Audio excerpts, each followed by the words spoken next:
Yeah, got you. Oh.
Introducing Next Gen 15, the new home of school rugby.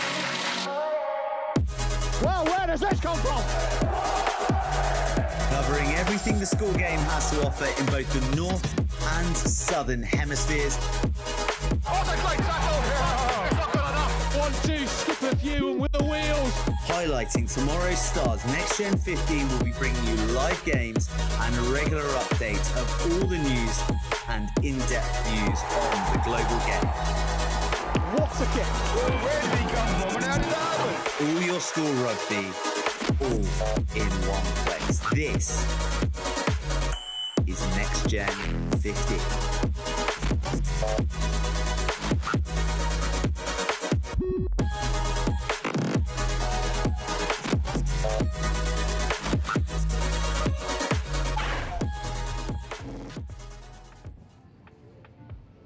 A very good morning, everybody, and welcome back to these fields, the ROSSLYN Park National School Sevens playing fields.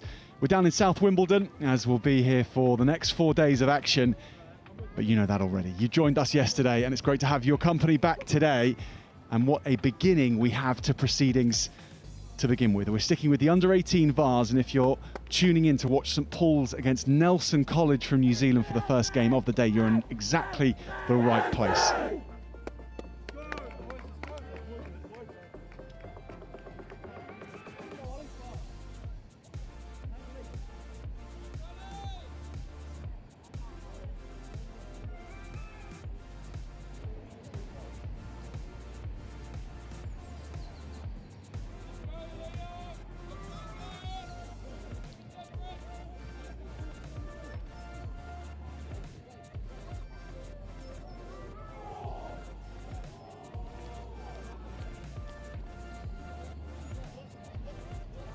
The situation for both these schools this morning, just a reminder, St Paul's and Nelson College need to top this pool today if they want to go into the plate competition. If they finish second in the pool, then they'll go into the bowl competition, and there is a third place, which if you're the top loser in your pool across all these pools, you may keep your hopes alive, but they know they have to win and win well if they want to compete for the top available silverware today. So St Paul's kick us off after a very impressive day yesterday, and Nelson College, they were the talk of the town at ROSSLYN Park. Such are their skills from the top of the South Island in New Zealand. So a very good morning or good evening if you're watching on from Nelson and supporting your boys over here in Wimbledon today. And here they go, day two begins, and it's a nice pass from Nelson, and they'll look to keep that alive. Finn Kilworthy, the man choosing to go back to that right-hand wing before now opening up. There's Kilworthy, and now there's space here for Nelson, and opening run of the morning where that body has to bear the scars of yesterday as well. Dane Lapine in the 15 jersey. Now Ollie Gibbons. Elusive feet on that right flank. St Paul's defence being tested early on, as it was against Sevenoaks at times, but they were so impressive yesterday. This is a different level, however, from Nelson, and they are challenging St Paul's here. Big tackle from the sweeper. And that's 3 great sets there, side-to-side sevens. You know, it's real classical style rugby from the guys at Nelson. Really stretching the width and finding gaps around the pitch now. Yeah, Liam McKenzie now keeping the pace high. Kilworthy, and the domination of possession from Nelson early on is of the highest order. But so too the discipline from St Paul's in defence, Gareth. Yeah, and you can see the Nelson guys, though, regenerating with loads of energy. So when they get to the edge, they've got the opportunity to spread to the side. But a mistake there, you know, rewards St Paul's for that great defensive effort. And, you know, sevens, it is about possession. These conditions may mean that we get a bit more direct sevens than yesterday, but a cracking opening set from the attacking guys of Nelson, but also the defensive work of St Paul's. We're joined in commentary today by Gareth from Ealing Trailfinders and Brunel University. Ealing have got a big tent here. Any players coming down can come and have chats with you about their careers as well, can't they, and what you offer? Yes, we're here just promoting the pathway for male and female players, giving them the understanding of how it works. We go from 16s all the way through to university, and it's giving guys a platform to excel towards the best version of themselves in rugby.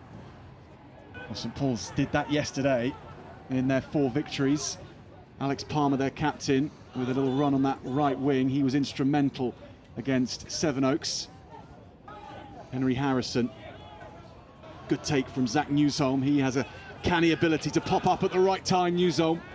It's an excellent cover tackle there by one of the Nelson players. That's Alex Palmer. Oh no, Alex Palmer was the man on the break. Dane Lima.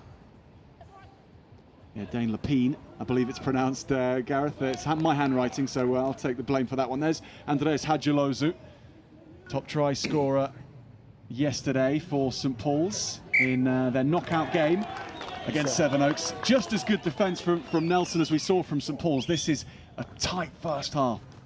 It's going to be who blinks first in this first attacking salvo. Both teams have had possession, both teams have had defensive sets, and they've got through high numbers. And I think now it's we're seeing the weather come into play with both ball handling mistakes after both attacking sets. But Nelson with a midfield scrum splitting the field, the playmaker in the middle of the pitch. We'll see where he goes. And we're here now. Can he go and switch on the inside? Excellent work, great tackle, and powerful on the breakdown.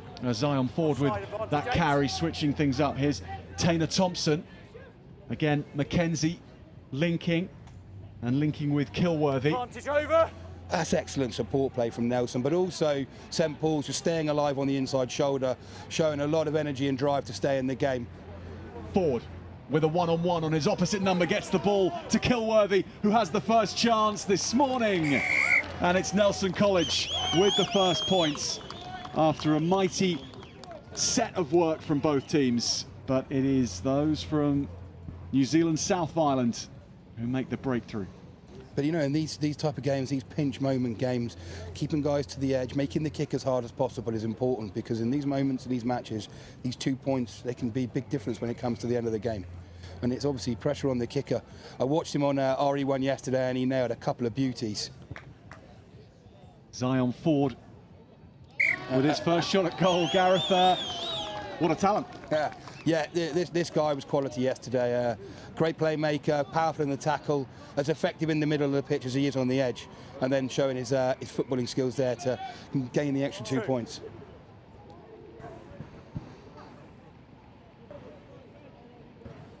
Well, Ollie Gibbons, actually, it was who scored the try. We thought it was Finn Kilworthy, but Ollie Gibbons in the 9 jersey.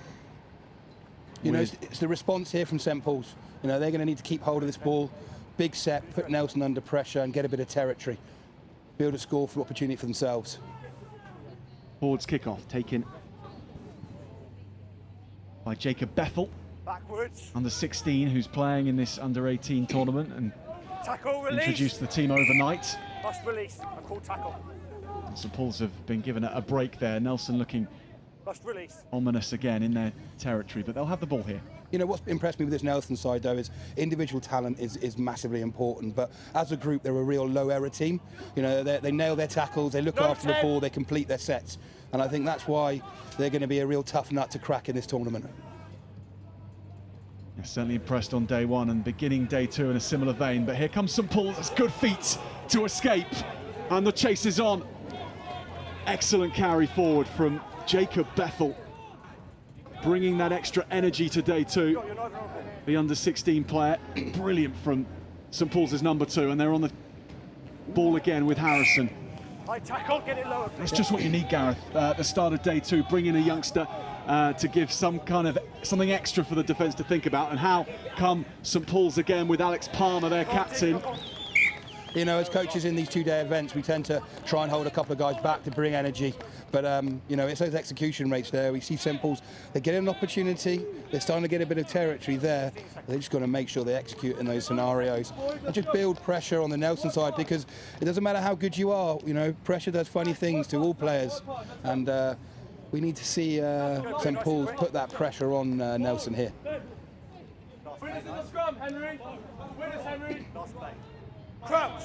The last moments of the first half. Kilworthy, that's scrum half. And they'll set things up calmly, Nelson, but that's gone forward. Great chance for St Paul's now to level up this match. Backwards. And there's numbers away if they can work it. Instead, the press defence sucks St Paul's in. What's been nice to see from the St Paul's side is that work off the ball, away from the ruck, give them width and opportunities to exploit the space on these pitches. Newsholm lays it back well. Bethel, Harrison. Over Tilly, over Tilly. Ball back. Away. And there's Thomas Dark. All away, lad, all away. Nelson pouring through. Bethel. It could be space here. They've committed players to that ruck. Palmer goes himself, and then heavy contact to pull Nelson down. Now they might fancy a little go from here. The last time before the half-time hooter. Mikey Morrison involved now. It's energy sapping stuff as well. 8 minutes on the half. A try here could be a real big swing. Here is Salmaki. And then Nelson obviously looking to play and keep the ball in and put as much pressure onto St Paul's, back in their fitness. Zion Ford with the ball in hand now. This guy's got a bit of pace. Mikey Morrison. Good tackle from Newsom, watched him well. Ford now, just sauntering forward, waiting for the right pass, and there it is. Caelan Grafton goes in, and that's a sucker punch for St Paul's. Nelson College patient in defence, and then with some perfect skills to tic-tac their way up the field. The support play again showed there, and that's unbelievable energy from this Nelson side, and you're right, that is a big sucker punch. That was a pretty tight half, but for Nelson to go in 14-0 is going to be a big ask to come back for the St Paul's guys. It's the first match of 3 today in the group stages again for these two schools, so whatever happens in this match doesn't mean anything yet in terms of knockout stages, but it will go a long way to helping Nelson, if they are to win, or St Paul's to come back to go top of the group. This is nice, isn't it? There's such an intelligence between the players, knowing where the pass is going to be next, especially from Grafton, just to drift off Zion Ford and knowing that the pass was come, and then he had some pace to go in. You know, you see guys in these scenarios at times panic a little bit. A nice control play from 10 and of 9 of the Nelson guys to execute that try to put them into a real powerful position at half-time. So second half here on RE2, the Next Gen 15 stream. It's great to have your company early morning, and we'll have so much action today. So do stay with us throughout. Under 18s bars action, and under 14s girls competition begins today as well.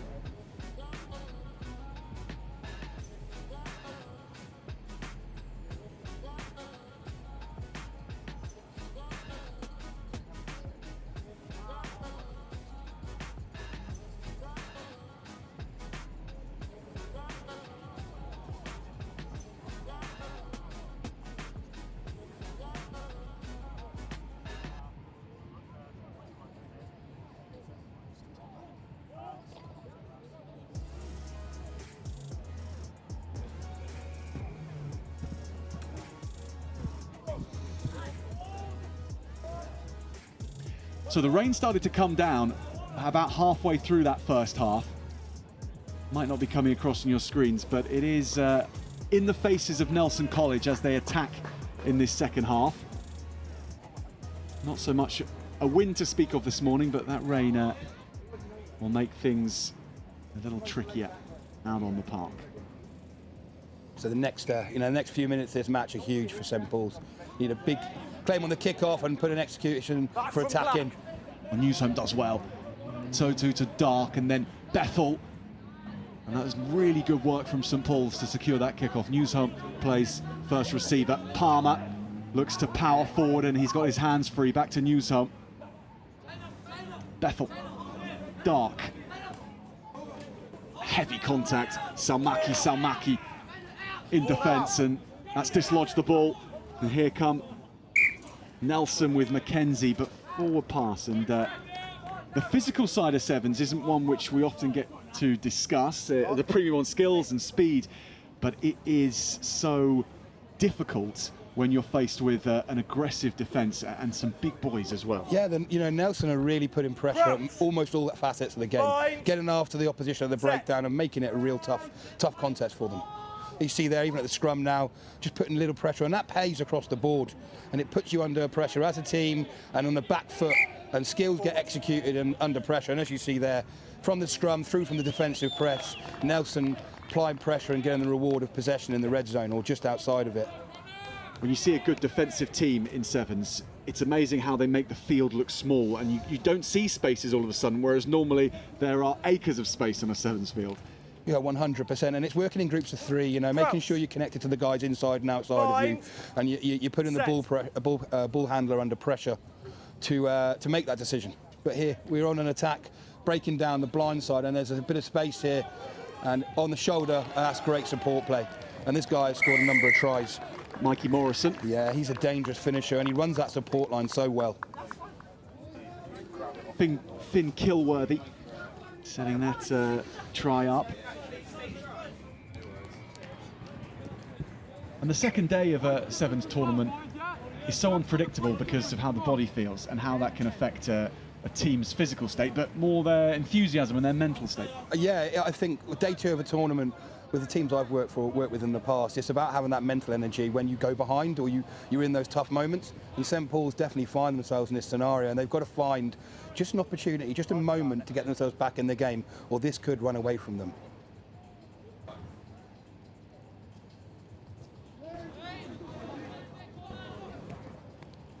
Good chase from Nelson.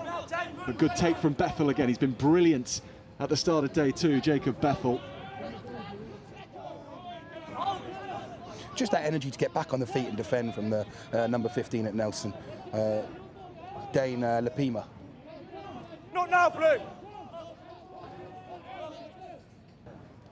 He's found some space around the fringes. He needs to get support and play through that area. Oh, but he's back on his feet. Could this be the moment they're looking for to get up the field and feel some pressure? Still going, Andres Hadjalozu. They need more time on the ball for Hadjalozu. He's a dangerous runner, so to Newsham, and there's a clean pair of heels from Newsham. He's looking to take on the sweeper. Zach Newsham. Tracking back was brilliant from Kilworthy. Can St Paul's arrive in time? Salmaki just knocking on as he tried to pinch the ball, but that was a fine attack, the best of the game from St Paul's. And this is definitely their moment to get themselves back in this game, and we see now some changes from Nelson to bring the energy up in this defensive set. But this is the opportunity for St Paul's to take. And it's going to be interesting what they're going to play here. I think it's quite clear they've narrowed up and attacked around the breakdown a bit more in the second half. I think Nelson are looking to fill the pitch defensively and apply that pressure in the wider channels. And I think they're going, look, it's pretty bad conditions. Let's use it to our strength and be very direct. And they've got a reward there. And let's hope they can execute something to keep this game interesting.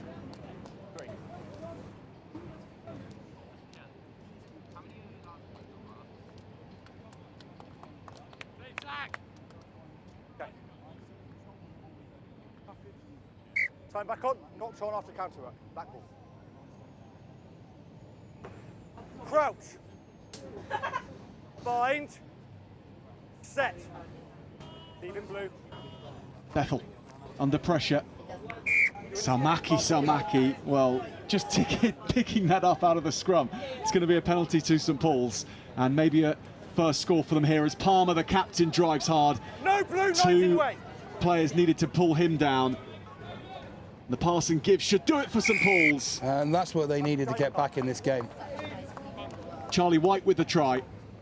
A great execution there, just on that 2v1. It's an underrated skill, but in those red zone areas, sometimes you get that player one in, just holds the ball a little bit too long or gets a bit greedy, and it's nice to see him put his teammate in the corner.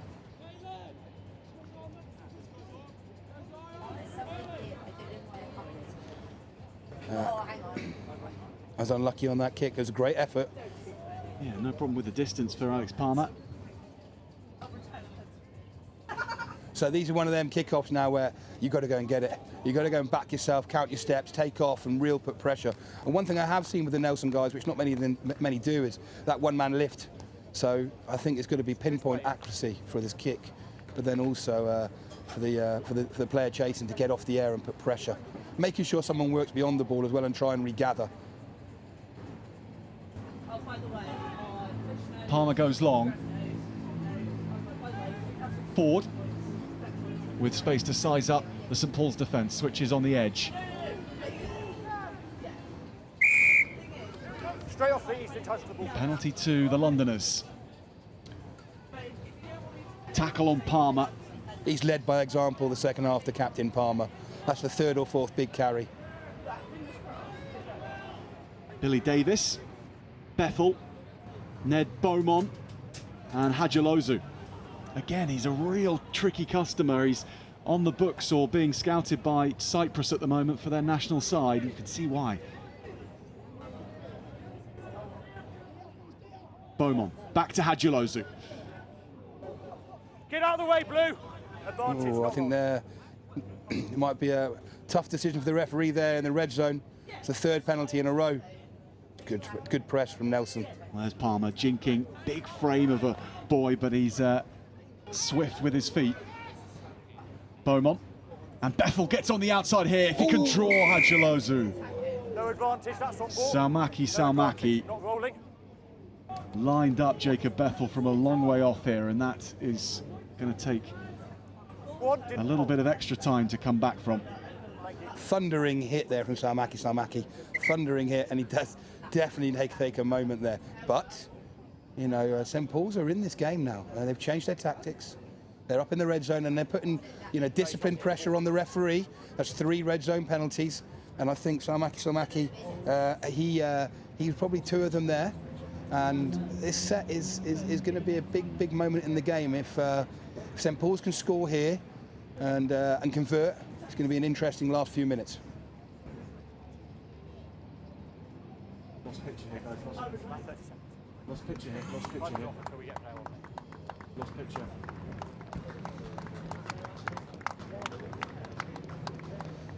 Well, Jacob Bethel is just being helped off the pitch by his coaches, and looks to be clutching his rib cage. It was a big old hit on him. His team carry on with the penalty. Advantage, Palmer. no arms, blue 10. A great powerful carry by Palmer again. And that's a big defensive moment, but that's a great offload. Leave it, release. These are the moments that St Paul's need in order to get right back into this contest. Score has to come now. And here is the try scorer. Don't pull him over. Charlie White does well again. Little juggle in the midfield, but Fitzpatrick held on. Salmaki again is No advantage, we'll have the pen here. causing problems on that edge. Yeah, and this is the card. In that tackle. So this is that moment. 7v6 is huge in sevens when you lose a player. It's a real lung-busting 2 minutes. Real lung-busting 2 minutes for the defensive side here. And if St Paul's can put this one in, there's going to be a minute and a half where this game's in the balance. So with St Paul's, Tackle, release, Blue. Quick ball. 7 on 6. Yeah, it's going to come back here, isn't it? Try score again, White, but he knows he's not got the legs there. Nelson College come pouring through. And White Blue and black. kicks it away from Nelson College. Yeah. St Paul's left it a little late to come back into things, but the way they did shows what they're made of. And in this group, it may be a little trickier than it might have seemed this morning, because Nelson College were pushed there by St Paul's, and they'll be pushed in their other groups, but they really are a team to watch, Gareth. 100% Nelson. They've got a lot of components that are strong. The energy's still high, and I think there's 2 or 3 players there that would be high on any club's scouting plan. So yeah, well done to Nelson, but also well done to St Paul's for sticking in that fight. So our next match on, we're into Hymers College against St Peter's York, and that'll be coming up in a matter of seconds in the under-18 Vase.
St Peter's against Hymers College, and St Peter's kicking us off.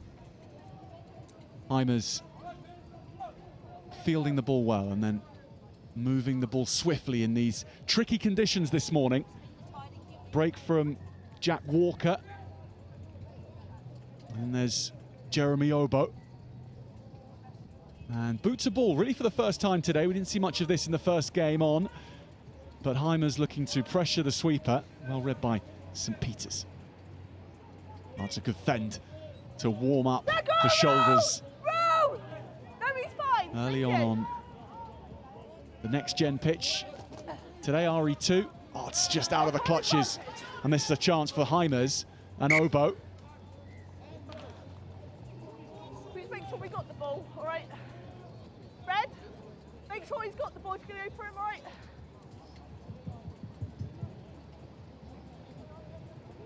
Knock on by Brown, scrum down. Red ball.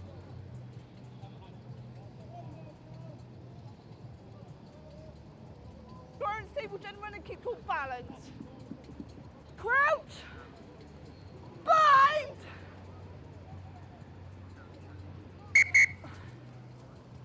Alex Edward, the Hymers scrum half. If you're unsure, try in the back of his shirt. Waiting Right, for his shorts isn't part of it, right? Crouch! waiting for a clean scrummage. Bind! Set! Out! Good pass away from Edward, and little switch on the end, and here come Hymers into the 22 onto the sweeper. Good defence from St Peter's.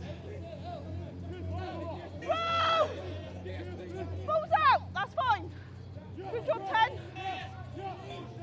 Jack Walker again, holding the ball up, sucking a few players onto him and slipping the pass nicely to Rizvi. Back to Walker. Decides he doesn't have what it takes down that side, so gives it to his teammates on the left, and they are waiting to unleash themselves here. Roll! Advantage. Not rolling. Down the blind side. Hymers is Harry Not rolling. That's good. Merla. And there's Obo. Flicks it out the back. It's good possession play at the moment until, of course, that point for Jack Walker. It's a shame for Hymers. Promising beginning. 10, fair enough. By the way, sir's fine, don't panic, all right? Sir is fine. First knock on by red. From them. Great rugby, gentlemen. Keep up.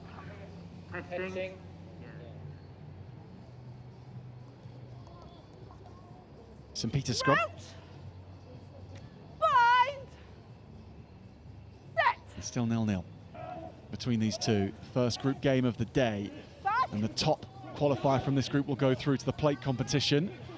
And everyone wants to be in that. Obo jinking and then looping it over. Rizvi. Advantage high. Support from Parker. No advantage coming, gentlemen. High tackle by Brown. Line, fellas. And it is all Hymers early on against St Peter's. They've steadily worked their way forward. Charlie Cook goes back to the left-hand side. Little slip pass, that was nicely done. Release.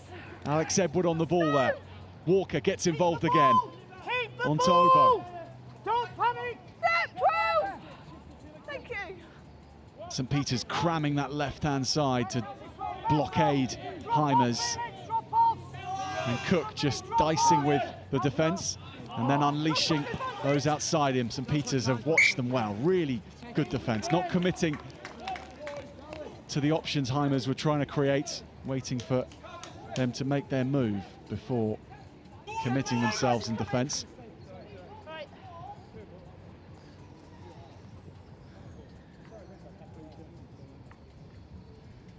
Come down. It's knocked on first by red. Come down. Bramble. Crouch! Bind! Set! Yes! Hymers steal it. And here's Jeremy Obo. Drifting off defenders and then looking for the gap. Bro! No! No! Let go! Good run from the number 12. And Hymers set themselves deep because they know they have some hefty carriers this way. One of them Walker, but he doesn't want to take contact. Now he's there to ensure it's still their ball.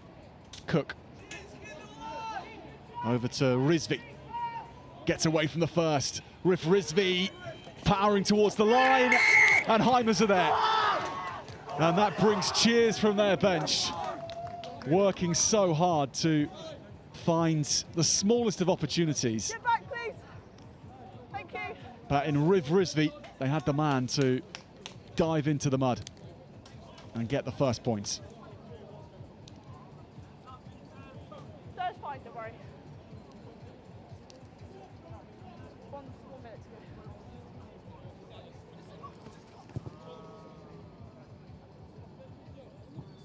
Yeah, just let the lads know, sirs. 5-9. 5 points to 0, conversion missed, but a brilliant start from Hymers.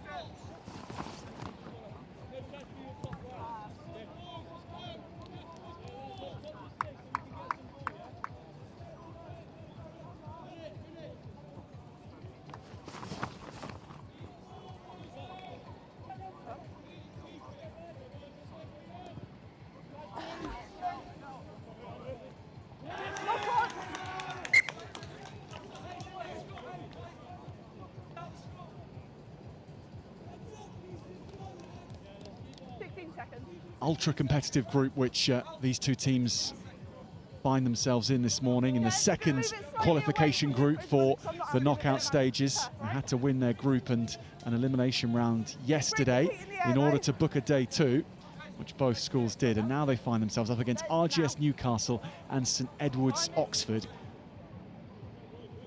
So starting well on day 1 with a win is even more important than it was on day 1.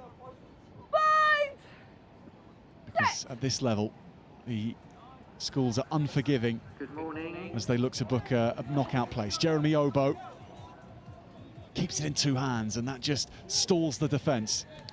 And it comes back to Walker, who cuts a hard line. Now he looks to go in on the defence with his weight on the game. Parker. Now Walker keeps it alive. Flips it back on the inside. Hymers go again for number 2.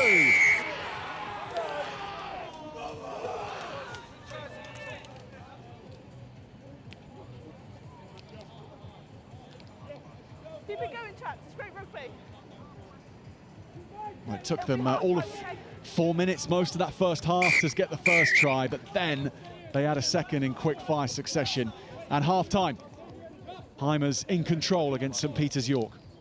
Play the Premiership. If I bang out everything.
Hymers get us back underway.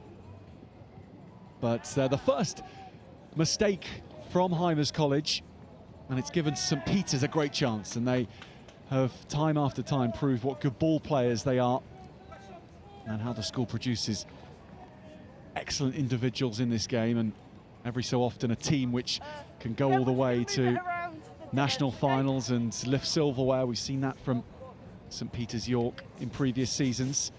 Not just in sevens, but 15s as well. Right, you keep it out of the channel, you stay by the mark, all right? But here, for the big one, it is always so hard, and no team will get to the final and lift silverware today without a hefty slice of luck or rub of the green. versus Symonds on 3, Bromsgrove versus Sherborne on 4, Malvern versus Reading Bluecoat on 5, Cheltenham versus Bryanston on 6, and Radley versus Ipswich on 7. Those matches in the Vase tournament. Hymers really had to fight through yesterday, and those watching on will know all about that, I'm sure. 3 victories which weren't exactly convincing. They had to fight so hard. It was a draw first off against King Edward's for Hymers, then they beat Lancaster Royal Grammar School and Glenallan's College as well.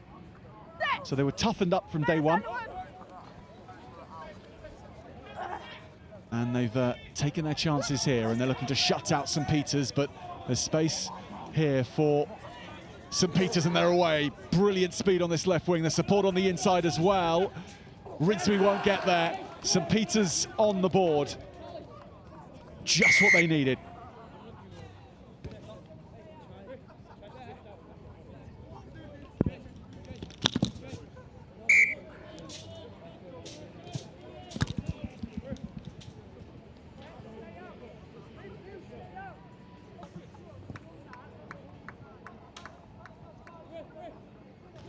Well, set move, really the first opportunity they've created, and they execute well here. Big fend and great support on the inside here. Try being scored.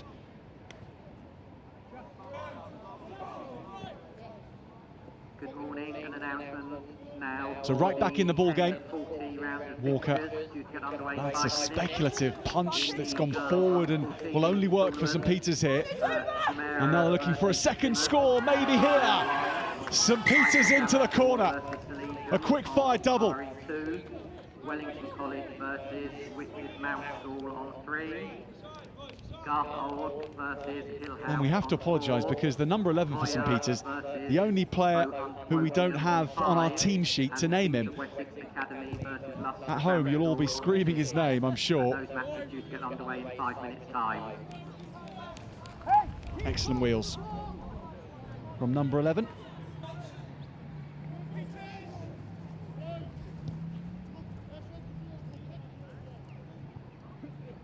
Reigate waits for the ball here. 12 points all now. And with the teams in this group getting off to that winning start so important, Hymers have just let that impetus slip, and St Peter's storming into this now. Elias Smith taking it, but Hymers have it back.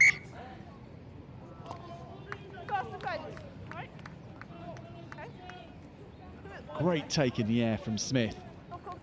Soaring from the restart. That's the point. If you bang everything out, you're late, right? I'm just mindful of that, and I don't have to scrum. Manchester! Manchester! Manchester! Thank you for squaring up. It's funny what happens when you do, isn't it? Right, pick up. All fine, you stay there. You move your foot back. You haven't yet, you. Right, stay there. Lovely. Crouch! Bind! Set!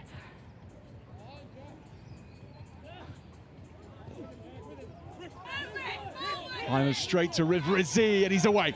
The speedster has the sweeper to beat here, sizes up his options, takes him on himself and is dashed into touch. Great tackle. Reigate, the sweeper for St Peter's, saves his team against this lightning speed winger.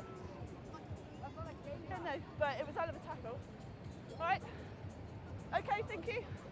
Got the line out. Time on. 2 minutes. He's all right there. He's all right. Yeah, that's fine. Thank you.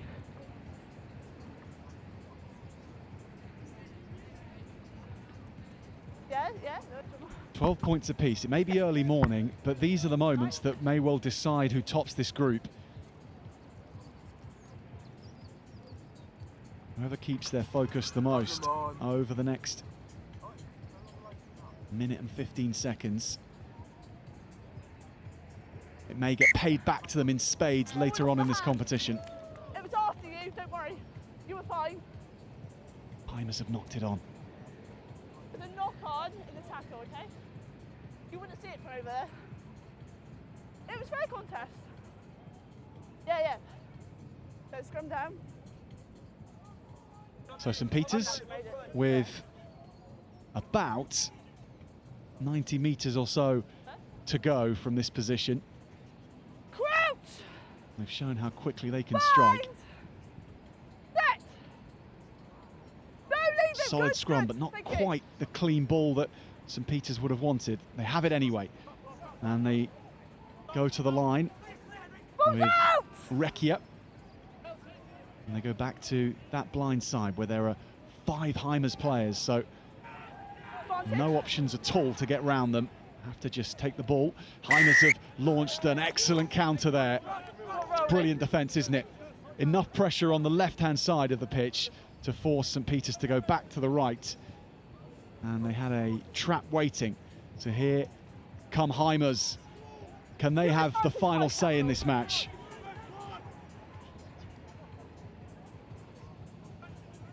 Over to this right wing, there's Obo, who's waiting and looking and lurking. High tackle by Brown. Last play, my watch is gone. Last play.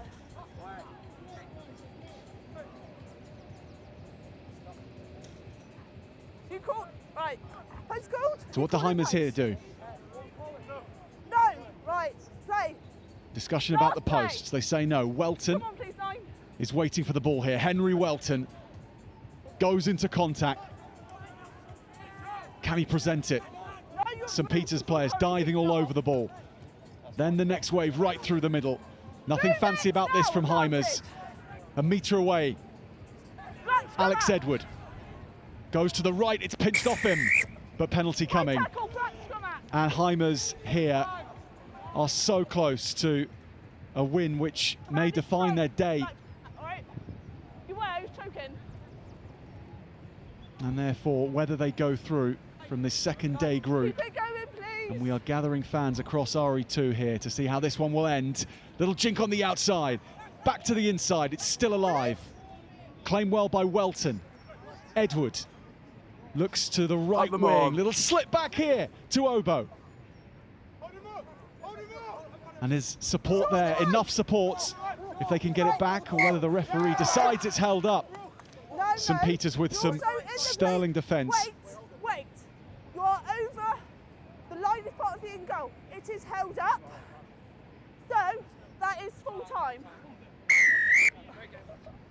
Thank you. There we go. It's another draw for Hymers College. They started yesterday with a draw. They got through that and progressed through the group. And it's, on reflection, a fair result. They met each other head on, these two. And Hymers College and St Peter's York starting things with the 12 points all draw.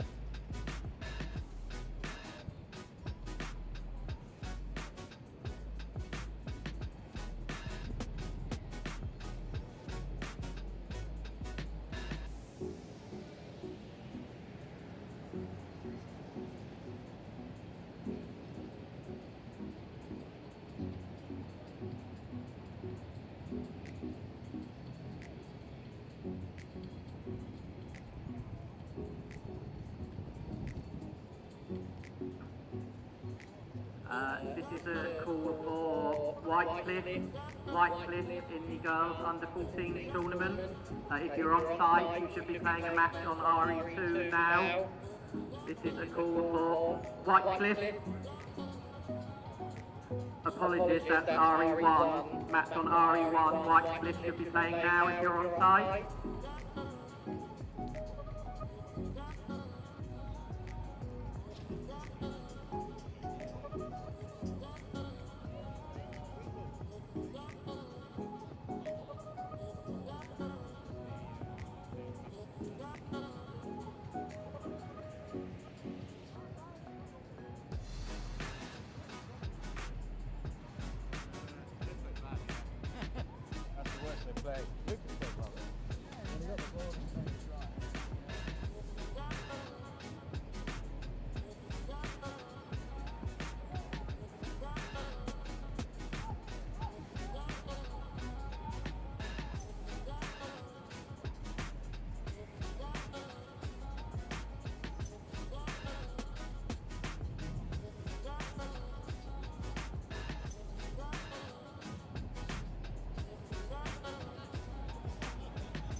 Reigate Grammar School now on our screens against Salesian School from Chertsey.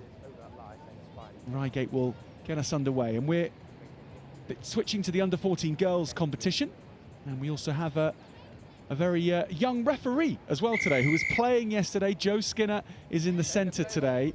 He was a player himself just on these fields 24 hours ago, and now donning the referee shirt. So it's great to have you with us, Joe Skinner. And it's great to have under-14 girls action on our screens too, as Salesian gets straight into the action here, and Reigate putting in an aggressive tackle right on the gain line. But Salesian with the ball in two hands, getting off to a very composed beginning. And players lining up in support here. And there's a great width being held on the ball by the winger, but Salesian's players decide to just engage that defence and then look to the blind side.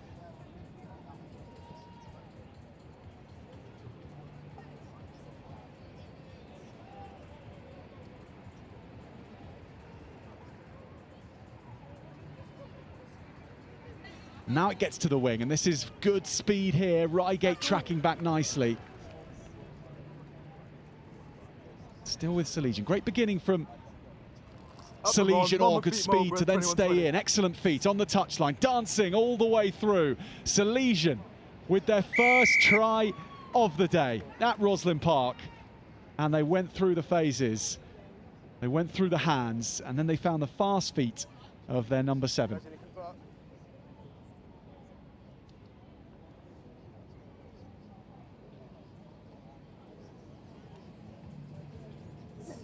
Try scored by number 7, Katie De Gregorio. And it was a really fine effort.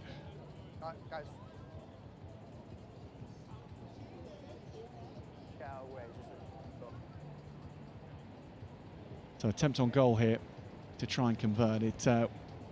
Difficult angle to play with.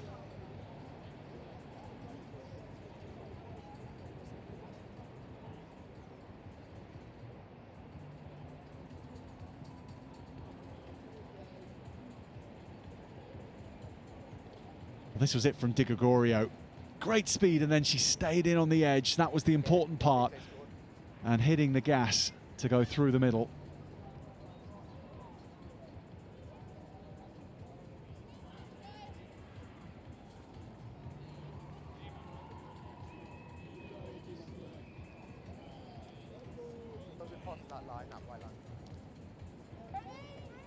The De Gregorio kicks us off, and Reigate now with their chance to run with the ball for the first time here on these amazingly historic Sevens pitches, and off we go. Reigate Grammar School have come to ROSSLYN Park to play, and that's a lovely riposte. Speeding away from the defence and going in from 50 metres.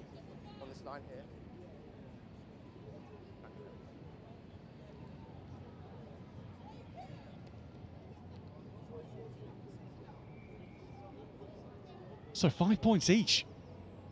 And Reigate showing the alternative route to the try line, the direct one. So simple here. First contact, out of the tackle twice, and hitting the gas through the middle. It's a textbook 7 score. On the way up here today, I drove past Reigate Grammar School in their bus on the A3. And here they are. And they're making their time on RE2 counts, but so too Salesian. Have a lot of power in this team. Just can't risk the pass there. Now she can, and that's a sensible play.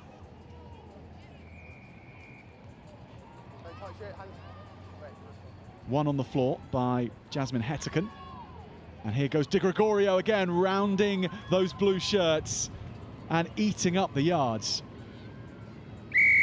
Katie De Gregorio gets a second.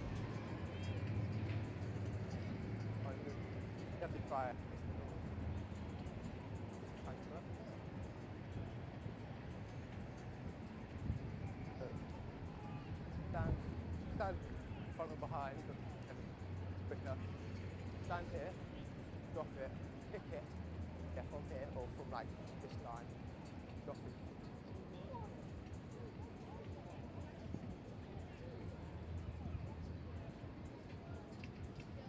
Drop it as it backs back up.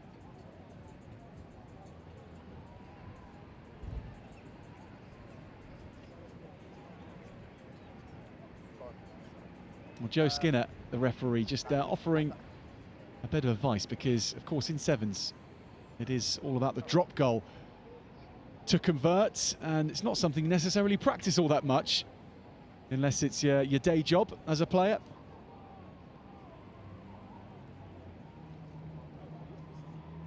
De Gregorio's speed is so good, and the sprinting arms coming out to ease her way to the try line. Salesian College 2 tries up, but Reigate now with the ball, although that's knocked on, and it's a tough one because she could have gone left or right from that position, and Reigate might have been off and running again.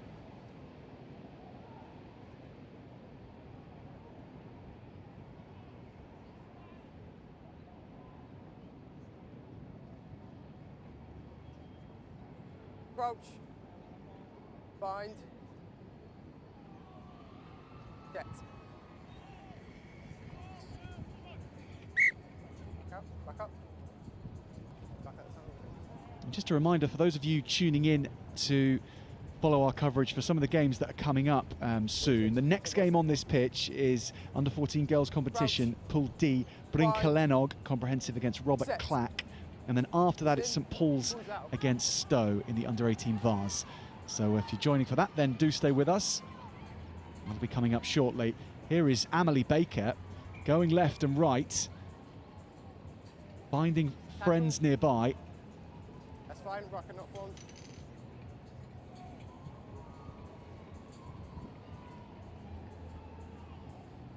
Reigate working it to the edge. Not safely enough through the hands.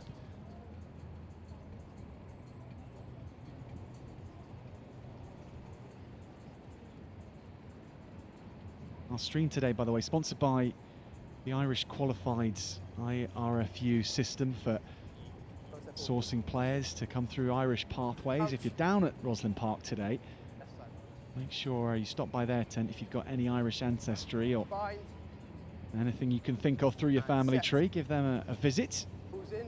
Who's out? Salesian and Amelie Baker with good ball here and good power from Baker. Through a couple of tackles, and then she looks for the offload. De Gregorio can't take it, so knocking on. Reigate with a reprieve, and we are edging on half-time here. So last chance for Reigate, but in the hands of their speedster. She has one try today, gets the offload. That's nicely done. Two players sucked into contact, and Reigate do keep it alive. Really good chance here for Reigate Grammar School. Super pass out to the wing. Went back again. Salesian though, they've knocked it on, so that'll be half-time. There's a knock on. Gone down. No. Well, maybe it won't be half-time. Okay. Here's the last bit, okay? Last bit. Thank you on this side. Gives Reigate another chance. That's a chance they might be able to take with some strong field position and scrummaging. Who's out? Looping round the scrum half and looking for space, getting past the first tackler and offloading. Oh no, that was unfortunate for Reigate Grammar School, but they have shown what they're about. Both teams have today. Salesian in the lead by 2 tries to 1. Another 7 minutes of play coming up here on RE2. Can Reigate turn it around? Orleans Park versus Clifton. On RE2, Bryn Celynnog versus Robert Clack. On RE3, Seaford College versus St David's College. On RE4, Wellington School versus Oakham School. On RE5, Haverfordwest versus Garth. And on RE6, Langley School versus Trinity Sevenoaks. Those games should get underway at 11 o'clock. Please meet your referees at the pitch side ahead of kick-off.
Salesian kicking it short.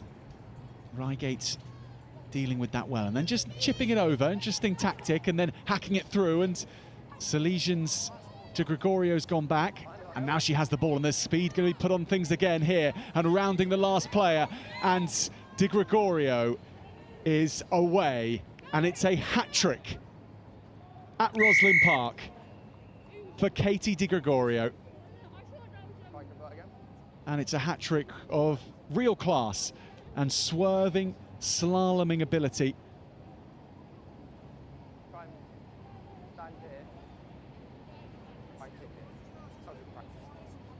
Such a dangerous player on a sevens field. So 15 points to 5 now. Reigate changing the tactic and just chipping over the top initially, but once De Gregorio had it in her hands, there was only going to be one outcome, wasn't there? Great speed.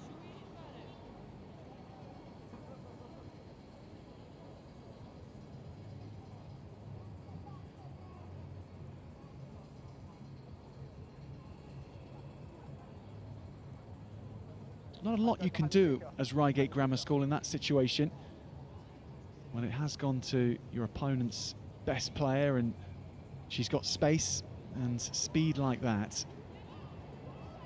It is very, very difficult. Reigate will go through the hands here, and now to their speedster. Looks for the supporting line inside.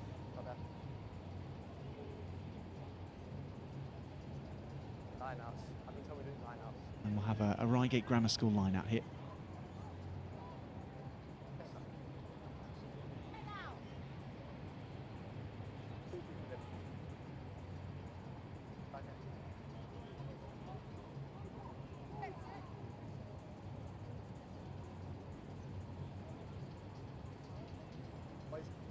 Very closer, one step closer. Yeah. So Reigate keep their ball, but then Salesian have got it back on their side, and they're driving hard through the 5-metre channel. And now looking to be a bit more expansive here. There are supporting numbers to the right, and that's where they go. Along the line to Lucy Wood.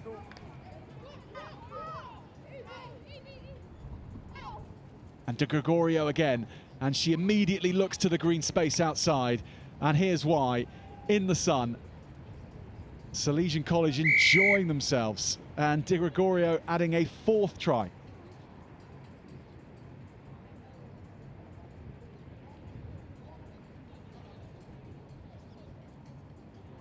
Stand anywhere on this line. Stand at the edge of this line.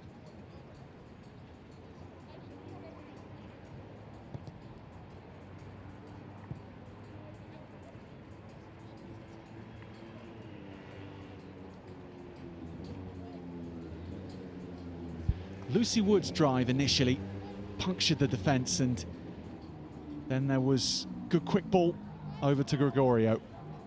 And she just leans in like a high-speed train, tilting her way through the numbers.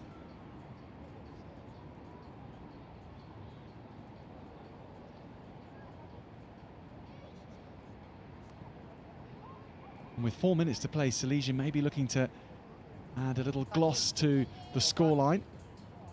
But Reigate looking to play, and that's great to see. Keeping their width. Pass doesn't go to hand. Back with the Chertsey school. That's a good fend, isn't it? Just keeping some space between her and her opponent. Good steal on the floor, almost. And Salesian's Baker goes off and keeping it in 2 hands, and that's wonderful to see, and the way she's going to keep that alive for Wood. Interlinking play from Salesian. They know where the speed is here, don't they? As we all do. De Gregorio tracking back, then looking to go round Reigate, through Reigate, and all the way through. Katie De Gregorio with a masterclass in cutting through numbers and opening up a team. A 5th try for De Gregorio today.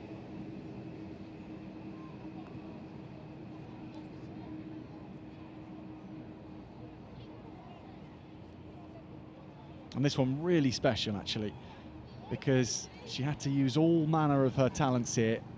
Firstly, the vision to see where the space was, and then the speed to go round it, and a swerve, a bit of physical ability to beat the tackle, and then the dodge at the end.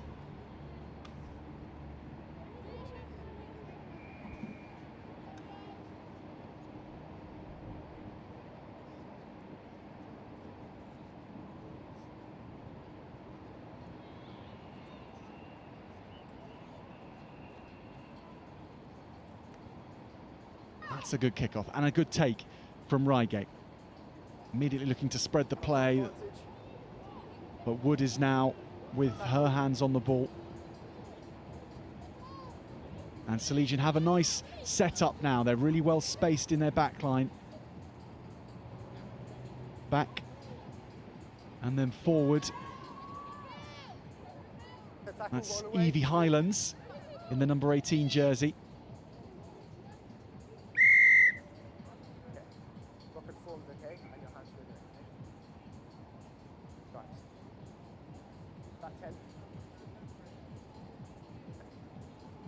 So 30 seconds remaining, maybe a chance for Salesian to score another. All points coming from Katie Di Gregorio so far. And surely her mates are looking to get it on the action. That's good hands as well, isn't it? Now they'll look for a bit of space here, and Amelie Baker pins her ears back and goes in. Baker, after all her running in the tighter spaces in this match, looks for the green grass on the outside.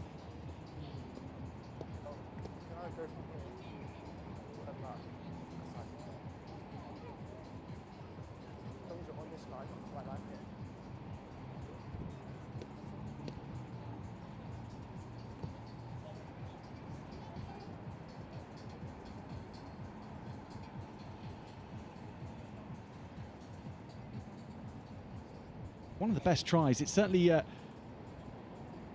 one of the best handling tries we've seen, because each time they're keeping it alive out of contact until it reaches Baker, and then she thinks there's enough speed in her legs to get her round.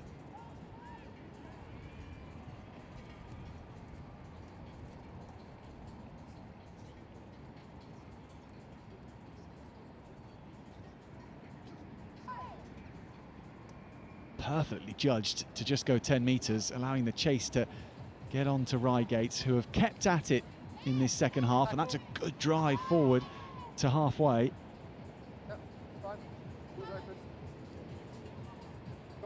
Juggling with it to keep it alive, and making sure that whatever happens, they keep it alive, because you never know in sevens, if you just keep the ball, the opposition can run out of numbers, and perhaps Reigate can come here. Brilliant pass under pressure. Now there's space up to the halfway, looking for support. And the player's not held here, and escaping down the touchline go Reigate, stepping in the inside. Good tackle from Wood. There's the support. Needs to stay with her teammates. Instead, Baker has looked for the intercept, and that has done just enough to settle things down. But my goodness, Reigate Grammar School stuck to their task against Salesian School from Chertsey, who with 5 tries from Katie Di Gregorio were, in the end, and well, from the start actually, they were simply too hot to handle. And Reigate Grammar did well just to play their game, make sure that they enjoyed themselves on RE2. And it's ended 30 points to 5 to Salesian School. Our next match on this main pitch here, Bryn Celynnog Comprehensive School from just outside Cardiff against Robert Clack in the girls under 14 competition. And after that, St Paul's against Stowe in the under 18 Vase competition.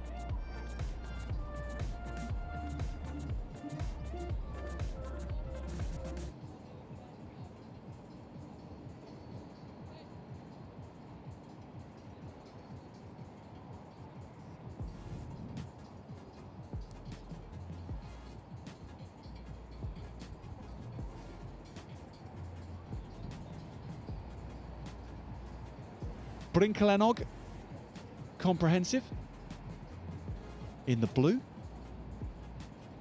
And Robert Clack School are in the pink and blue.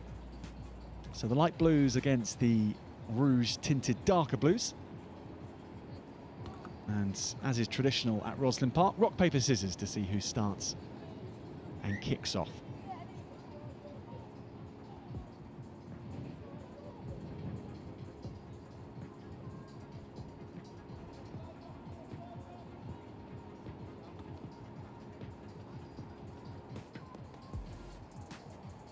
Bryn Celynnog, comprehensive.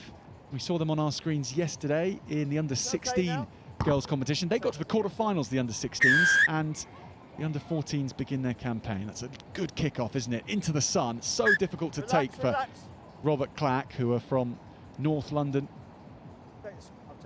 It's a really good beginning for the Welsh school.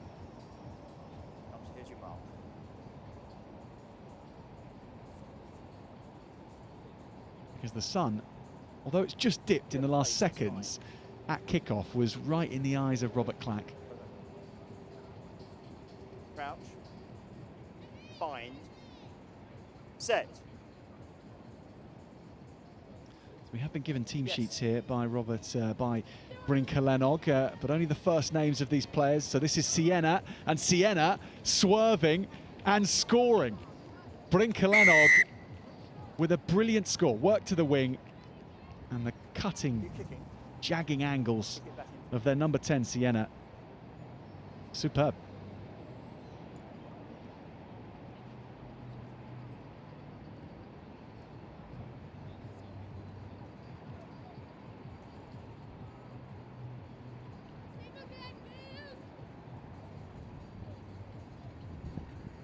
Let's take another look at this.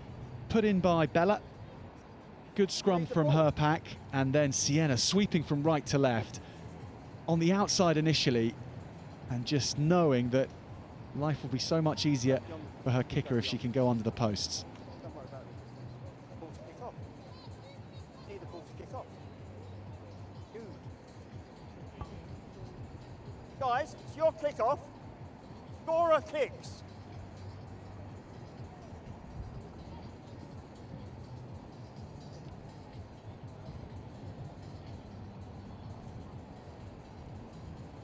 Okay. Bryn Celynnog will get us back underway. Another difficult kick because it's going to bounce a few times before it reaches Robert Clack hands. Don't tackle her without the ball, please. The penalty to Robert Clack, the other way. because Bryn Celynnog Blue tackling before the ball had been picked up by their opponents. So here come Robert Clack. First chance to see how they do today. High tackle. High tackle. So penalty. That's another good drive from Robert Clack. Good off the floor as well. Now they're building nicely. Engaging the defence with numbers outside, but still looking to physically challenge the Welsh school. It's offloading off the floor, intercepted however. Bryn Celynnog looking to go to the right wing and then chipping it up forward to keep it alive. Blue, scrum red.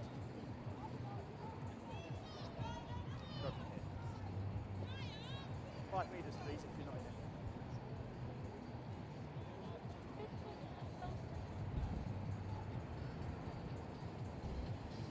Crouch, bind, set. So on halfway, perhaps Robert Clack here can launch a similar set-piece move as Bryn Celynnog did. But they're under pressure, aren't they, having to go back, and it's so difficult from this position to work your way forward, but Robert Clack have done that well. Release it. Tackle there. Good hands here, spun along, and then on the inside goes Roxy. Play it, just when you're ready. Roxy supported by Sienna. To Bella, and now it's a little bit further along the line and in the hands of CJ, and CJ is back on the inside again, fending and sauntering forward. Bryn Celynnog with a great score.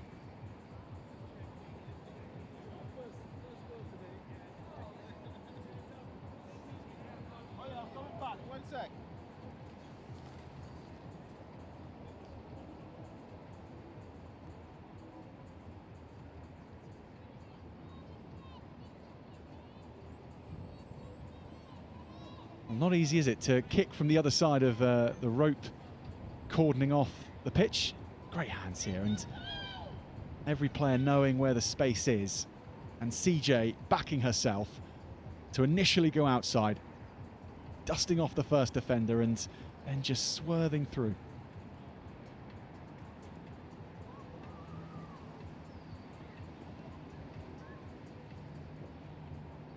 So a really good start by Bryn Celynnog.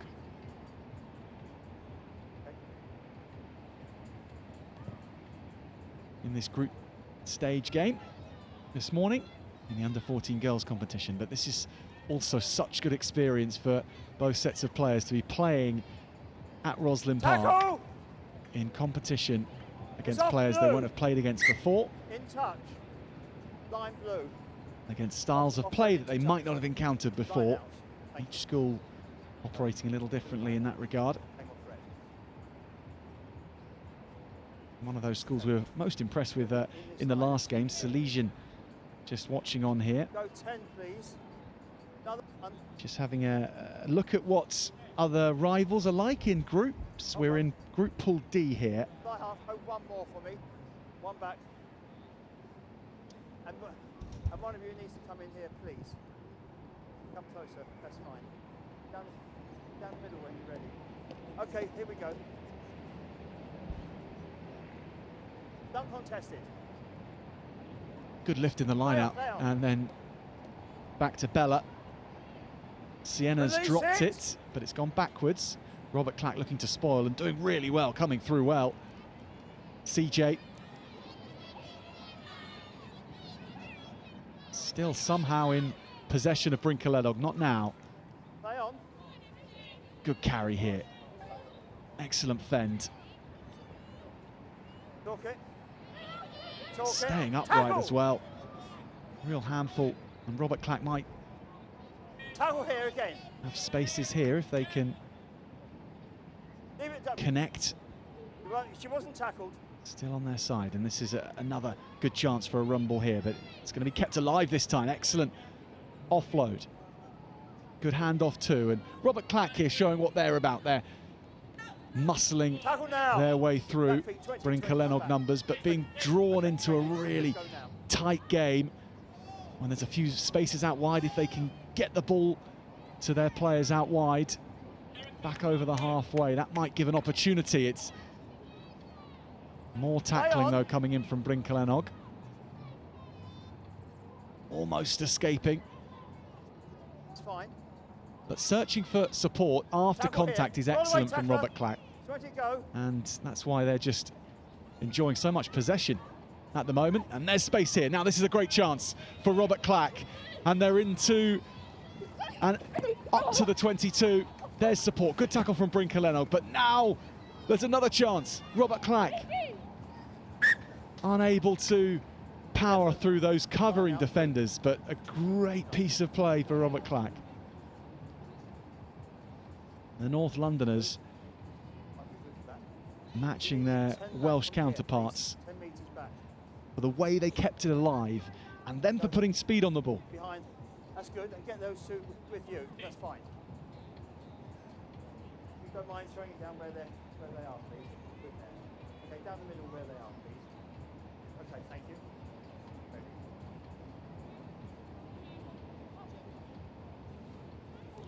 Good line out. Taken though by Robert Clack. Half-time knocking. Can Robert Clack get on the board? The North Londoners are coming. Off the floor. Now there's a chance. Defensive effort is huge from Bryn Celynnog. But Robert Clack working hard in attack as well. Then off the floor. What a boost it would be if they could get on the score sheet here. Changes the face of this game.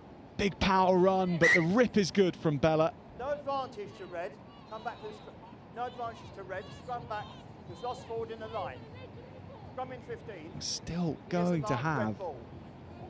time here. We're 9 minutes into the half. Half time. Well, actually, it will be called there. So Robert Clack unable to get on the score sheet, but a really good showing towards the end of that first half.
This encounter is really hotting up.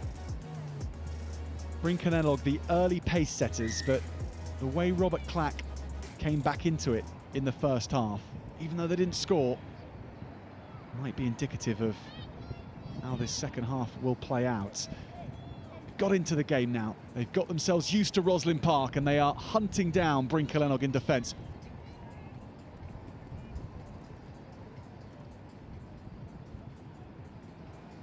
Tap to CJ, and CJ can move.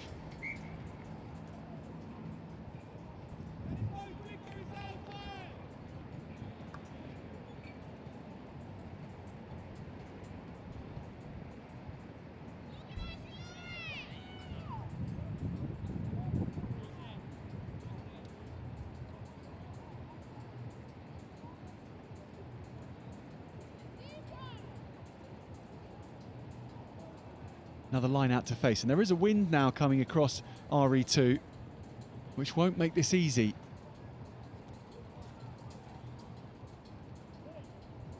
Seen lifting in this game. Now just a two-person line out, as we usually see in sevens.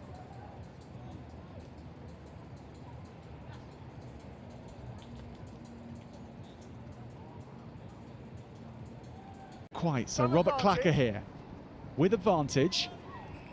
And good off the floor again, and if they can go through the phases as they did in the first half, they'll be dangerous here. Good spin out of the contact. There's support on the left. Pull back. Desperate tackle from Faith. The ball's gone forward in the tackle.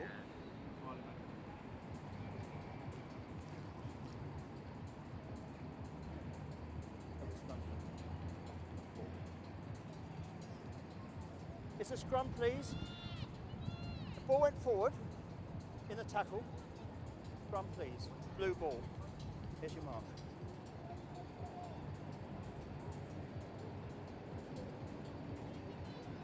Only 5 metres away that this time. Okay. Crouch. Oh, you want to go on that side? Normally you would. Bind. To that side. Well, just whilst we've got a break in proceedings, a shout out to our sponsors today. Limitless are the Next Gen 15 kit supplier, and what a great job they do of making sure that everyone here is warm enough pitch side. Crouch. As we bring coverage of the day. Bind. We'll have limitless ambassadors in the commentary booth later on as well. Kevin Maggs, I'm sure, will speak to Alex Good yesterday. Bryn Celynnog here have ruined the scrum and are now looking to storm the Robert Clack castle again. Good hands under pressure, that was really nice. On to Faith. She's hit hard. Tackle! Robert Clack getting better and better as this game goes on. You were on the wrong side, you had to come round. I'll tell you afterwards. Release it! Good. Sienna. CJ. Dive down on the ball. Robert Clack with the ball here. Now can they score? They've threatened so many times. But Bryn Celynnog again swarming over it, kept alive. There were numbers away to the right, but Robert Clack goes straight. Now looking for the offload. The offload game is excellent from Robert Clack.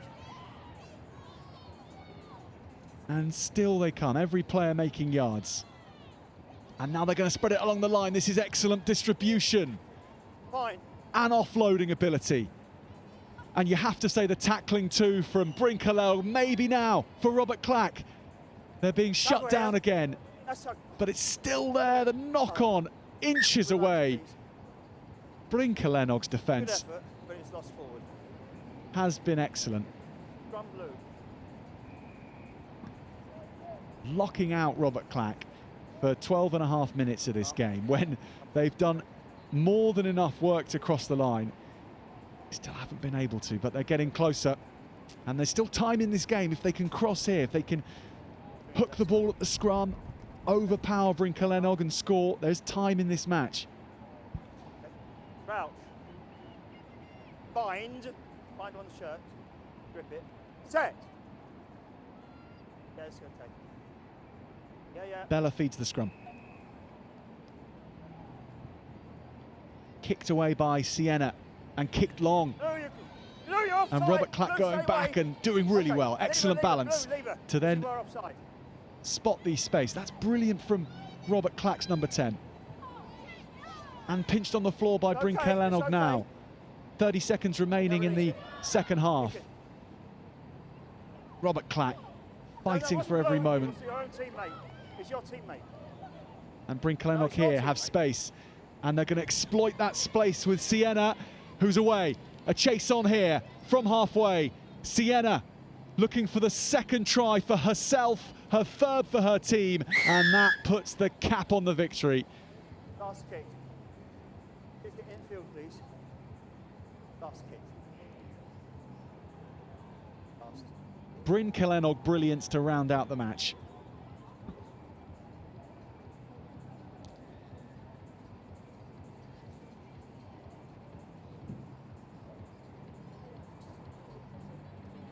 Well, if you're just tuning in and you're expecting to see Stowe against St Paul's now, we're running a little behind, but Stowe against St Paul's is the next match on here. So that is coming up in a matter of minutes. But in the under-14 girls competition, a great match. One of the most enjoyable over the first day and a morning now. That was excellent from both teams. Robert Clack against Bryn Celynnog Comprehensive School. 15 points to 0 to Bryn Celynnog. And their day continues now, but on other pitches, but well played to both teams.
Well, good late morning to you, ladies and gentlemen. Welcome back to the ROSSLYN Park National School Sevens tournament. We're back in action for the second phase of the Vase competition. This is where things get a little bit tasty on Tuesday. And it's Stowe for you. Knock forward, guys, okay. Up against St Paul's, two sides who are face to feet already in this second group stage. We, of course, saw St Paul's falling to Nelson College. Now they take it to the line. Mayo. Physical play from here. Mayo loses his shirt completely. Great work to keep the ball alive. There, guys, playing advantage. Counter ruck is good, and there's a knock-on in there as well. Good. So back comes St Paul's in their famous black. Tackle release. Good. Advantage is over. No advantage anymore for St Paul's, but there's a bit of space in the wide channels. Instead, they go to the boot. Don Fitzpatrick goes herring after it. It's still loose. Swept up by Burdett once more. St Paul's just swarming all over that ruck. There's a hand there in the ruck, straight off the floor. So it's a penalty for the black of St Paul's. Well, that was clever by the number 4 Harvey Poole, just making some space for himself. But back comes St Paul's once more into the wide channels. Excellent fend and step by Andres Hadjalodzu.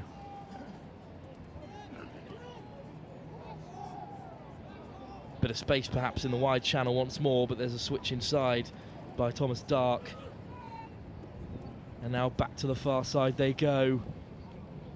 Bit of space in the line now. Excellent offload. Hadjalodzu once more. Just short. Dark at the base. Excellent ball. Must be a try now here. Just 5 metres out. Great cat tackle on Fitzpatrick. Switch around the back to Dark again into the wide channels. Oh, fantastic tackle that is by Poole. What an intervention by Harvey Poole in that wide channel. A huge tackle and a great turnover. And Stowe School are wasting no time. They've already forced a 2-on-1 out there if they can use it. Backwards is the call by the referee. And lovely footwork once more. That time by Noah Cowan. Knock on. So unfortunate. St Paul's might be away. Palmer, the captain, is in the corner and scoring. But the disarray of Stowe. A shout of keep the ball from the players at the Stowe side, and that was their problem there. Almost an excellent breakaway by Noah Cowan, but St Paul's forced a turnover and the captain's intervention by Alex Palmer. Timing's not too bad for you, okay? Gets St Paul's their second try of the day here Lads, just put something behind the post. at the ROSSLYN Park National School Sevens.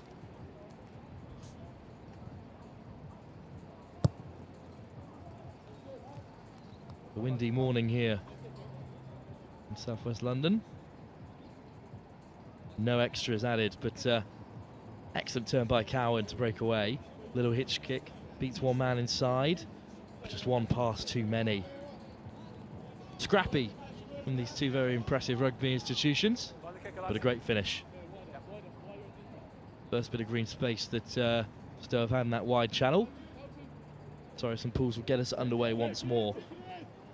Taken really well off the kickoff. That was a great take by Mayo. Simple penalty though, however, will leave an easy exit for Stowe. They look to inject some pace into the line, off the boot of Poole once more. And the chase is on now. Will Plessis tearing after it. Well gathered by Harrison. But it's loose once again, lost forward. Stowe have it in a great position here. This is really the first time they've been in St Paul's half with any sort of attacking intervention. Lovely footwork, great pace, and Thomas Mayo will equalise.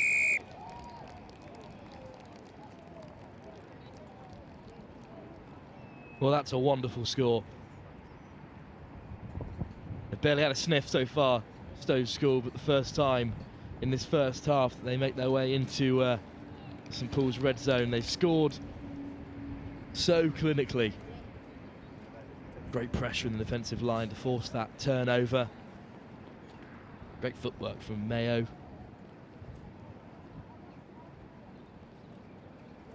And unlucky, no extras added at the conversion. It was a great effort this time. Just trying to break away. A little too excited to get the offloads in at this format. And then it was really simple hands, cut out 2 or 3 players. Lovely footwork. Andres Hajlodsu is no slouch, so great work from Mayo to get away from him. Young Cypriot. Well, Stowe will get us underway with a minute to go in this first half. This will be a huge win for either one of these sides. And that ball is just bounced 10. Played in the end by Ned Beaumont. And straight away, St Paul's will take it to an edge. Ooh, a hint of a high tackle there. Seatbelt from Jacob Wells. Quick tap by St Paul's. The captain gets us underway. Palmer swung wide, dark. Little show and go in the wide channels. But not releasing is the call. And the discipline of both these sides letting them down so far. Lovely hands. A wonderful take by Plessis. And he'll go all the way. Will Plessis with a wonderful finish. It was a really testing ball, cutting out 2 defenders. That'll be half time, guys. Plessis took it behind him, composed himself, gathered his speed. What a lovely finish.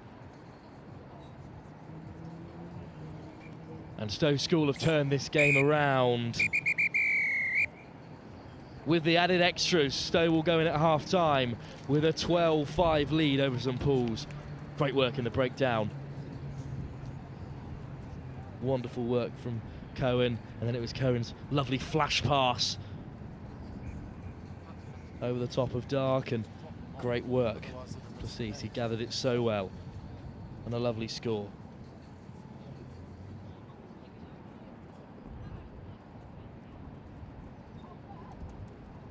Well, half-time break gives us a little bit of a chance to talk about the sponsors of today.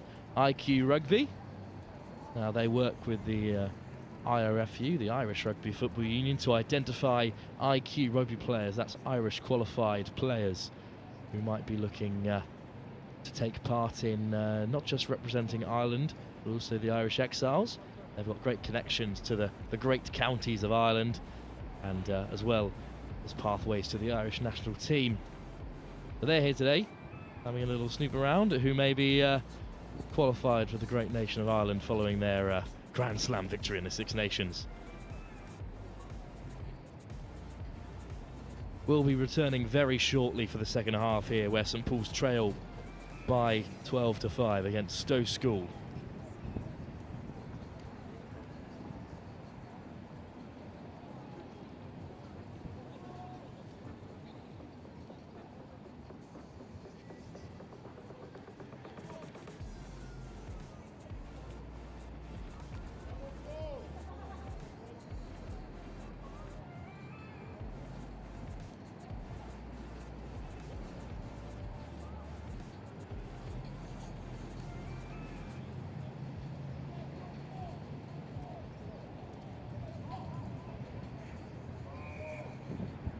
Well, it will be St Paul's to get us back underway here. A really testing kickoff spilled by Stowe. Exactly what St Paul's needed. It was a really tough kick to gather, and they'll come away with it. Back down the short side they'll go. Charlie White takes contact. That's great, gone backwards, play on. Oh, great pressure on the 9 there, but Dark does really well as White comes into play away, but Stowe have turned it over. Backwards is the call, and Cowan has some work to do. Great shot by White. St Paul's have turned over in the breakdown. Well, a scrappy start to this second half. Both sides just so desperate to turn that ball over, and now St Paul's will come away with it. Great contact by Poole, but Harvey Poole is not released in the tackle.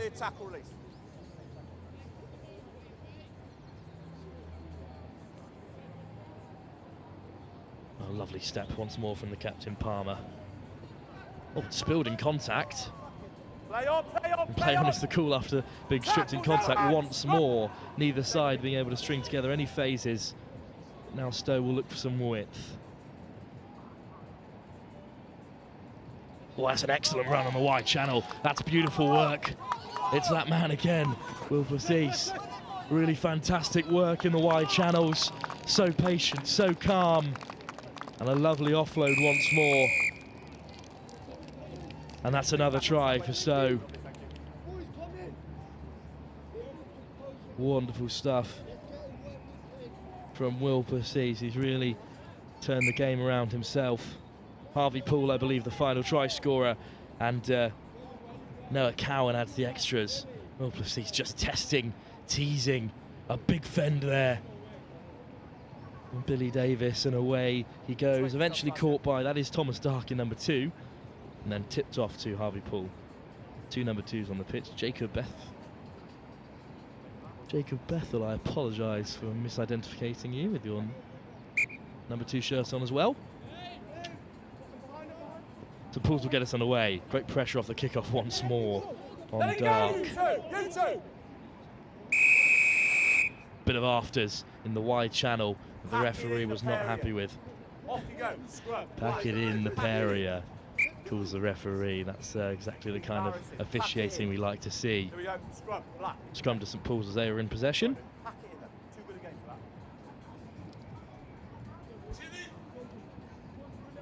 Well, there's plenty of time still for St Paul's. Jacob Bethel, the under-16, will feed this scrum. And amazingly well to get into this Stowe side. This St Paul's side, sorry. Stowe will be happy with how the game's gone so far. That's a huge counter scrum. Well, excellent work from Bethel to get his hand in there and disrupt. There'll be another scrum. Well, you could possibly go anywhere if you're watching our Next Gen live stream of our RE2, because up next is a huge game. Marlborough College against Moncton Coombe, 2 sides who are also yet to win their first game of day 2. That'll be a massive fixture. And 2 very impressive rugby institutions. A testament to the quality of this Vase. Great work from Bethel to flick it between his legs.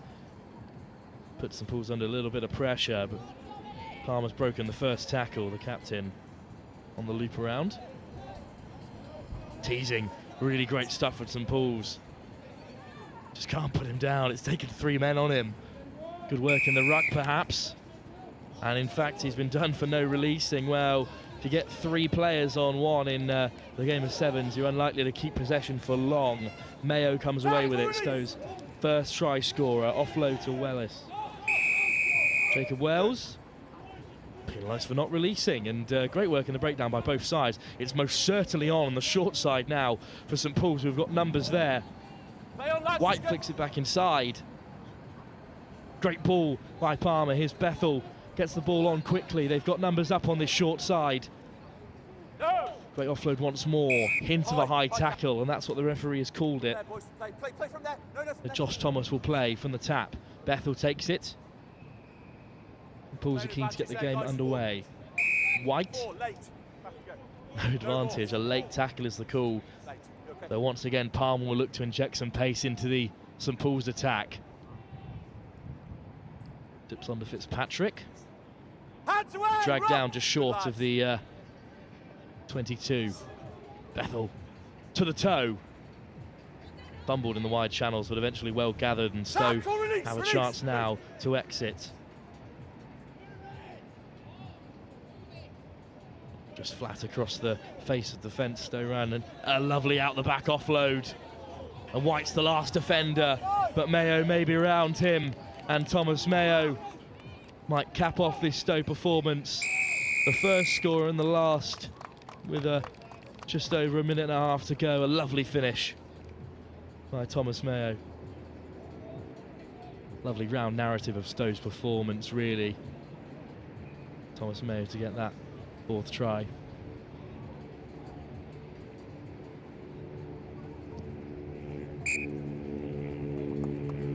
Points are good. Added the extras. This is just textbook 7s really from Stowe. Just big patient, running it across the face of the defence. A lovely offload. And some great pace from Mayo. Well, Stowe have certainly kept their hopes of competing in the latter stages of the Vase alive with this win here. Their first win of the morning session here at the ROSSLYN Park National School Sevens. That's a tantalising kick-off, really, from Stowe. They've got a hand in there. Referee says play on, lovely offload. Away goes Cowan once more. Cowan, Cunningham, dragged down by the captain, Palmer. Hartigan. Once again, St Paul's get involved in the ruck, straight of the fields. Hartigan with a tap. Beats the first man. Beats the only man, Ollie Hartigan. That'll be it, guys. And as the referee calls time on this fixture, Stowe have really run away with it in this second half. A heavy defeat for St Paul's, who had such a promising day yesterday. Very impressive in their initial group stage, but they've got a mountain to climb now if they wish to take part in the latter stage of this vast competition. Stowe, however, have put themselves in a great position going into their final pool game, which will be broadcast later afternoon, that final round of fixtures. Well, we've got more action from the under-18 Vase next this second pool round. Marlborough College up against Moncton Coombe. We'll be live here on RE2 with Next Gen very shortly.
Well, welcome back, ladies and gentlemen, everybody else, to the exciting fixture we have for you here. Marlborough College up against Moncton Coombe in the Vase competition. Both these sides coming off the back of a loss in their first game. Rugby School defeating Moncton Coombe by 36 points to 7. Marlborough College went down by just 1 point to Haberdashers Monmouth. Joining me is Chris Roberts from Limitless on co-commentary. Limitless, of course, keeping all of us here at Next Gen very warm in the tumultuous weather here at the ROSSLYN Park Sevens. Thank you so much for being with me today, Chris. Hi, Will. Thanks so much for having me. Amazing occasion. Amazing day one yesterday. The weather is certainly not dampening the spirits. Anyone who's never been to ROSSLYN Park, please do get here. Everyone who is here, please enjoy themselves. It's amazing. Well, some lovely offloads to see at the beginning from Moncton Coombe. Another out the back there from Arthur Jones. Little line break by the men in red. And a good KBA once more. Finally stripped into contact by Marlborough College, who will come away with it. Brooke, Wilson, right away they've got a man over, but Wilson takes contact. Lovely offload to Brooke. What a fast start to this game. Brooke shrugs off one man. Betts, a basketball offload into the wide channels. Hebblethwaite. Seb Heffelthwaite will open the scoring for Marlborough College, and that was a little bit too easy for Marlborough, perhaps, considering how impressive Moncton Coombe looked in their first attacking set. No, absolutely, and you can see how the conditions are affecting players having to work really hard. It's really soft underfoot, and sometimes that when you have got that attack time and time again, all it takes is somebody falling off a tackle there. So yeah, they had to work hard for it, but got their just reward for sure. Max Robinson will add the extras. Well, you can see on the edge of the field on your screen, and I certainly walked through it this morning, where the pitch is looking lovely and green, but the surrounding area has been thoroughly torn up. I think the ground staff have done excellently well to keep the pitches in this condition. But that will be a consistent theme as we go later into the week. And I think you'll see changes of tactics happening as well. You know, everyone imagines this is wide, beautiful game of sevens, but actually it is a game for all shapes and sizes and different tactics depending on the conditions.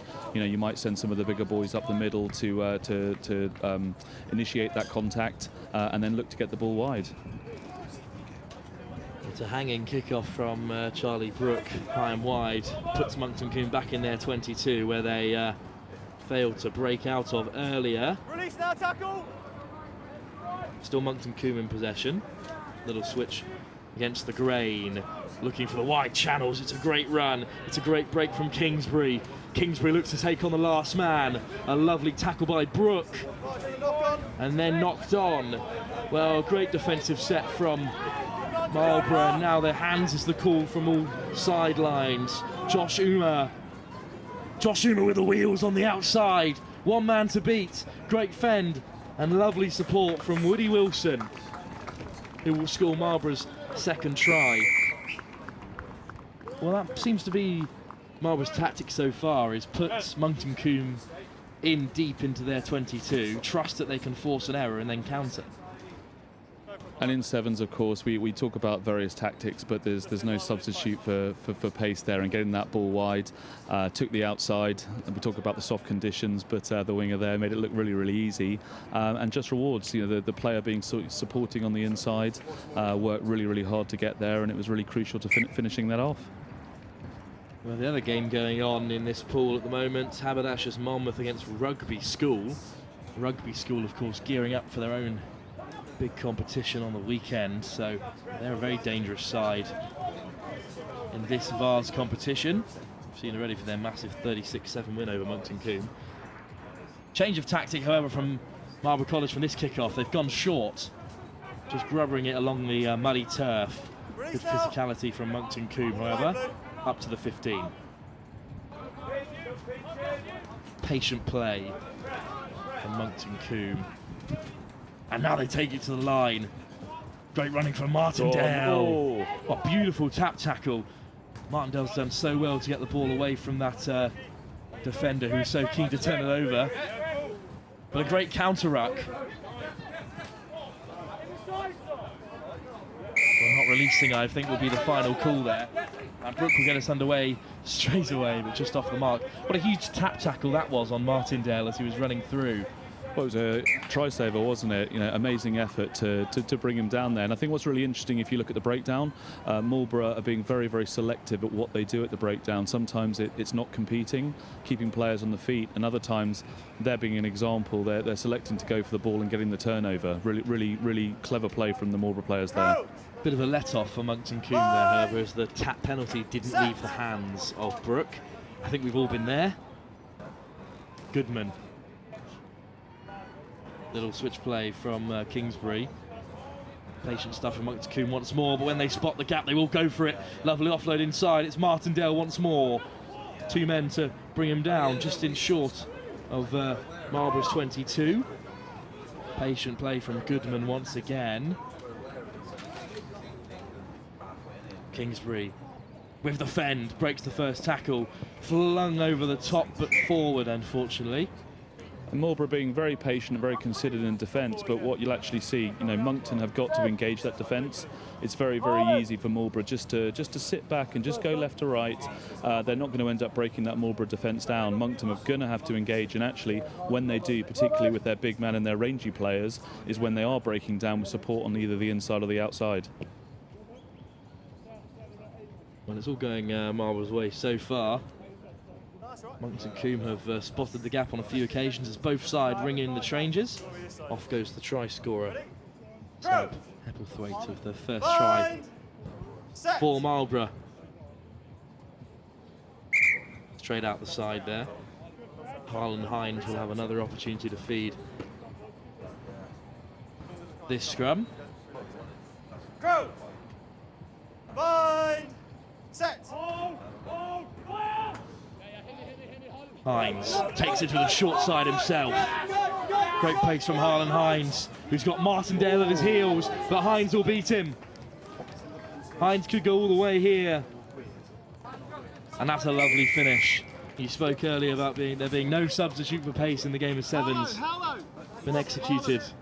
quite brilliantly in front of us here. Absolutely, and the Moncton player gave all he had. Unfortunately, it was just that little bit of extra pace at the end to take him all the way from that scrum. Lovely individual try.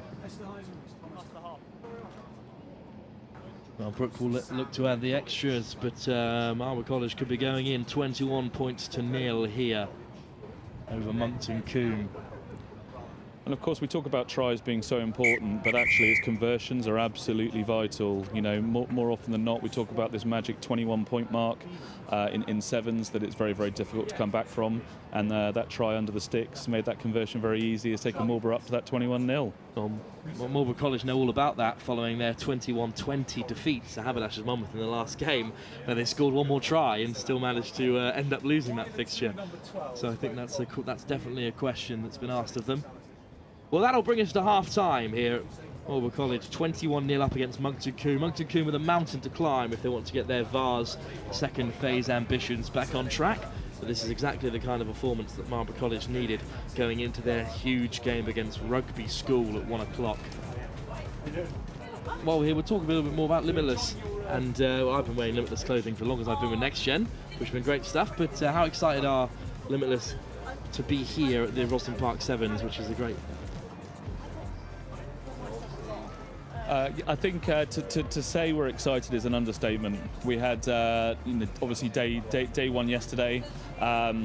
We had day one yesterday, and I was losing my voice last night. It was non-stop talking, and the rugby community is amazing. So it was coaches, it was friends, but of course, you know, we're here to talk about Stash and talk about limitless kit, something we're very, very passionate about. It's amazing to be associated with a partnership with Next Gen, a company that is doing amazing things for schools rugby and school sport. We operate exclusively within schools at the moment, and it's amazing to see so much of the kit here. And again, it was just extending our partnership with an amazing brand like the ROSSLYN Park National School Sevens, and we hope to speak to a lot more people and show what we're doing. You know, on a personal level, we've put a lot of effort into our top rugby shirt over the last few months, and we're getting some amazing feedback, and it's amazing for people to come and actually see it in the flesh on the corner of RE1. Well, that's absolutely the case. I remember being at ROSSLYN Park myself and spent half my day running around staring at everyone else's stash and thinking, oh, when am I school going to bring them in? Lovely to have Limitless here. Thank you so much for being with us, Chris. As Moncton Coombe might be in trouble right in the early stages. It was great work from Marlborough College. Went steaming down that far side. But it's that man again, Joe Martindale, with a huge covering tackle. Yeah, absolutely crucial. You felt if Marlborough had scored then that it would have been a real cliff to climb up for Moncton Coombe. You do feel they're going to have to be the first one to score in the second half if they're going to stay in this match. Goodman will have this line-out throw. Just short, so unfortunate that it hasn't reached the 5-metre mark, I believe, so free kick. Free kick, never went 5 metres. Such a tough penalty to concede. Ebblethwaite. Lovely step once more from Marlborough College. Betts. Ebblethwaite once more. A little bit too simple for Marlborough. And you said the next score was crucial. This is quite a comeback that Moncton Coombe would have to stage at this point in the game. Absolutely, and of course, you know, it only takes 30 seconds to score a try, so technically there is time, but it's much harder when you've got a side like Marlborough in front of you. They've got the bit between their teeth. That score is going to make it very, very difficult for Moncton Coombe, and yet it's an element now in terms of, you know, character and resilience, and Moncton Coombe taking those opportunities when they've got the ball, and from Marlborough's perspective, they'll want to hit home and keep adding points here, because of course as they keep on going, it'll actually be easier from an attacking perspective rather than constantly defending. So yeah, a really, really tough challenge ahead for Moncton Coombe. Well, Seb Hebblethwaite picked a good line through a couple of dummies, and now Moncton Coombe have to rebuild from inside their own half, and when you're under this much pressure, perhaps those mistakes just become slightly too easy to make. No one set up paper, is it? So if you do like that No, of course, and I think from the player's perspective, there is an element of feeling that it's going to take a massive effort. It looked like the player then just took their eye off the ball, thinking where are they going to move the ball into space before contact, and of course it being heavy and slippy makes it difficult to makes it more difficult to catch. That's a great scrum by Moncton Coombe, who have turned it over. Good direct running from them, lovely turn. Martindale, it's gone backwards, but swept up by Hines, and Marlborough come away with it once more. Plenty of time still left in this game. Moncton Coombe need to pull something special out of the bag. Instead, it's Marlborough College taking it down the wing once more. A lovely offload inside. Beautiful score. Howell will profit from that wonderful offload inside, and Marlborough College are running away with it. Yeah, and this will be a time where coaches are looking to make various replacements. It's a long day one, and it's cumulative as these players are coming into day two. It's absolutely vital that they are using their maximum squad size of 12 and keeping those players rotating as fresh as they possibly can as they play a number of matches on their second day. Well, Moncton Coombe are coming off the back of a very early 10 o'clock heavy defeat, whereas Marlborough College scored more tries than Monmouth and ended up losing by 1. I think the manner of those defeats may have affected their mindset coming into the fixture.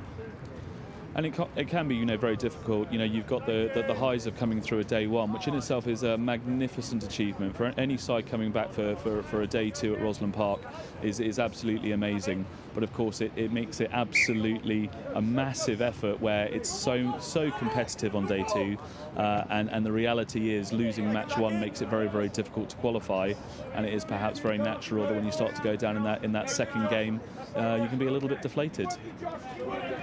Well, Moncton Coombe is still pushing here. That offload out the back hasn't gone to hand. Good work in the breakdown.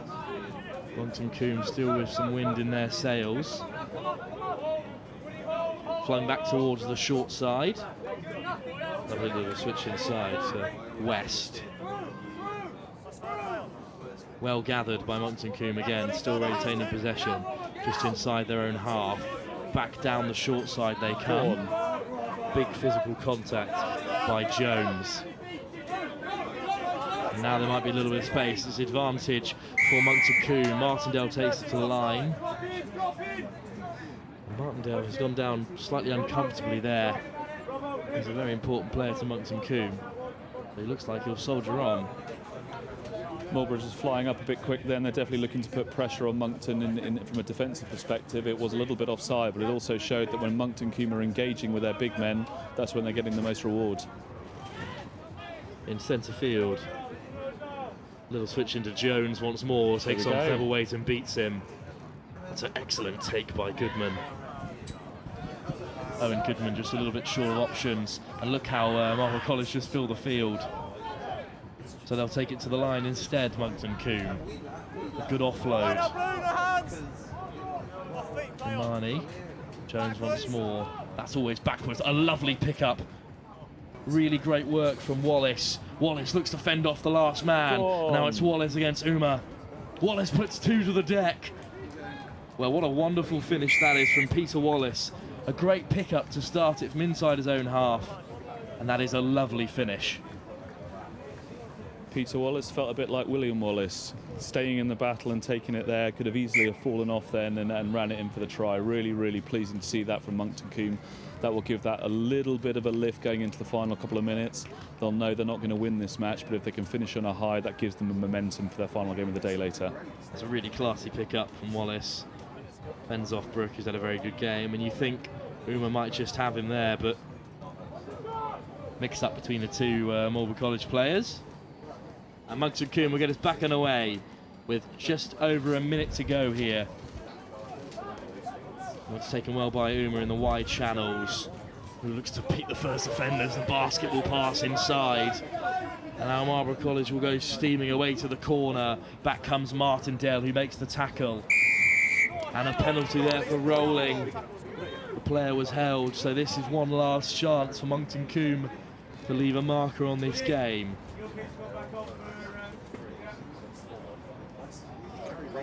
just assessing their options here. There's some proper sevens we've had in front of us for this fixture. I think the thing that's been amazing is just the effort levels from all players across all the minutes, across all the squad, and certainly exemplified by that defensive set there. Well, Moncton Coombe have had to come out from deep and they've just nudged it clear, but only as far as the dangerous Charlie Brook, who's looked very creative for Marlborough College. He'll take it to the lines, he'll find Harlan Hines, who beats one man. Harlan Hines with clever footwork and a great offload. Brook once more. They've got numbers up on this left-hand side if they can use them. Lovely flick back inside to keep it in play, but the ball will just trickle dead. And a rather anticlimactic finish to what has been a wonderful game of sevens. Marlborough have come away 33 points the better of Moncton Coombe School, whose solitary try from Peter Wallace will give them some solace. But it's a very similar scoreline from their first fixture. Marlborough College, on the other hand, have got themselves back on track in this Vase competition. Don't go anywhere, of course, because there's more Vase rugby. It's Peter Symonds College up against Sherborne up next on RE2. Thank you so much for being with us, Chris Roberts of Limitless. Thank you very much for joining us. Thank you for having me. Absolute pleasure.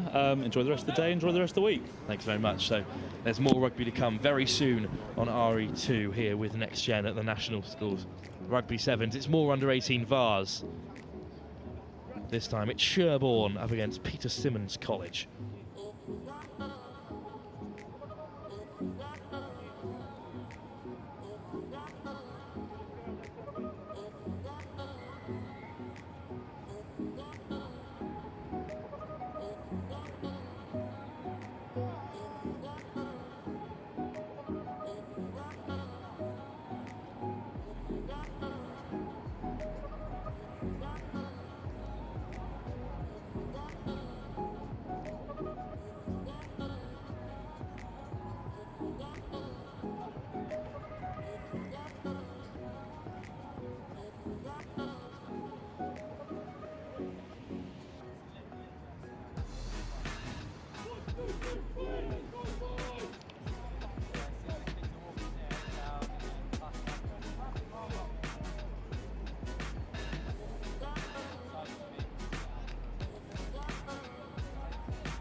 Well, we're back for another round of Vase action here. It's Sherborne up against the very impressive Peter Symonds College. Peter Symonds College have won their first game.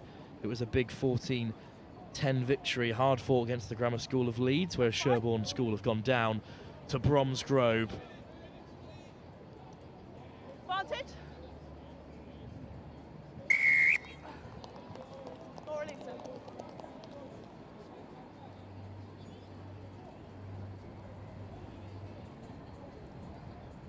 Quicker release for me, okay?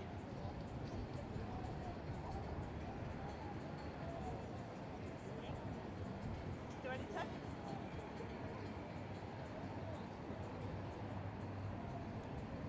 Well, it was a good start for Peter Symonds, and they'll be getting us underway. Joining me is Kevin from IQ Rugby, who'll be in co-coms. Thank you so much for coming with us, joining us today. Yeah, no problem, Will. Thanks for inviting me. And Kevin will be talking to us in a bit about IQ Rugby and what they have to offer all the players here at ROSSLYN Park's National School Sevens. But first, it's a knock-on advantage for Sherborne, who have weathered the storm. So Sherborne, of course, desperate need of a win here to get their Vase progression back on track. Bromsgrove looking very strong in the early hours of this morning.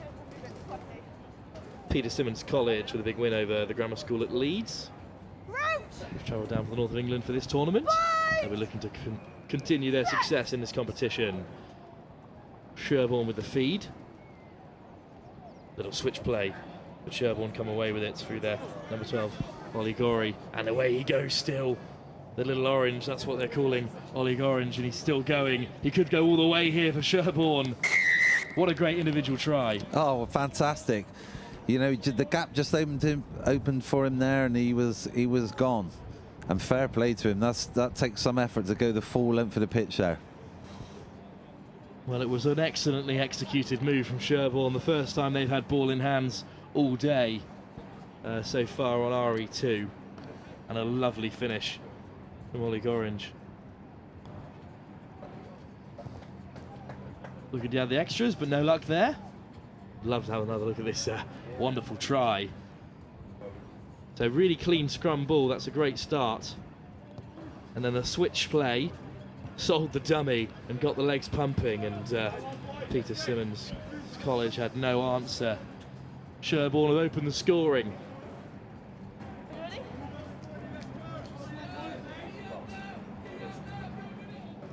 Well, Sherborne will get us back underway here. That kick has not gone 10, so free kick for Peter Symonds College.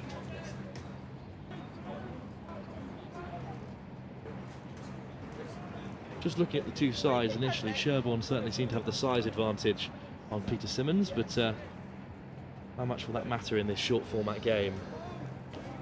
Well, it's all about possession, Will, and I think if you know, if Sherborne can keep hold of possession and get some continuity. Same for Peter Symonds as well. They just need to keep the ball, try and move the ball to the edge, and hopefully open up some space for their dangerous wingers like this now to go in. That's Rhys Thomas, I believe, that just scored that great try there. Oh, that's excellent work from Peter Symonds College. What a response that is. So quick to score. And yeah, Rhys Thomas, number 22, has gone all the way and finished off for Peter Symonds. Well, what an excellent start to this game we have so far. It'll be interesting now, Will. You know, in sevens, the conversions are so crucial to the outcome of the game. It really does make a big difference if you can slot them like he's just done there. Great finish from Ollie Kavanagh, who was involved in the try as well. Well, this was simple enough, really, for Peter Symonds. Just drew the first few defenders. Lovely offload and a great step. Yeah, defend as well, straight into the chest to push the defender off, and then run round to get as close as he can for the post, and then to back it up with his own conversion. Fantastic play. Well, Sherborne's lead certainly didn't last long, and it will be the man who slotted that conversion, Ollie Kavanagh, to get us underway. Well taken in the wide channels by Sherborne. It's their try scorer, Ollie Gorringe. Oh, lovely work once more from Sherborne to break the line. Great covering tackle on Kaz McLaughlin. And McLaughlin, unfortunately, there just forced a knock on. Well, a lovely tackle that was, because Sherborne are off to the races once more.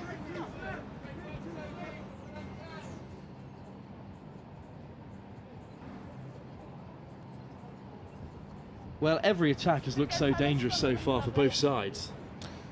Yeah, they certainly have. Both teams are trying to play. They're trying to move it to the edges and hopefully get on the outside of their opposition to hopefully score some tries. But fantastic effort from both teams so far. Nick Moore with the feed, and Moore goes to the short side himself. Draws in two defenders and gets the offload away for Peter Symonds College. They pick from the base. Good friend from Luigi Falcone. And now hands might do it for Peter Symonds. They've got space on the outside. Thomas once more, might go himself. And that's Thomas's second try. A great finish by Rhys Thomas, and well, Peter Symonds are making these attacking sets look very simple, aren't they? Yeah, he did really well there. If you just look at Rhys there, he's gone on the inside. He saw the defender turn out, and he's just accelerated through the gap and powered over that line there for a great finish. Well, the side from Winchester are certainly having a day of it going forward. 14 points was enough to see off the grammar school at Leeds in their last fixture, but it was great work from Falcone, sucking in defenders, lovely offload. Moore had come rack round the corner, and then Symonds, Rhys Thomas had a man outside him and didn't need to be used in the end. A great score, and once again it will be Peter Symonds with a kick-off. It's a really testing ball for Sherborne, but well taken in the end. dragged down on their 22. No, leave him, Seven. Sherborne looked to spread it wide. Perhaps go to the boot, but that kick was a dummy. Wraps up once again just inside their 22.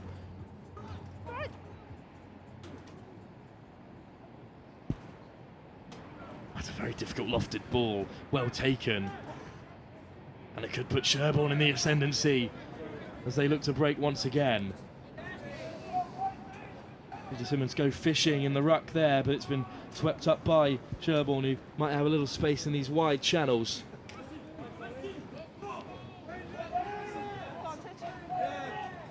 Oh, but it's been turned over at ruck time. And after a good initial attacking set, Sherborne is just struggling to break their way into the half of Peter Symonds College. Yeah, they're just a bit slow in support there, and you know, that was great work from Peter Symonds there to challenge for the ball at the breakdown and then get the turnover, and that was crucial. Well, Peter Symonds College have called an end to that first half.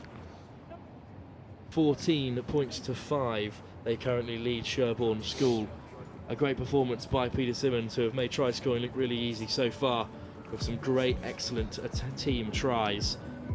Sherborne School are certainly in the fight as we head into the second half. Here at RE2, live with Next Gen. But we're going to talk a little bit about IQ Rugby before we have a bit of time at the half-time period. So I'll hand over to you, Kevin, to tell us all about IQ Rugby and what they have to offer.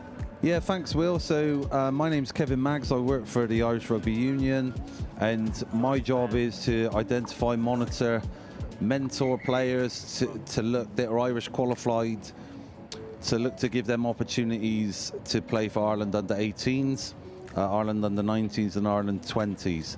And you know, the way to get into the Irish pathway, firstly you have to be Irish qualified by either birth, your parents, or your grandparent. Like most sports, is the grandparent rule. So providing that, anybody who is Irish qualified or have got Irish parents or grandparents, they can register at www.iqrugby.com and register their details as a player on there. And then we'll email them, hopefully then, to invite them to some of our regional days and our assessment days, and hopefully get them to play in the green jersey. With 11,000 students taking part at ROSSLYN Park, you'll be hoping that a couple of them have recognised some Irish heritage along the week. Yeah, we've got a lot of players actually playing throughout the teams, both from the 18s Vase over the last 2 days and the under 16s, and then obviously in the under 18s Cup competition on the Thursday and Friday. So we're here, myself and Steve McGuinness, who work for the Irish Rugby Union, are here all week. And please make yourself known and come up to us if you are Irish qualified, and we can explain the pathway from there. Excellent stuff. Well, Peter Symonds College have retained possession very well so far at the beginning of this second half, where they lead 14 points to 5 over Sherborne. Oh, there was a hand in there from Sherborne. Accidental only is the referee. So it'll just be a scrum for Peter Symonds, who kept the ball alive very well in that opening exchange. Especially looking at Luigi Falcone, his offload game at the number 6 shirt has been very impressive. Are we all changed? Well, Sherborne ring in the changes. Perhaps a testament to how the amount of rugby these players have already had to play across the day one. Yeah, definitely. Another key factor in sevens is using your substitutions well, and giving boys that have made big runs and bringing on fresh legs to try and change the impetus in this game. You know, as they're 14-5 behind, so they need fresh legs now to hopefully try and make a big impact. Well, a triple switch is what Symonds College just pulled off in the wide channels, but it hasn't gotten them anywhere because some great work in the breakdown has turned it over. That was a lovely planned move, but didn't fool Sherborne, who are now away from that breakdown position. It's Ollie Gorridge once more, offloading into the wide channels. A huge hit there from Peter Symonds, really important. Heaver, back inside they go now. Through Beaumont, double fend from Bedford.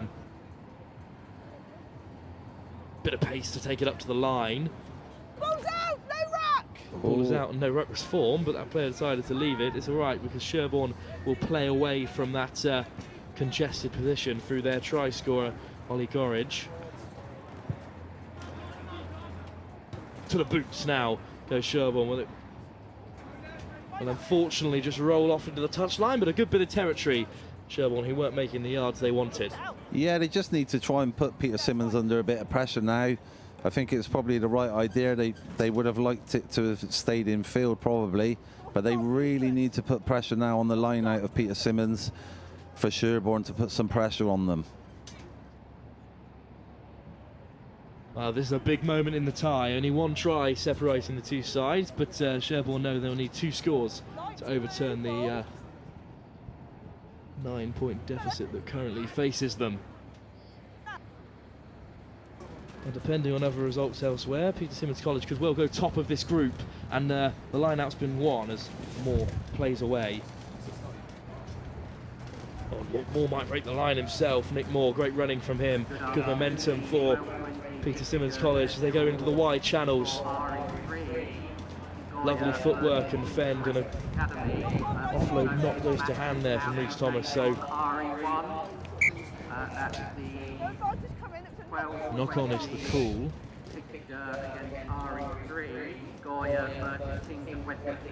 It will be Sherborne possession.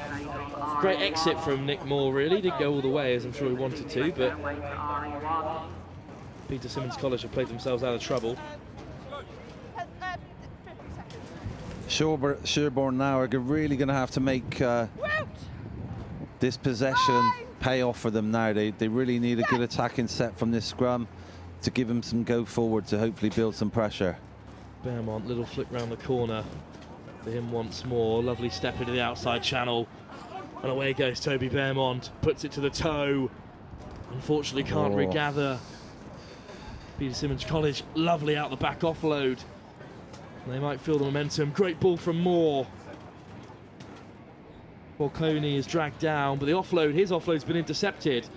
And surely from here, Sherborne must score.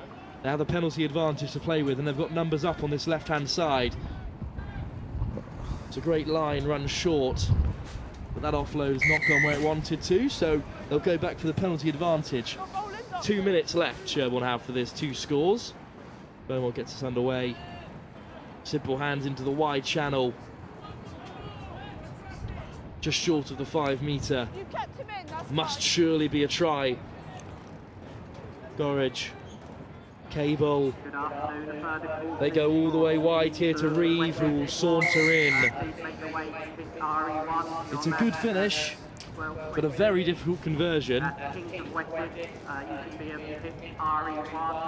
Yeah, they're not going to have much time now, Will. They really need to try and slot this if they can, just to give them a chance in this last minute and a half of this match. Well, even when they had a penalty on the 5 metre, Peter Symonds College did not make it easy for Sherborne. It's a great effort from the drop kick, but just wide of that left-hand post. Just missed it there. Well, even when they had a penalty on the 5 metre, this try was certainly not easy. They had to work really hard to carve out even a little bit of space. Peter Symonds College defended excellently well. Yeah, I mean, that's absolutely crucial, Will. In all these guys, if you're hunting on the inside and you're working hard to keep Sherborne out into that wide channel, it makes the conversion so difficult. And they really are key at this level. Conversions are key, because that is the difference between winning and losing. Well, it's been knocked on from the kickoff. Great news for Sherborne, who have just 20 seconds left to make a difference in this fixture. This surely is their last chance. Yeah, that's it. Last play now, so they've really got to make this and keep the ball and hopefully score the winner. What a moment this will be for Sherborne, who've battled from 14-5 down in this second half. Beaumont, they'll look to go to the wide channel off first phase. Great fend from Wes McCarth, and still going into the corner. Oh, unbelievable. Charlie Wes McCarth has won the game. Incredible. Last play. What a way to finish that match. Fantastic. well, it looked like a simple enough move off the breakdown, but just real power, real strength. Number 11, Charlie West McCoth, and they've gone all the way and scored. And what a win that is for Sherborne. Great effort from the conversion, but no luck. So 15-14 the final score, and this is the try that won the game. Yeah, so it was a good pass.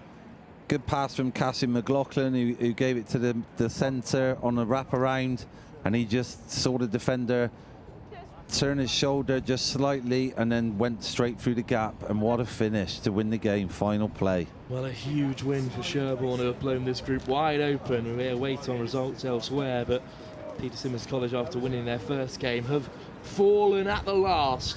15-14 for Peter Symonds College. What a great moment for Sherborne. A huge win for them.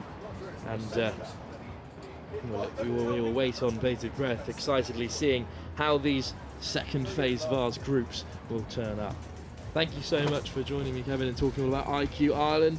You'll be here across the 5 days, of course. Yeah, of course. Yeah, myself and Steve McGuinness, as I said earlier. Yeah, come and make yourself known if you are Irish qualified. If not, please log on to www.iqrugby.com and register your details as a player. That will be fantastic. Thank you very much for being with us on co-commentary as well. Cheers, Will. Thank you. Well, there's plenty more rugby to play, of course. We return to the Under-14 Girls' Cup next. It's Whitcliffe Mount School against Hill House for some more pool action, that from Group B, which we'll be back for the Under-14 Cup. A great competition to have. We've seen plenty of quality rugby already. And then after those two Under-14 girls fixtures, where East School Garth Olg will be playing Trinity School Sevenoaks, we return to the Under-18 Vase pool stage to see Monmouth against Moncton Coombe. That could be a group decider there, as Bryanston take on Malvern College. All of those fixtures to come later on as we head into the afternoon. So we'll be back very shortly with more action of the Under-14 Girls' Cup. Whitcliffe Mount School against Hill House School.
top representatives, please return to their cabin. Thank you.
Start with a good attitude then, let's go.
Time of it. Well, full time.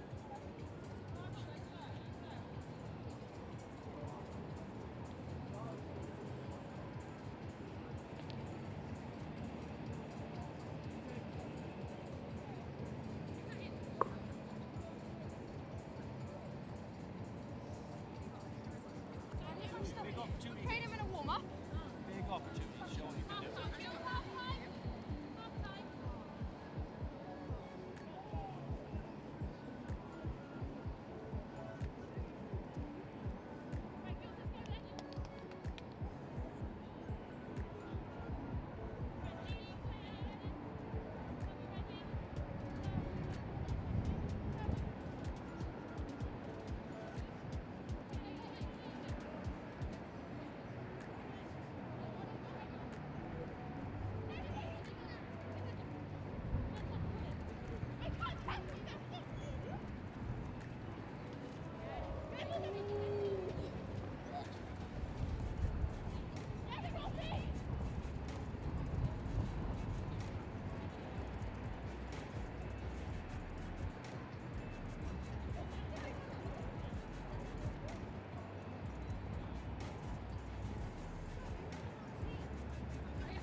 representative from SOX, please come to RE control. That's a representative from SOX to RE control. Thank you.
Good afternoon, this is a call for Kingsbridge Community College.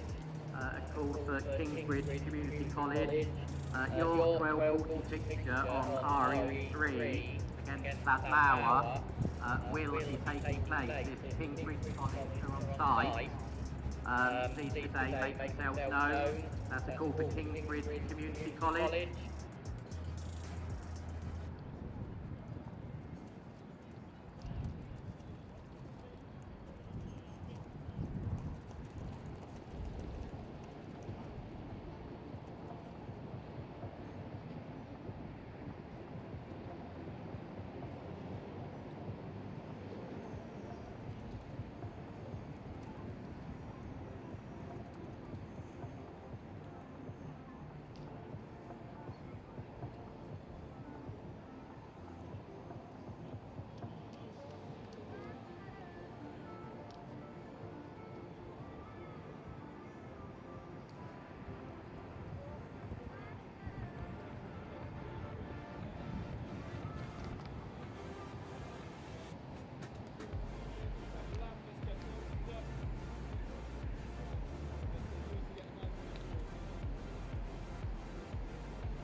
afternoon. This is a call for Kingsbridge Community College. Kingsbridge Community College, if you're on the RE side, could you report to control, please?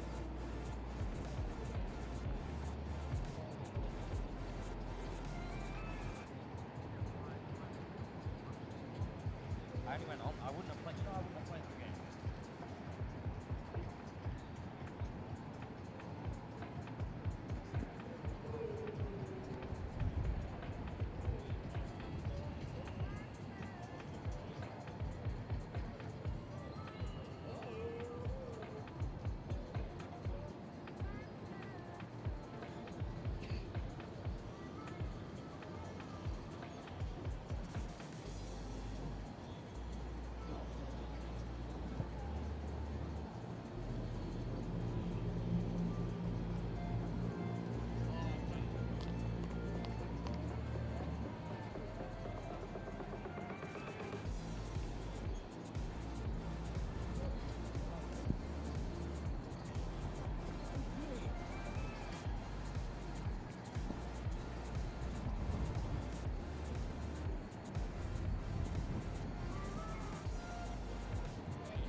there's a representative from Bryn, Glencock. On site, can you please come to the RE control cabin? Thank you.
Action about to begin on RE2 between Monmouth School and Moncton Coombe School.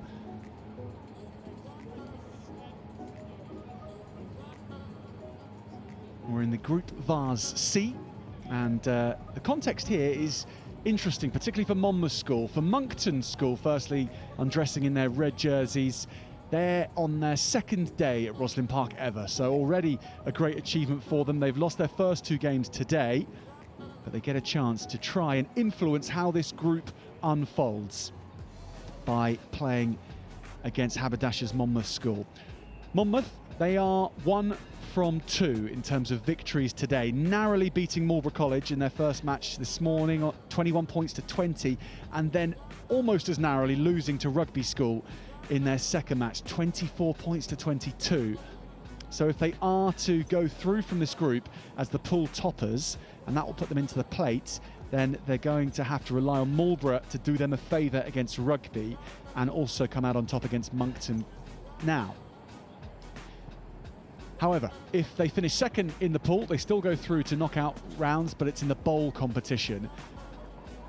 And that will be meaning knockout games to come for Monmouth School. But to do it as top of the pool and to beat Rugby School, what an achievement that would be.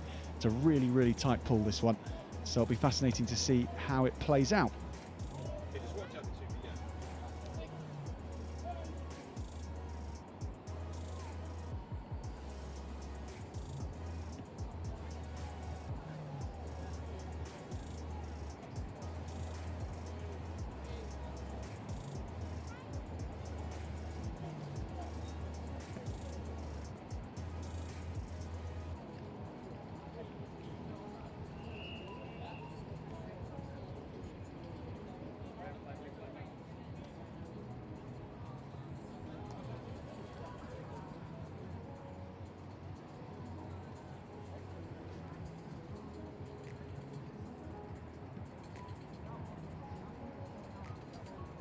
kickoff coming up in a matter of minutes. Still a few more final preparations for Monmouth and for Moncton.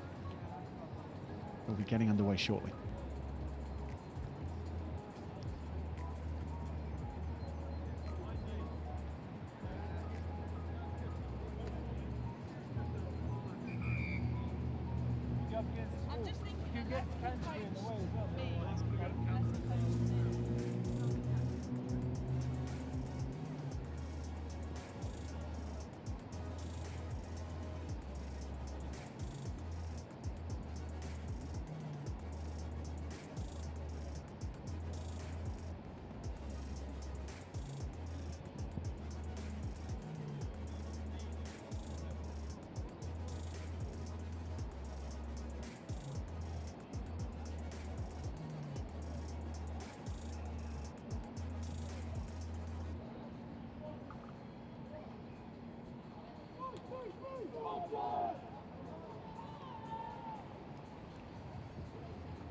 Moncton take their place.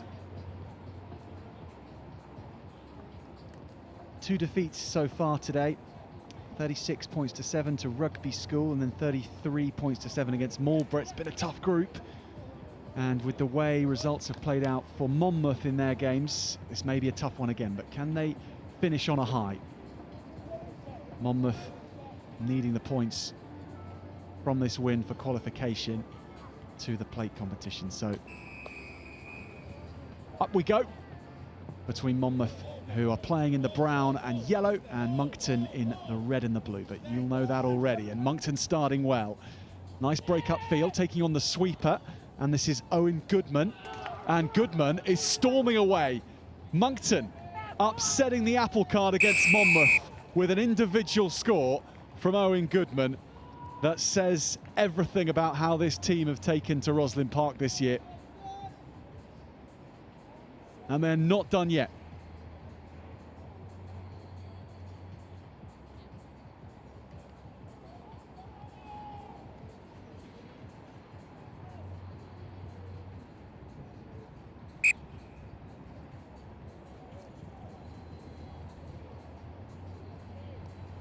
How about this? Simple wraparound ball, and there's no tracking across on the inside from Monmouth. Sweeper beaten.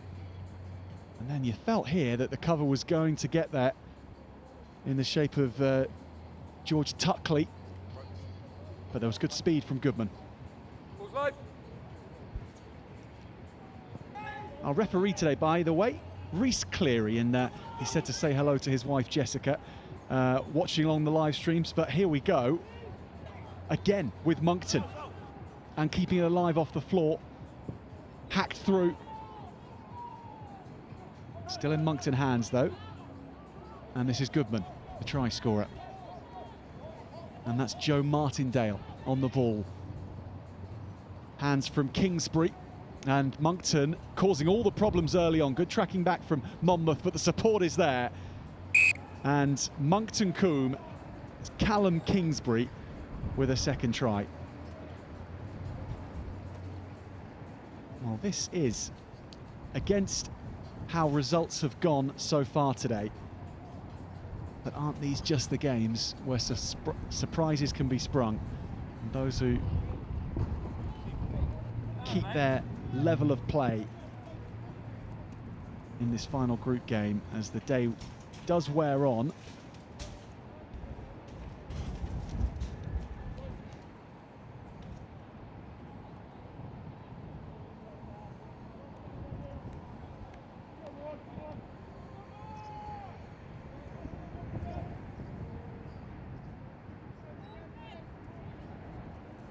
Live.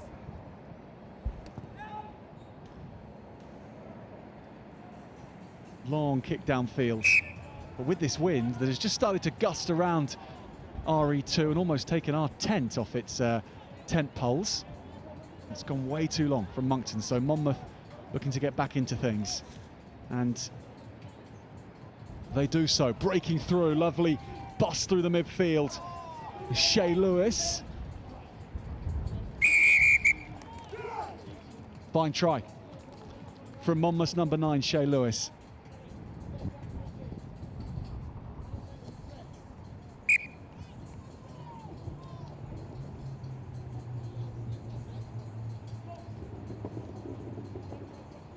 What a beginning. Let's take a look at this. As simple as it comes sometimes. Shay Lewis spotting the gap.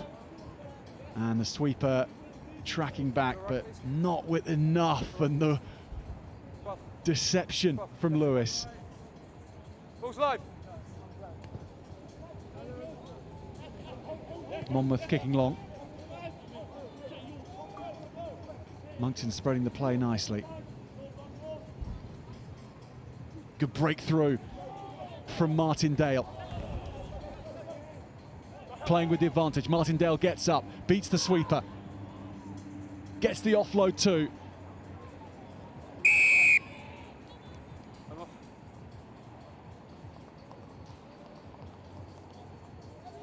Yellow card shown, and it's George Tuckley who will spend 2 minutes now in the sin bin. And Moncton with a great chance here to hammer home their advantage in this first half with 2.5 minutes before half time. Peter Wallace now. Wallace spotting a gap, and they are opening up Monmouth at will, Moncton. Wallace with the swerve on the outside and the speed to round it off.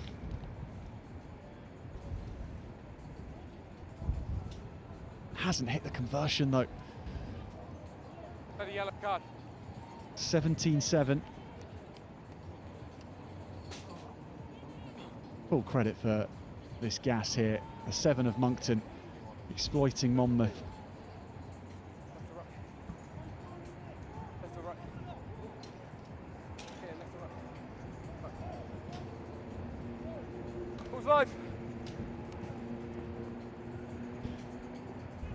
Martindale's kick, and that has bounced just before the touchline.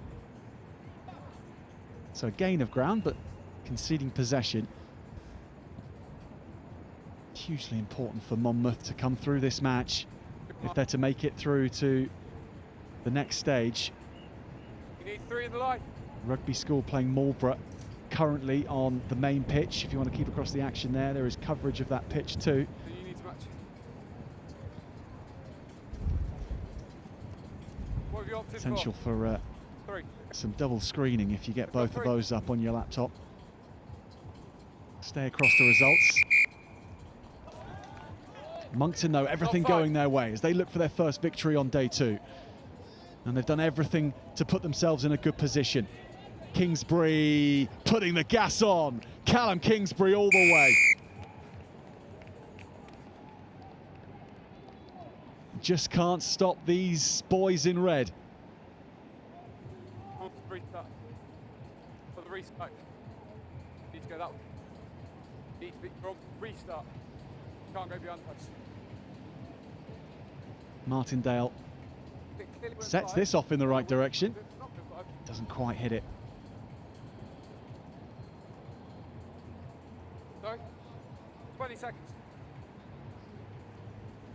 Great skills, wasn't it, to identify where the space was, and Kingsbury with all the speed 11 seconds. he needed for that run. Get in the restart, whatever happens. So left or right. So they're backed up to 7 now, Monmouth. And again, what a kick that is. It'll be half time, but it just shows how on point Monmouth have been today in this first half. And it might be the best 7 minutes of the competition so far. 22 points to 7 against Monmouth, who have their eyes on topping the group, no less. But it's Moncton who have them under the thumb.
well, halfway through the half, and we were interrupted by the rate of Moncton's scoring. Such was their pace in racking up points, but we didn't manage to get a shout out to our referee Reese Cleary's children, Leo and Aria, watching on at home. So hello to you, and hello to wife Jessica as well. Reese has been refereeing on the main pitch here today, and now guiding this match and his expertise from the middle. What a great kickoff from Moncton. Wallace. And they're on the attack again. There's no let up.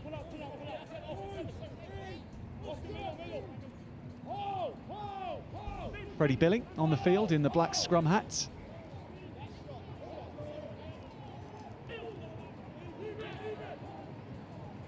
Jig through the middle, here come Moncton again. A swerve to the left from Martindale.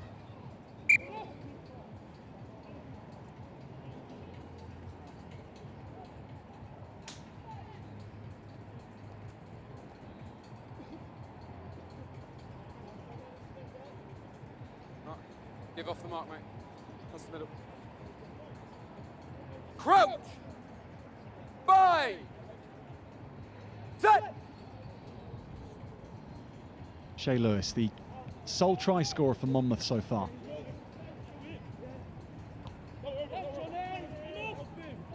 Carry from Finn Robertson. Playing with the advantage here, and the wind is having an effect on these looping passes from both teams. Monmouth come all the way back, unable to profit. To the face. Bent arm to the face. 15 points behind Monmouth. So they need to get moving themselves.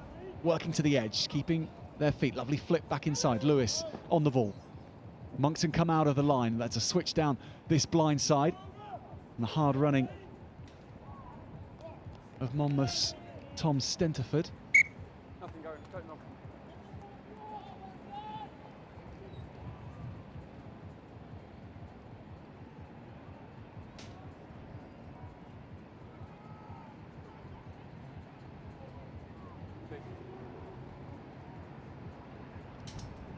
Hold the gap until I call the set. Engage early.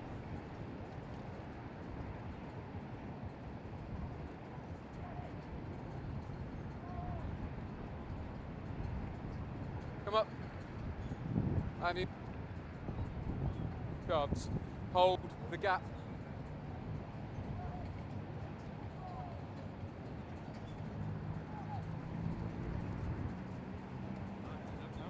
Good scrum from Moncton. Scragged by Monmouth. The hack through, and this will ricochet around and go out, but penalty coming as well. And there's a difference, isn't there, in sometimes the decisiveness of the refereeing here. Reese Cleary making sure that any misdemeanor is punished, and that's allowing the side with the most precision, and that's Moncton, to keep possession and dominate possession. And not getting anything wrong on the right side of the referee, and executing well too.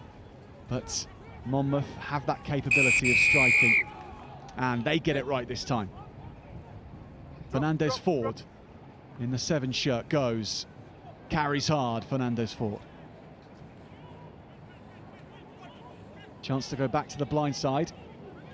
Moncton have got their hands on it. Monmouth with the penalty. Now down to 6 go Moncton, and this is the chance for Monmouth to rack up 2 scores over the next 10 minutes and throw themselves back into contention. Has to come now. That is Sam White with the corner score.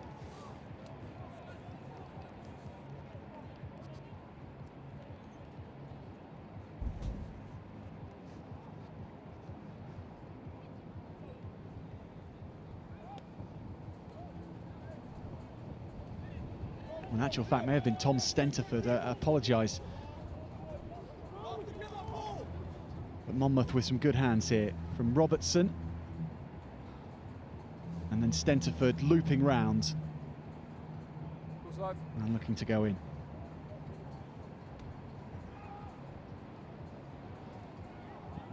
Bounce over. Moncton collect. Playing the man without the ball. Back. Game on our hands now. 10 points the difference with just over 2 minutes to play. Moncton's Owen Goodman, who got this performance going with that fine individual effort early on. He switches back. Space in the midfield, and the step out of the tackle is good. And now the speed being brought on as he trudges through this pitch at RE2 that is beginning to cut up. Goodman goes himself, leading his side forward, rounds the outside man, dusts off the sweeper, and Goodman is going to score. 6-man Moncton. Simply too good.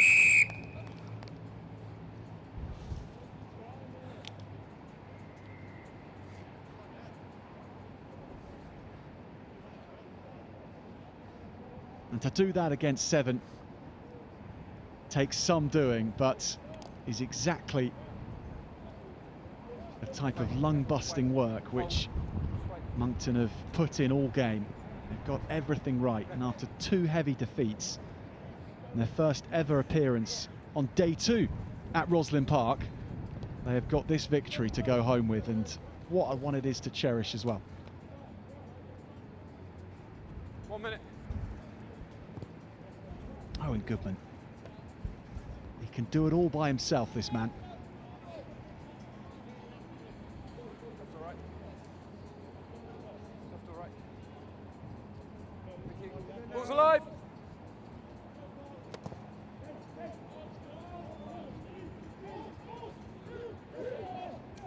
Taken down by Monmouth.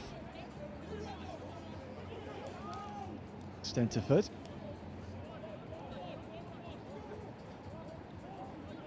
Good offload onto Robertson, and they'll spread the play here.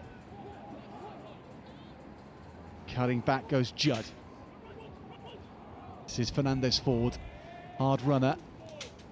Gets the offload in well. Monmouth racing away, but not to score. Tracking back Callum Kingsbury.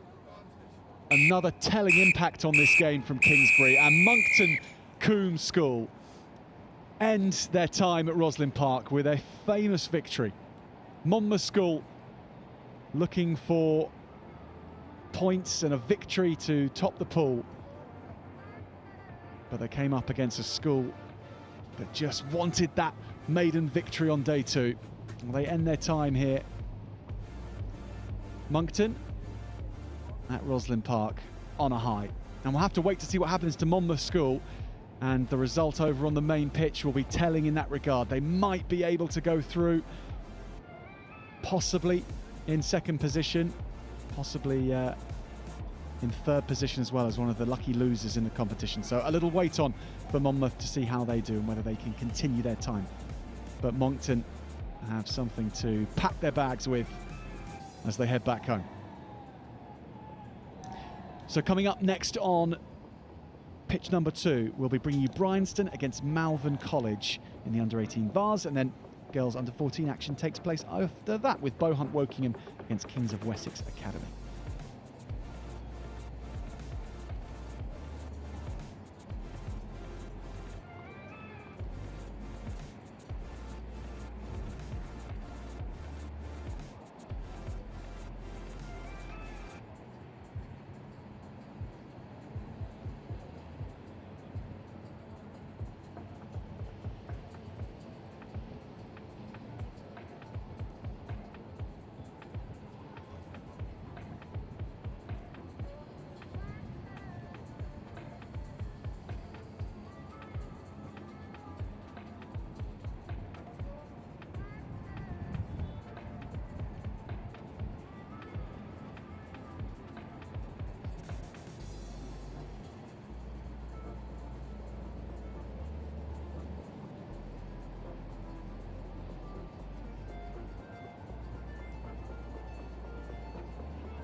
Bryanston against Malvern College now, a battle to top this pool.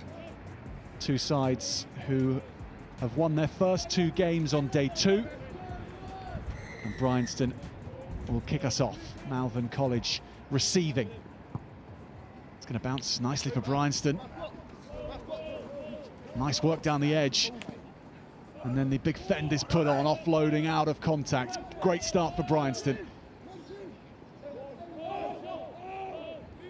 So many numbers away to the right, and that's going to make the extra pass. Great tackle and great take on the floor. Malvern College on red alert early on. Bryanston cutting back.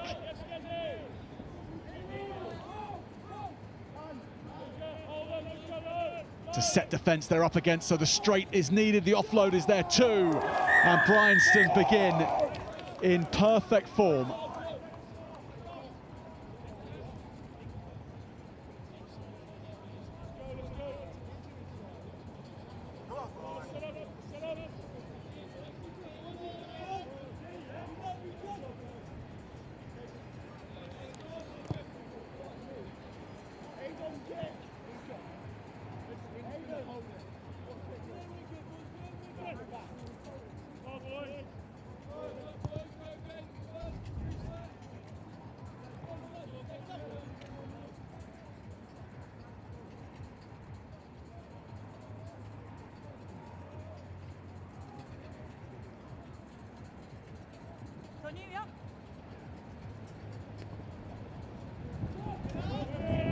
Up she goes from Bryanston. Backwards. And Malvern have possession for the first time. Thank you. Fling pass along from Jeffries. Nice switch on the end from Butwell. And back into green and blue colours, and it's nicely set. Their backs a little flat, but they have space to work it along. Bryanston standing off Malvern, waiting for the move to be made. Cam Smith chips in behind. Regathers nicely, Smith. He's not on the ball. He's not on the ball. Jeffries over to Skerritt. And now this is Ollie Minter. Tackling is excellent from Bryanston, and that's Dom Heffer. Jeffries again in the middle, trying to pull a few strings, working on unpicking this lock in the Bryanston defence. Here he is, slowing the ball down, seeing space in behind, but the kick isn't good. And Heffer carries it away, he's isolated, back in Malvern hands. Just pushed that offload a little too far, no one on his wavelength. He's tackled and then he ripped it.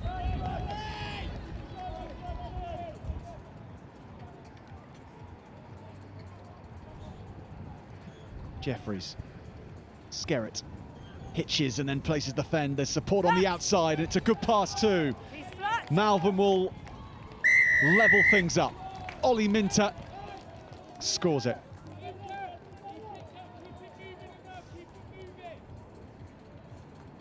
And the battle for the top of this pool, the winner goes through to the plate competition, and the loser will finish second and go through to the bowl.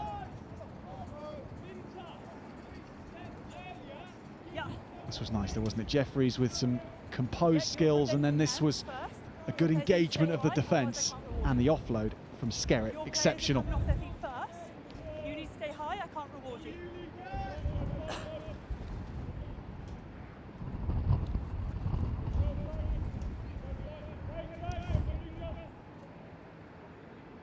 Thank you, Wing. Malvern just about get this 10, and they claim it. No, says the referee. Not gone 10. Well, that did go 10 metres, but maybe the referee just saw that it was reclaimed before the line.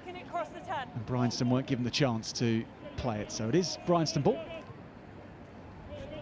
And chipped over from Goodchild, taken by Minter. Skerritt now. No hands now. Finlay Kennedy is trying to organise this Bryanston defensive line. Jeffries works an offload and Malvern again racing clear. Now this is a race across Wimbledon Common as Malvern kick up mud and have to reset. Bryanston have all got back well. The 7 working hard. Advantage. On the edge, a Malvern, and then the inside step to the outside is good from Smith. He's scragged. Minter. Butwell. Jeffries. Lovely flick as he didn't want to die with the ball. And he's created a small chance here, but Bryanston so good at shutting up shop. Henry Ward that time with a great tackle. Rarely get a chance to put a big shot in sevens, and that was taken by Ward. Now the break from Butwell, right on the 22. And lining up ominously here. The skill's so good from Malvern College, and how about the pass on to Cam Smith, who cuts in. And Malvern College's skill set so high. You're pulling them through.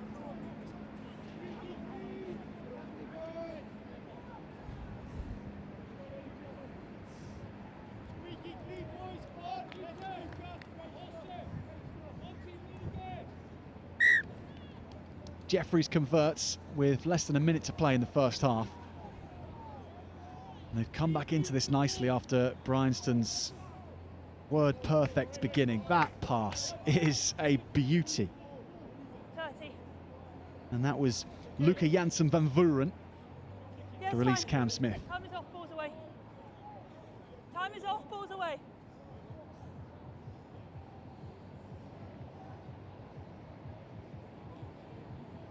It's living up to the billing, this one. Both schools with excellent days yesterday, and Bryanston this morning beating Cheltenham College, Malvern beating Reading Bluecoat School 14 points to 0, and Bryanston then beating Reading Bluecoat by a slender margin of 4 points before Malvern College got a big one over Cheltenham College, 26 points to 19, meaning they can top this pool. Time back on. Jeffries kicks long, good child.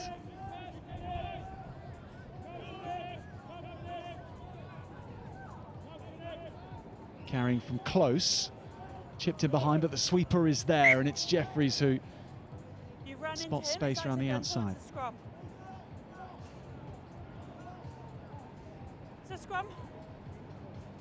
He didn't prevent your tackle, he just ran into his own player. Fine. Gent, on that, it is actually time from the half, so we'll call it there, we won't take the scrum, okay? Bryanston with the ball there, unfortunately not allowed to play it. So 12 points to 5, Malvern College ahead in the group decider. Who goes to the plate and who goes to the bowl at stake here.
Just to recap the context here, just been looking over the programme notes and speaking to those well-versed in the intricacies of qualifying out of this group. And if you do top the group as the group winner, Malvern College in a good position to do that, then you go through automatically, but one extra team who finishes in second can go through to the Vase knockout stages. But you have to be the best second place finisher in the groups in order to do that. And if you finish in second place, then it will be the bowl competition for you. So knockout stage is beckoning for both these teams. It's just what type of knockout stages, and that is a similar context throughout the day. So good child. No one. Again, on the ball and close. A nice pass from Vincent.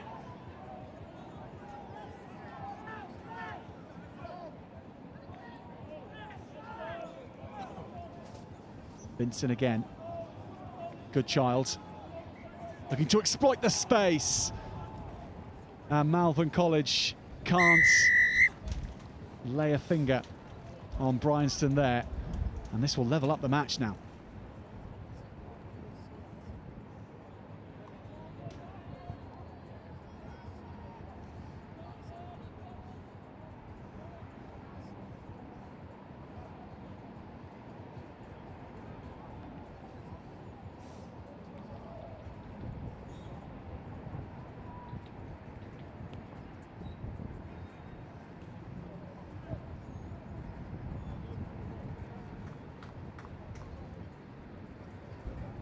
Stanley Vincent did well here, didn't he? Firstly, not to give away a penalty for crossing, and then to place that pass over to the left-hand side.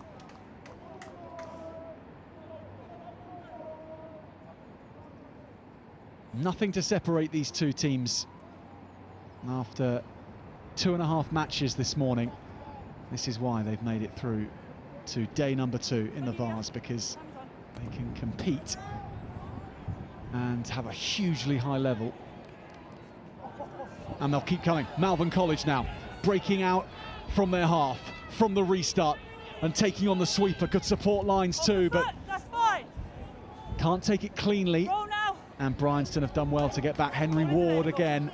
He's not in the way. Numbers here for Bryanston. The ball goes to the floor.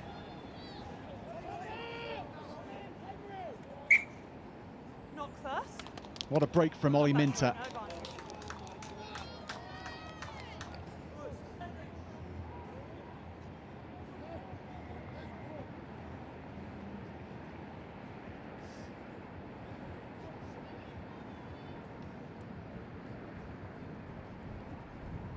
Crouch. Bind. Set. Pick from the scrum half. Jeffries. Cam Smith. Jeffries again. And Jeffries charging forward with support on the outside from Smith. And Smith in no more room than a phone box. Does his opposite man. And gets in under the sticks. Malvern College with a third.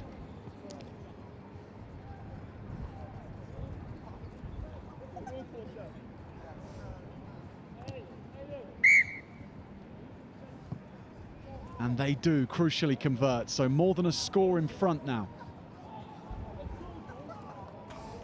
So simple from Malvern, but that switch was executed perfectly. A wonderful set play, but they didn't really create much of an opportunity. Bryanston still tracked across nicely.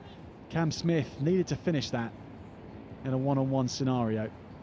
It's just how good the teams are at this level. Despite the trickery of the midfield, there was still a one-on-one. And here's a one-on-one which Vincent's going to win with his power. Seb Allies on the park, gets the ball back. Loops it over. Ward keeps it alive. Bryanston needing to score twice now.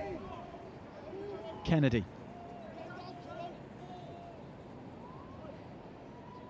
And Bryanston again, lovely pass over to the wing. This is precise play, and close is a big man. Jeffries has taken the ball back. Malvern College might be able to top the group with the next 30 seconds of play. Minter goes, has support, chip in behind. There's enough players in the backfield. It's brilliant from Malvern College. The tracking back is excellent though from Bryanston. They've stolen it now. some of the best quality rugby sevens that we could find today on day 2. Tired bodies, but committed hearts. And that kick and chase ahead Just over 1. was excellent from Malvern College. And it was their number 8, Luca Janssen van Vuren. And he's injured himself in the process. He's going to be taking some time on the sidelines after that. But thankfully taking himself off, and hopefully nothing more than a twist of the ankle that he can walk off.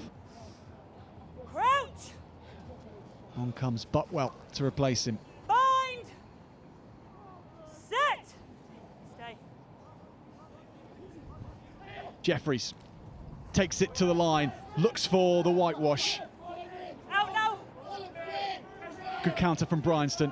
Butwell, though, has it in his hands. Tackle, release! Just over a minute of play to go. Bryanston needing to score 2. Knocked it on the floor. Sorry. I said tackle, release. He released, your players and knocked it on the floor when he hit the ground.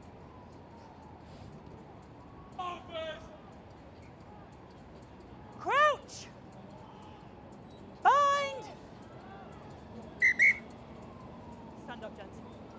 We need heads underneath first before we can go in. But you are too close, yes. Hadn't got up yet. Crouch! Bind! Set! Much better, thank you, gents.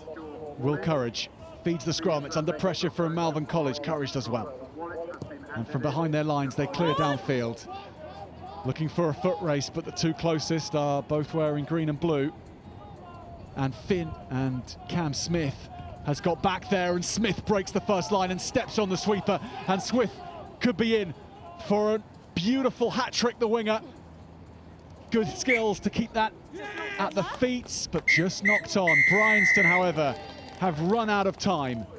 And Malvern College take the victory. And they'll top this Vase pool. They have booked their tickets for the knockout stages of what they came here for yesterday. And they're undefeated on day 2. Malvern College win this group decider, 19 points to 10. Bryanston may well be in one of the knockouts. Well, they'll definitely be in the bowl knockout. And if they are lucky, they just might sneak into the Vase knockout, but they'll have to wait and see.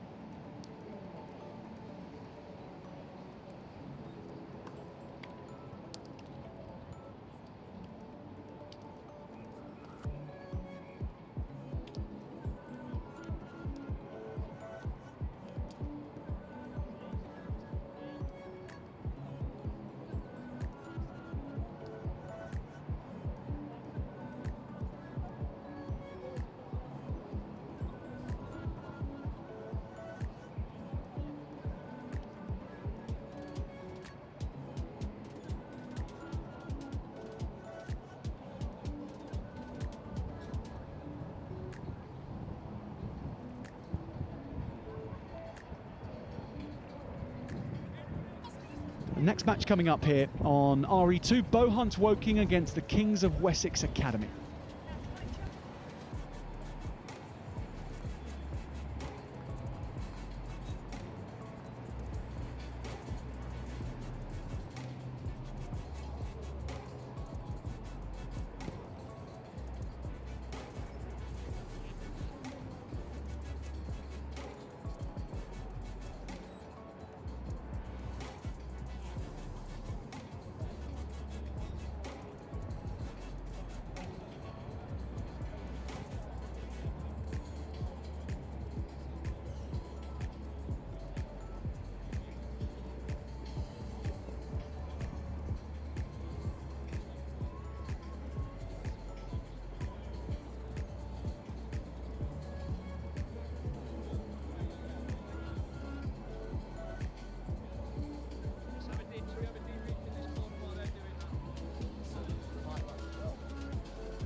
Bohunt Wokingham will kick us off in our next encounter.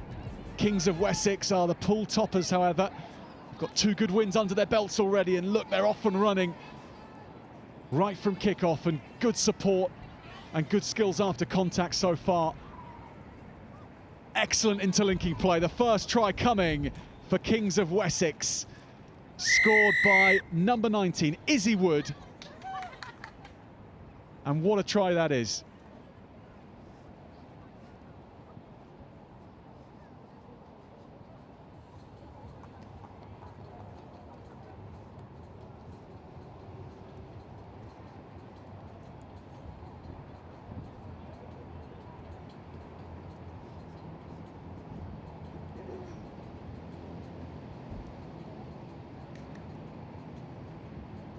Izzy Wood's pass to her teammate Iona Grimstow was excellent, and then back to Wood. And well, let's just have a look here, because just keeping her feet, and gosh, there is a possibility that she put her foot on the whitewash, but no one there to say otherwise. So the try will stand.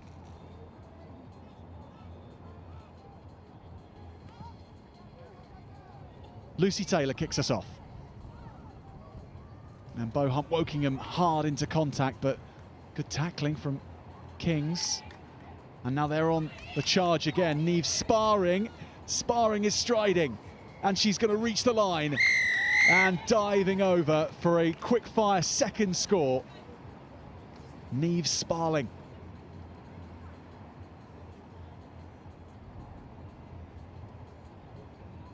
You can see why they've won their first 2 games today. Wins against Loughborough Grammar School, over 50 points put on them. And then Ysgol Guffenguia, 26 points to 0. What a hit that is. Perfect technique as well into the midriff. And then Sparling. Little dash on the inside.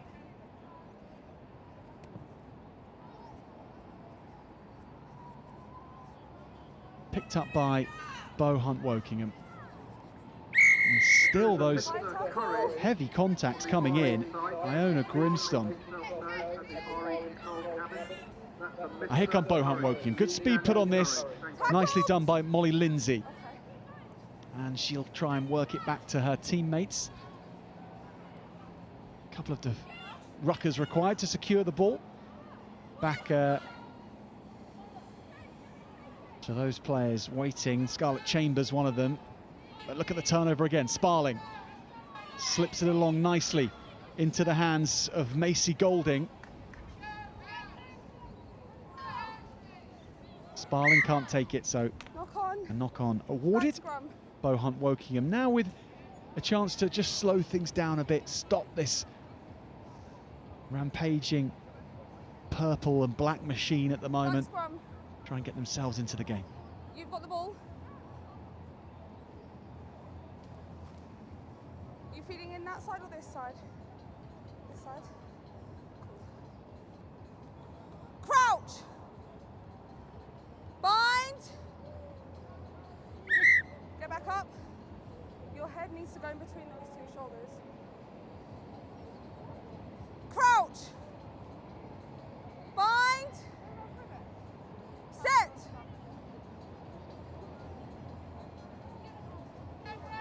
Kings Wessex again with a nice scrum. Grace Johnston gets it away nicely. Lucy Taylor slips it along again. Izzy Wood is on the outside. Grimston, can't keep it to Maisie Golding.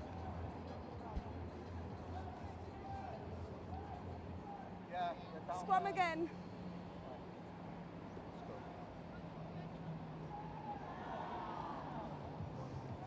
This line. Oh, sorry.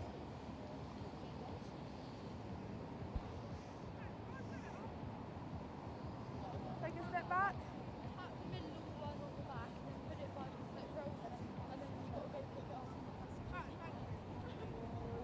Crouch. Bind. Set.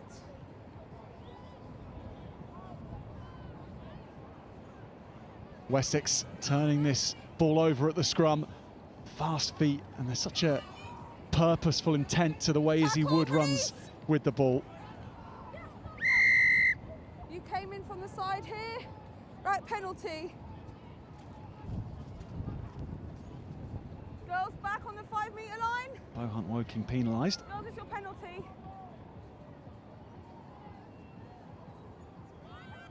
Neve Sparling taps and goes, makes a few good yards. She's high tackled, so they're playing with the advantage here, Kings Wessex. Nice pass on, and just lurking, waiting for the ball. Kings Wessex go through. Lucy Taylor dots it down. And she'll try and convert her own, and she's got that, has she?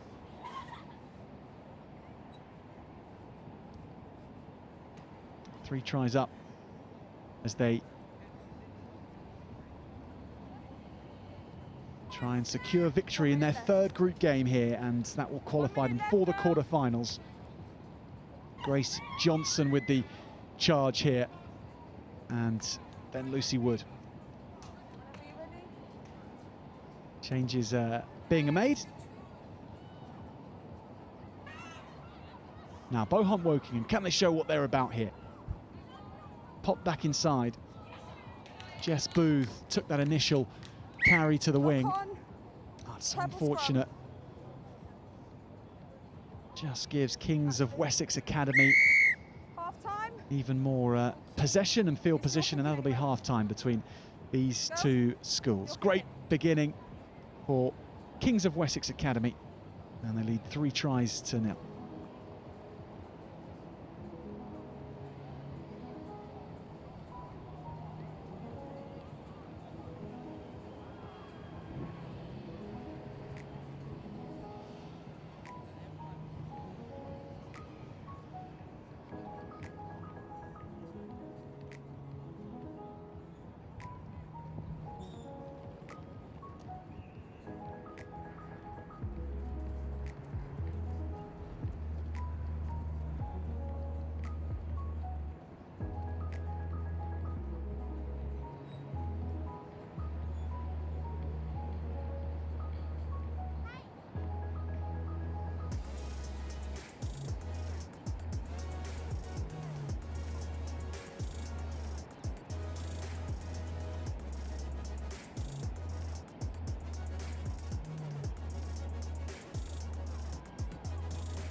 Second half about to begin between Bohunt Wokingham School and Kings of Wessex Academy. And a reminder that if you're tuning in for St David's College against Wellington School, that's the next match on here. You're in the right place, so stay with us in this second half, and that match will be brought to you shortly. And after that, we have more under-18s boys action, semi-final stages in that competition. But this is the fight to finish top of the pool and qualify for the quarterfinals. Take a step back. Where's your scrum half? You have to stand around here. You can't go past the tunnel. And if the ball comes out your side, you pick it up. Crouch. Bind. Set. So new scrum half on is Izzy Peters. That's a lovely show and go through the middle. Excellent skills to deceive the defence. That was done by Verity Clark. But knocking on after that, Kings of Wessex Academy.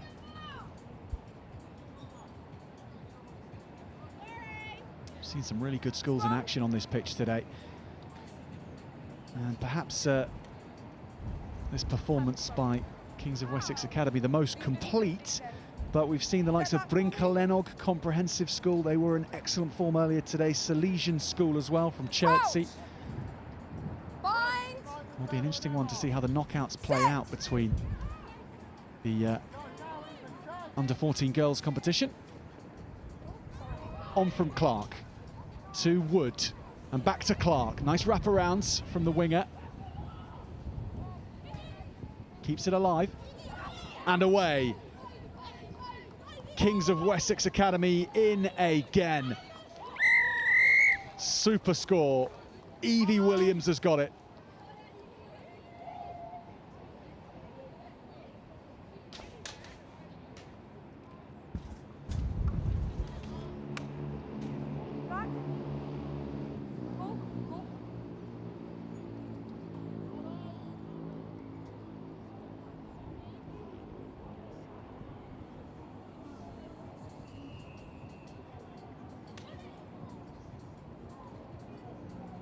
Clark with the conversion attempt, doesn't go over the posts. So scores stay as they are, but 20 points to 0. How about this from Verity Clark? Ball in one hand, slipping the pass on, and that was such a good pass from Izzy Wood to get it onto the speed of Evie Williams. And she rounds things off nicely.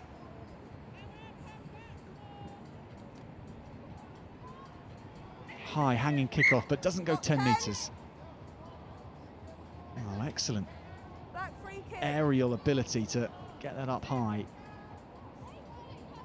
Has given Bohunt Wokingham easy ball, and can they do something with it here? Emma Dean cutting back. Then the support from Bella Egby. High tackle. And the high tackle.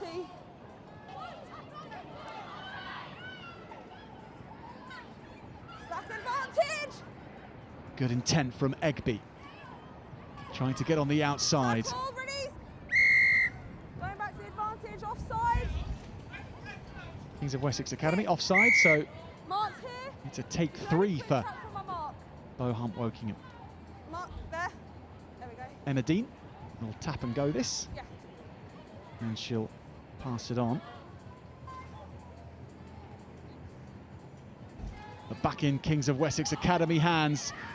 And charging forward comes Ella Roberts. Goes on the inside, looks for support, and finds it nicely. Izzy Peters. Then the pass on. Sofia Baradas Morales is involved. And here's Clark now.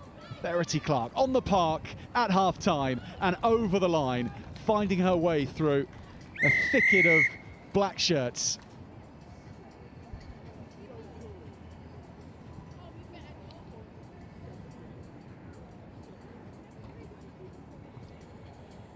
And scooping that over nicely. Excellent skills to get the extra 2 from Verity Clark.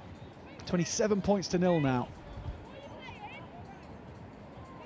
Well, this top spot being well and truly booked and sealed in wax. It's a super display, this.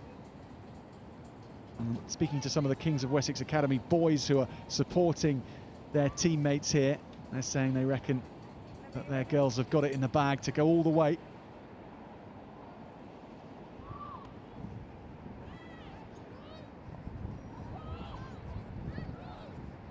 Bohunt Wokingham having to go deep to run this back. It's good evasion. Very nicely done from number 9, Jess Harrison. That was superb. Here's Egby playing with the advantage. And a little one-on-one here, but Kings of Wessex Academy hunting down Zara Patterson. But she knew she was playing with an advantage. Mark's here.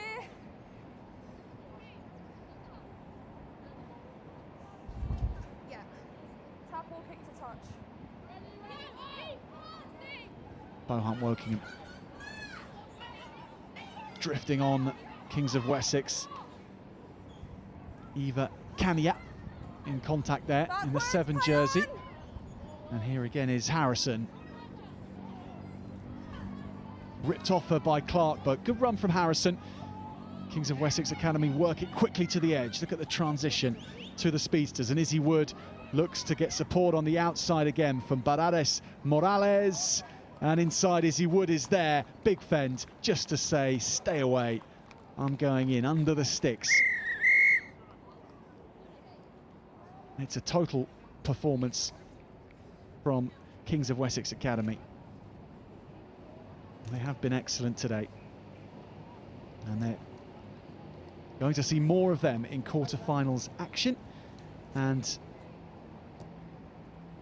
we will see them in action later on in the quarterfinal on this pitch at 3 p.m. So if you're tuning in for Kings of Wessex Academy today, they'll be back in action. Quarterfinals time at 3 p.m, just over an hour's time. So do join us then, and we'll see how they fare in the knockout stages. What a performance from Kings of Wessex Academy. Bohunt Wokingham School unable to stay with the purple shirts in flying form. But a great day and a great occasion as well. Bohunt Wokingham making life hard for Kings of Wessex Academy. Every try, they weren't giving them away. They were having to play through and around their opponents, and that's to their credit, very much so. So next match on, St David's College against Wellington School. And that is coming up in the under-14 girls right away.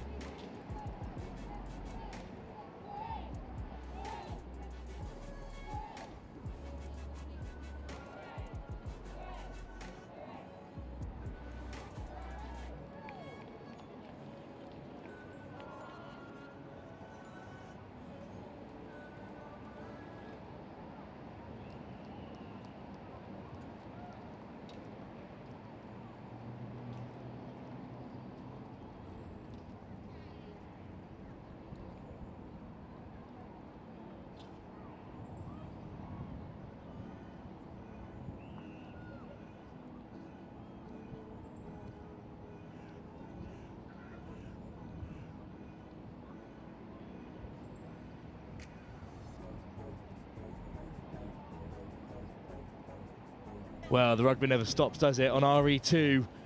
Not Monday through Friday here on Next Gen at the ROSSLYN Park National. School Sevens, we continue with our coverage of the Under-14 Women's Cup with a really fantastic tie. It's Wellington School, that famous old rugbying name, up against St David's College. Now, a fantastic stat about St David's College, a small school of only 260 students. They're in the grey and red.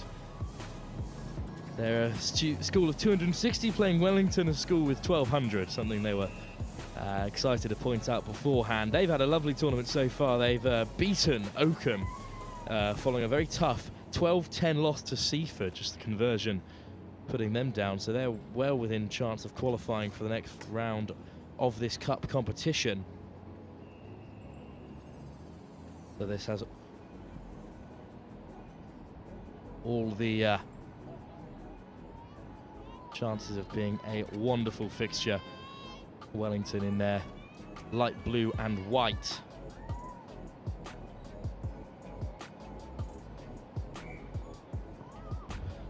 And up to Wellington School to get us underway. Side from Somerset, unfortunate there, just a knock on from St David's College, coached by Jesh Kavanagh, who started the rugby programme. So this current crop of students were in year 7 when they began playing. They're very excited to be at the tournament. This the only side that St David's College have brought. They'll of course be back at under 16, back under 18, you'd imagine, which is a really lovely story of ROSSLYN Park and how the women's game has expanded via its inclusion. Turnover at the scrum goes St David's College way, and they look to shoot down that far touchline. Lovely offload off the base and to the boot in the early stages. Well, there's the chase on now. It's been picked up by a Wellington College player. Has he got the ball and release it, let it come? Another turnover. This time it's St David's College's way. That's backwards. Just backwards is the call from the official. Laid back well. Picked up by Parry. Parry with a great run. Draws in 2 defenders and gets the offload away. Lovely running from Bartwicki. Great offload once more. Through the hands, just one too many from Amelia Andrew. But what a lovely attacking set for St David's College. Teams on site that have not progressed. It was good work from Gwen Fisher to cover in the backfield for Wellington School. As I was saying before the game got away from us slightly, Wellington School are currently bottom of this group with no wins. A close loss to Oakham. As St David's College, break from the scrum really well. There's a reach out there from Parry, but the ball's been recycled and a lovely opening score. Great work to turn it over at the scrum. And that's Agatha Faville, I believe, who scored. Number 12 for St David's College. Lovely celebration from the side as well. They're really happy to be here. And that was a lovely opening score. Now you gotta go get the ball. Well, no luck from the conversion, but a 5-0 scoreline that St David's College will be very happy with. St David's College from Llandudno currently sit on 3 points, so a win here would see them progress through. Wellington need a big win here and results elsewhere to go their way. But what a fantastic achievement it would be for St David's College to get through to the next round of the Cup. A big win and results going their way would see them jump above Seaford to first place. As Wellington College will collect this kick-off. Lovely pass off of the base to get us started. Great tackle in there from St David's. They're really putting in the pressure. Only backwards calls the referee, so Wellington will play on. Lovely offer from Rousseau, back down to the short side. Rousseau again. Good tackle in the wing. Great work to keep it off the base, but a knock on, unfortunately. Ella Woolley just couldn't gather from that Rousseau offload. And David's College will have another crack at the whip on halfway.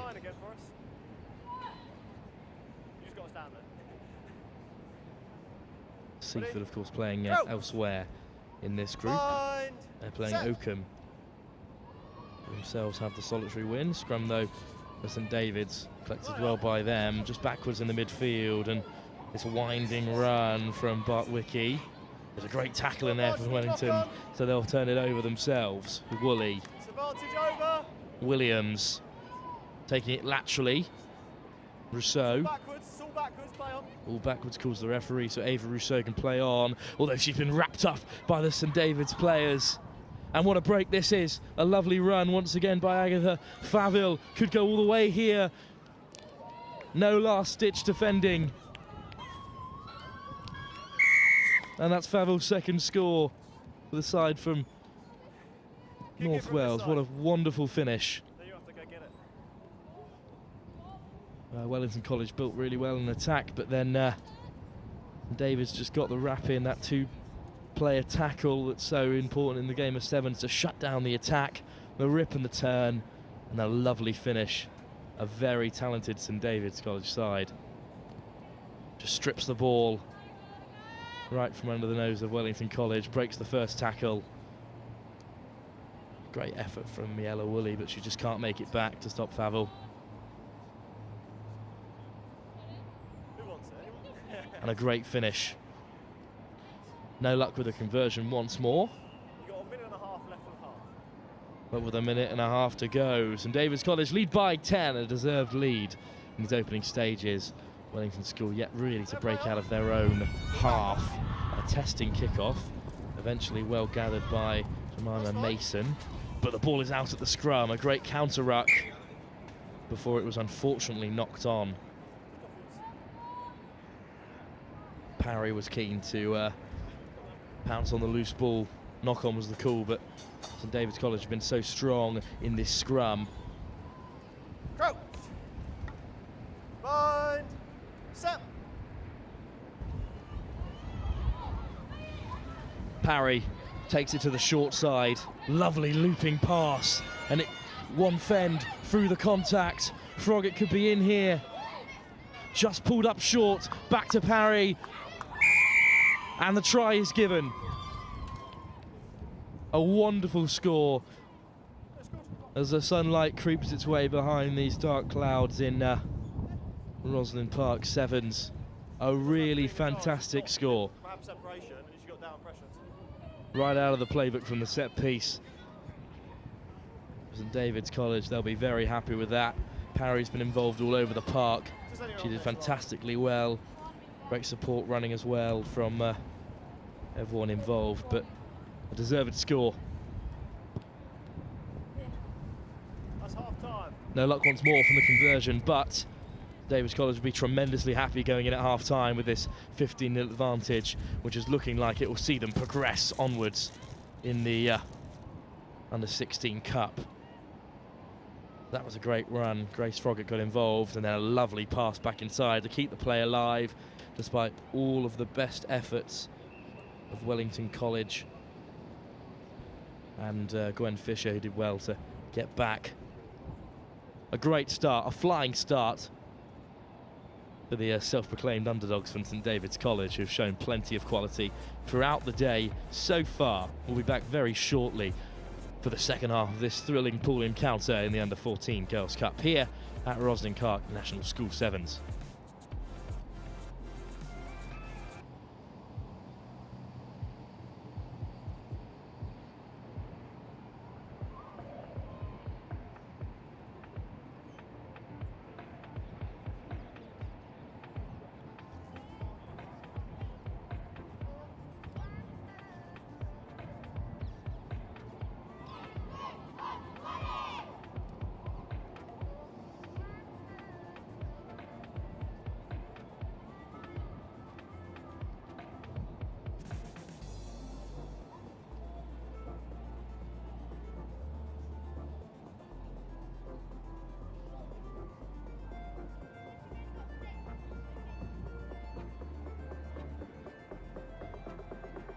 Well, Wellington College ring in a couple of changes as we head into this second half. Well, a bit of a mountain to climb for the school from Somerset, but everything can change in the game of sevens. It'll be St David's College to get us underway here. We go to Andrew with kicking duties. Let's kick deep beyond the last line of Wellington College players, so they'll have plenty of yards to come back into their own half, but stripped by Andrews in the contact. Lovely offload inside. There could be a hat-trick here for Agatha Favell as well. They've got the offload in there. We'll have one more look at it, but that's the perfect start for St David's College. Just in line with me. It was great work off the kickoff immediately from Amelia Andrew. Really deep kick. Great chase, great work in the tackle as well to strip the ball, and then Agatha Favell with her hat-trick. What a fantastic moment for her and for all of St David's College. Nothing wrong with this return from the kick, actually very well to evade the first defender, but under just loads of pressure, these two-man tackles. Rousseau just couldn't cling on to it. And then there's a lovely offload. Great work to cut inside, great feet. There's a bright future in the game of rugby for plenty of the players we've seen today, and so much is true for Agatha Favell. Everyone's on side. Well, they've returned this kick, Wellington College, but they could be caught out in the wide channels. Could be Oliver Bartwicki going all alone. Could Olivia Bartwicki go all the way? A great score, a lovely finish. And no matter what Wellington College try, they just can't seem to clear their lines at the beginning of this second half.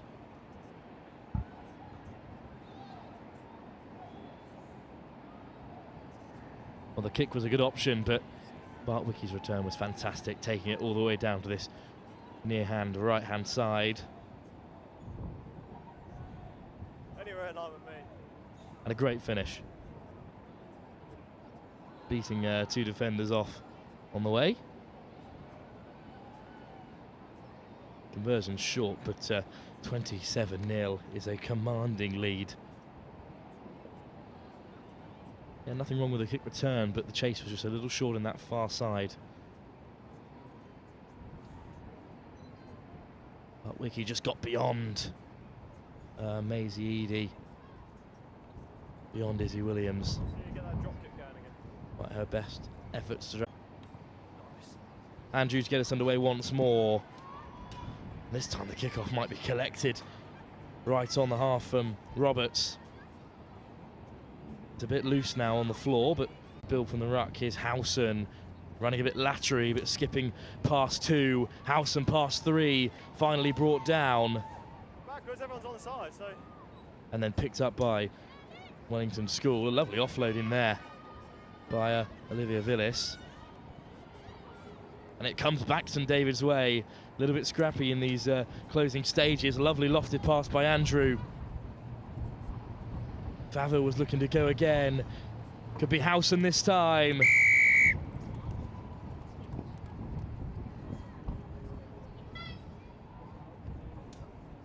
Howson will School.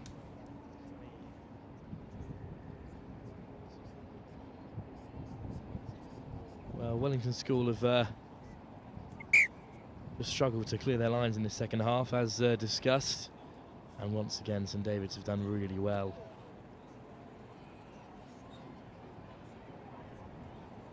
That lovely looped pass from Andrew, really technical. And then lovely footwork from Howson just to skip through. Need some wonderful rugby from a side to watch out for as we come into the afternoon session. We'll of course have the quarter-finals of the girls under 14 competition before the final at 5:20, which will be here on RE2. Very exciting for that, as Wellington School might look to get themselves started in this second half, which has been difficult for them, trying to break once more for inside their own 22. That's a lovely offload into the wide channel. Great footwork to get on the outside. Here is Jones, and Jones is a foot race to the line. And that's a lovely step to start it all off, and in the end, Neris Jones will saunter in for a great score. Good afternoon. Well, they finally made it into those wide channels to evade the pressure of David's College, and they have scored a try. Well-deserved score. Stowe, RGS Newcastle and Marlborough in Group A, and in Group B, Bryanston, Sherborne and Blundell. The first fixtures in those pools are at 2:20 on RE1. Well, it was great footwork. Just to step across Olivia Bartwicki, who's no slouch as we've seen already. It was great work from Neris Jones, a really lovely finish. Bryanston versus Sherborne. So pick 1, 2:20. Taken off the kickoff now by St David's, who look to finish this game with a flurry. This is a lovely running wind from Russell. Good work to get the offload away, but knocked on. The Wellington School will have another crack at the whip here in the closing stages of this second half. Jamira, Rugby, Well, it's the beginning of the bowl up next in this ruthless competition. The best second place sides from the Vase progressed groups that we had will now be fighting it out in the bowl in another 2 groups, the A bowl and the B bowl. We will have action from the group stages of the B bowl, which is the second of the 2 semi-final groups. That'll be Sherborne School up against Bryanston School, 2 sides we've already seen today on RE2, live on with Next Gen at the ROSSLYN Park National School Sevens. So Sherborne School versus Bryanston School will take place here on RE2 up next. Crouch. Bind. As we enter the closing stages of this fixture. Good scrum from St David's College, but Wellington School come away with it, but that's a massive shot. Backwards. Wellington School can still play with possession, patient stuff, taking the ball laterally. Good hunting from David's College in the line, however. And now they come back onto the short side. It's Izzy Williams this time for Wellington School. Great offload to Neris Jones. Patient play from Wellington. This is the best rugby we've seen from them. You just got to come over the top. In at the side is the call from the referee. It's the last play of the game. Last play, Yeah, so go, last opportunity really for Wellington School. Oh, great pace to take it to the line. A lovely finish this would be by Neris Jones. A really lovely score. Wellington School have just got the wind back in their sails towards the end of this second half, and two well-deserved scores, both coming from Neris Jones. Just you got to do a drop, And that second try especially. The first one was all about pace. And that kick will not be given. 34-10, the final score. A really lovely game we've seen here. It's just a fantastic performance from St David's College in that start of the second half to run away with it. Wellington School with a good fight back towards the end of that game. This was certainly an excellent try they managed to put together. Really patient sevens. Neris Jones just lovely footwork to beat the first defender, and then cutting back on the inside. A really lovely score. Well deserved. So a result like that should see St David's College through to the next stage of the... Crashed his way through two defenders and he sucked in the numbers now, so surely Bryanston will look to go wide. Maverick Goodchild takes it to the line, but it's an advantage to Bryanston now. What an opportunity this is.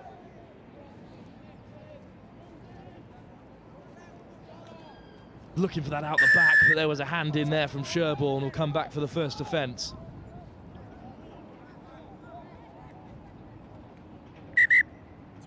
Seb Ali's looking to get away with it, but there's been time off as there's a Bryanston player down injured, I believe.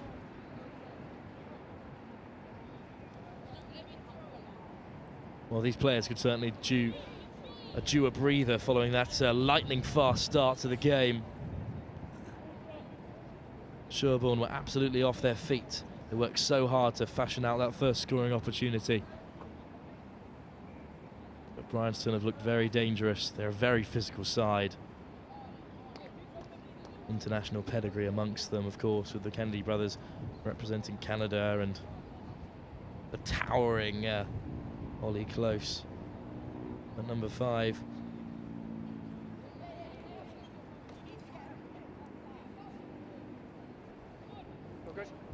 Happy? Looking back, of course, on phase 2, Blundell, who are also in this group, finished second behind the Jamira English-speaking school. Just wait a second. Just wait a second. We still got a physio on the pitch. For these two sides, Bromsgrove went to town on their group. They did amazingly well. Sherborne finished just behind them after beating Peter Symonds College in the last play, as we saw here on RE2. Bryanston fell to Malvern in that last game, that they were also on this pitch, so it's good to see them both back in action. Goodchild takes it to the line. Away goes Maverick Goodchild. Great score. Well, I was speaking to Bryanston's coach in the run-up to the fixtures. He said Goodchild has no shirt number, but he'll be the fastest. So whoever the fastest is, that's Maverick Goodchild. What a great finish from him.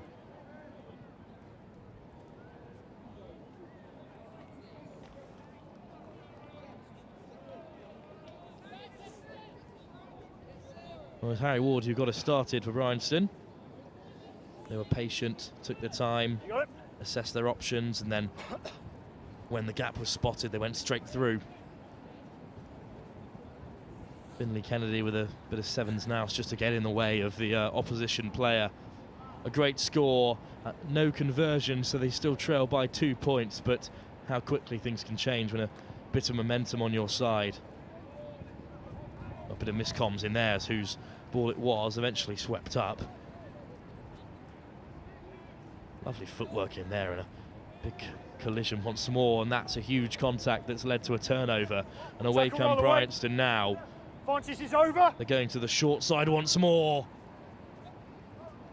2 men it takes to bring down Aaron Kennedy. Off feet. Here's Kennedy once more. Off feet is the call. There was a penalty advantage. This is a great opportunity for Bryanston to really turn the tide on this game. Allies.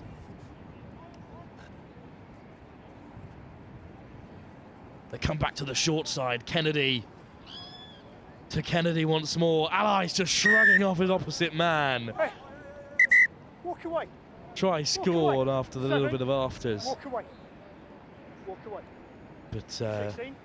in fairness, Sherborne had nothing on Seb Allies, who scored a great try. Well, it was a really lovely score. Kennedy to Kennedy, the brothers linking up on the short side and then putting Allies in with a bit of space. Shrugged off the last man with ease, and a great score.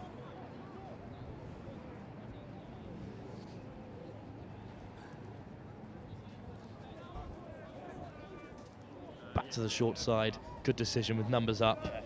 Kennedy draws in 2, finds Kennedy excellently well 2-on-1, just shrugs off the last man. Not enough commitment there really from Sherborne, but they'll go again as they look to exit from inside their own half, but it was a loose pass thrown back inside that's been turned over. And Bryanston are really capitalising off Sherborne's mistakes here. It's over the head of Allies. But back to the short side they go where the numbers are, a little show and go. Flicked up to Kennedy. Oh, that's a loose ball, but playing with penalty advantage, the Canadian under-20 player.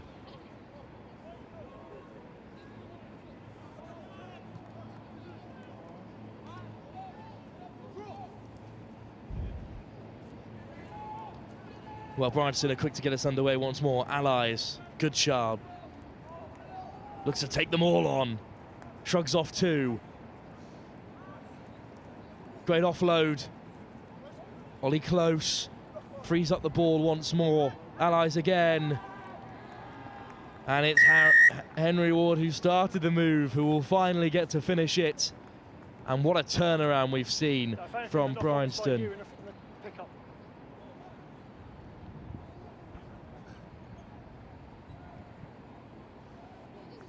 That's half time, fellas. Well, that's half time, calls the referee. So we will go in at the break with a scoreline of 15-7 in the favour of Bryanston. A great start to their bowl ambitions, which were newly realised after their defeat to Malvern, but they'll be very keen to keep the rugby flowing and to keep the silverware in sight, and that's what they are doing with a 15-7 lead they currently have over Sherborne. Sherborne, who started the half brightly, but Bryanston have piled on all the pressure since then. We'll be back very shortly for the second half of this bowl semi-final group stage game.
Well, we're back here for some second half action in this bowl pool phase.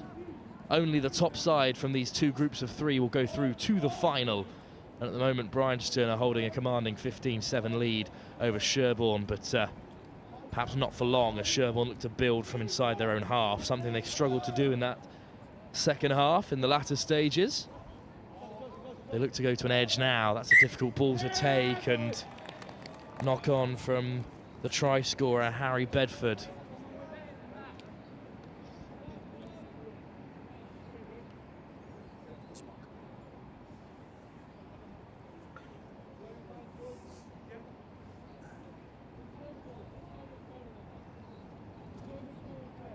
Okay, gentlemen, crouch. Bind. Wait a second. Set.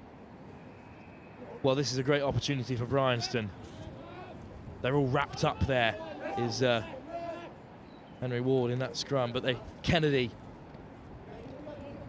out the back door once more. Got up. Stanley Vincent shrugs off the first man, but the second time he's wrapped up. Good direct running. Here comes Allies. Heffer keeps the ball alive. Kennedy reaching out himself.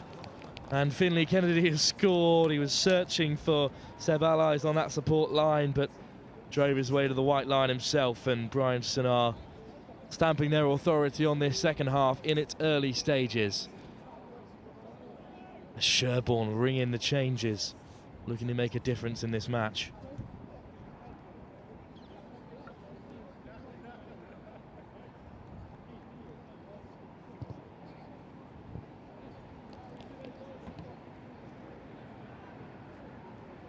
Textbook sevens really from Bryanston. Keep the ball alive, spread the defence while still engaging them. That's what Allies did there.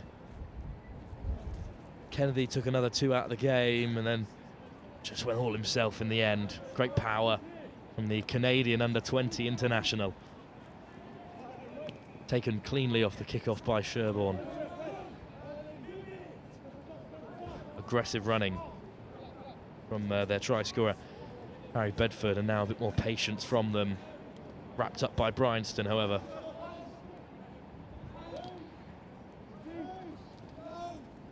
To the boot perhaps, but it's just a little show and go to beat close, but wrapped up again by Bryanston on the floor. No luck at the breakdown this time. Sherborne still looking to break. That's lovely work through 2 defenders. And an excellent offload as well. Swan got the ball away to Heaver. And Sherborne are in the ascendancy, but a penalty conceded at the breakdown puts an end to that attack. Well, that was great interchange by Swan and Heaver, but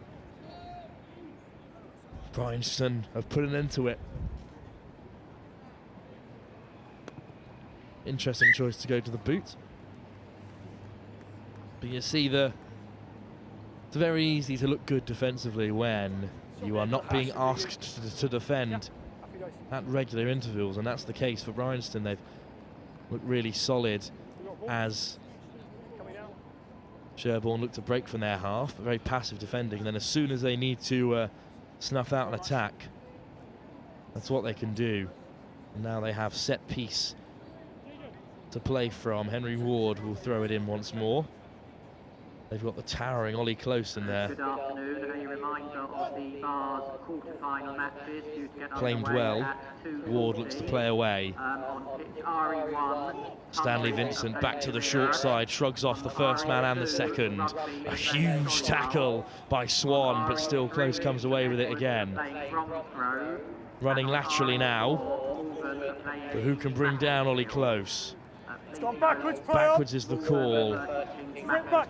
So away comes Ford, teasing the defenders. Kennedy. Offload to Ward. Takes it to the line himself. There's 2 defenders in there for Sherborne. Off your feet, let him go. Slow ball for Bryanston, which they won't mind at all in these closing stages. Bryanston hit the line. Great speed. And that isn't Maverick Goodchild, I do believe. It's another player with no number. A great finish nonetheless. Lovely speed to hit the line. and Bryanston have put this game to bed. Perhaps it's time for them to start looking ahead to their huge game against Blundell School at 3:20. That, given this result, is the straight shootout to top the group. If Blundell School can get a victory there, then a big win over Sherborne will see them top it. But it's all in Bryanston's hands right now. A deep, deep kick to really mark their intentions. Returned by Sherborne. The chase is lacking slightly, and Bryanston will be able to get back cleanly and under little pressure. Hold in place, keep going, keep retreating. Great return, but claimed well by Swan. Ball onside. And now they use the width. They've got numbers out there, loose pass, and it's forward as well. And perhaps in games like this, when it just doesn't go right for you, there's no swinging the momentum your way. It will be a scrum for Bryanston, whose tactic of keeping Sherborne locked deep has worked very efficiently in this fixture. Gentlemen, crouch. Bind.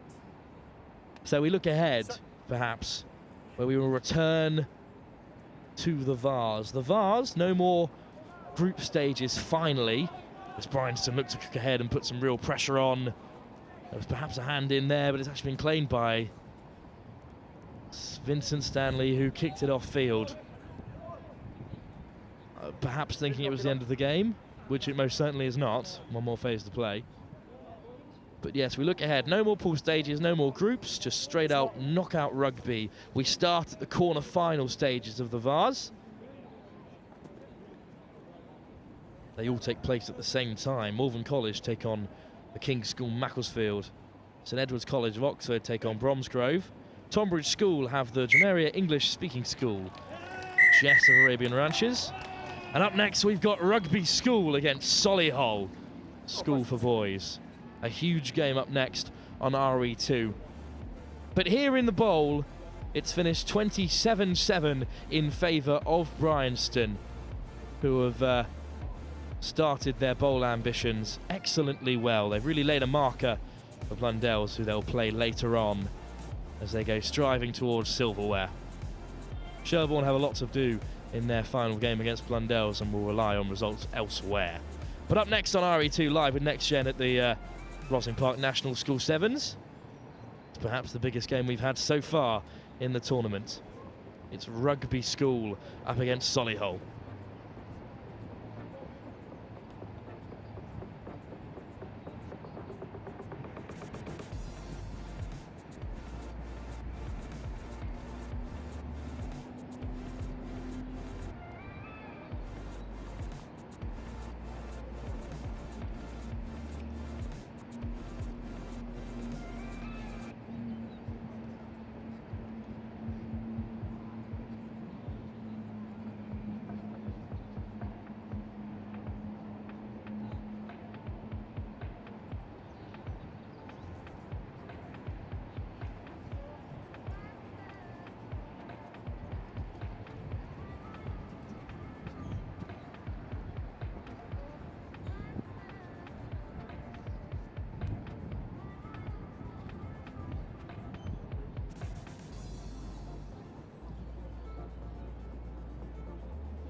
What was that you asked for? Was it more Sevens rugby? Well, that's exactly what you're getting here on RE2 with Next Gen at the ROSSLYN Park National School Sevens.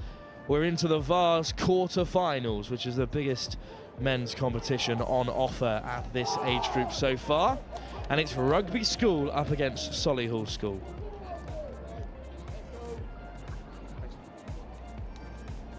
I'm joined by Will from Rugby School, who will join me on co-commentary. Thank you so much for being here, Will. Pleasure to be here. Now, what have you made of Rugby's run to the this stage of the competition so far? Well, it's been pretty close. We had a tight match against Marlborough last game, but in the opening pools we were pretty confident. Well, it'll be Solihull to get us underway with the kick-off, but a great take from Rugby number 2 as they look to come around the edges, and that will just run outfield, but the ball's just run into our commentary box for the first time. That was a really great run from Robert Gaffan. Allows some good intensity there from Rugby. Yeah, no, strong from Gaffan. Lovely. Wait. Well, then it will be a Solihull lineup. Harry Pemberton to throw. Claimed well in the air. And away comes Solihull. Little looping move that we're so often see in sevens. It's Burnett on the turn for the 12. And now they look to go to the outside. And the afterburners have been turned on well and truly by Blackhurst. Blackhurst hunted down by Harry Tonnet. Still Solihull possession. Here is Brennan. Pemberton. The wind is in the sails of Solihull well and truly as they take it to the line once more. Just short of the 5. What a turnover that is. But what a huge intervention. And Rugby School have turned it over. That is fantastic work from Smith. Must be very happy with that intervention, Will. He will be, but it's business as usual for him. Player of the season in the 15 season. He's one of our stronger players. Good work from Doug Smith. And perhaps now Rugby for a great pass from Gaffan, and into the outside channels they go. Wada finally dragged down, just in between the 15 and 22 of Solihull. This is the best attacking set so far for Rugby. They play with penalty advantage now. Tonnet. Gaffan. Smith offloads inside. Now here's Gaffan. Lovely turn to free the hands. Fizz pass out wide. There could be numbers over here. Pearce inside. Gets the offload away. Hands out, Rock!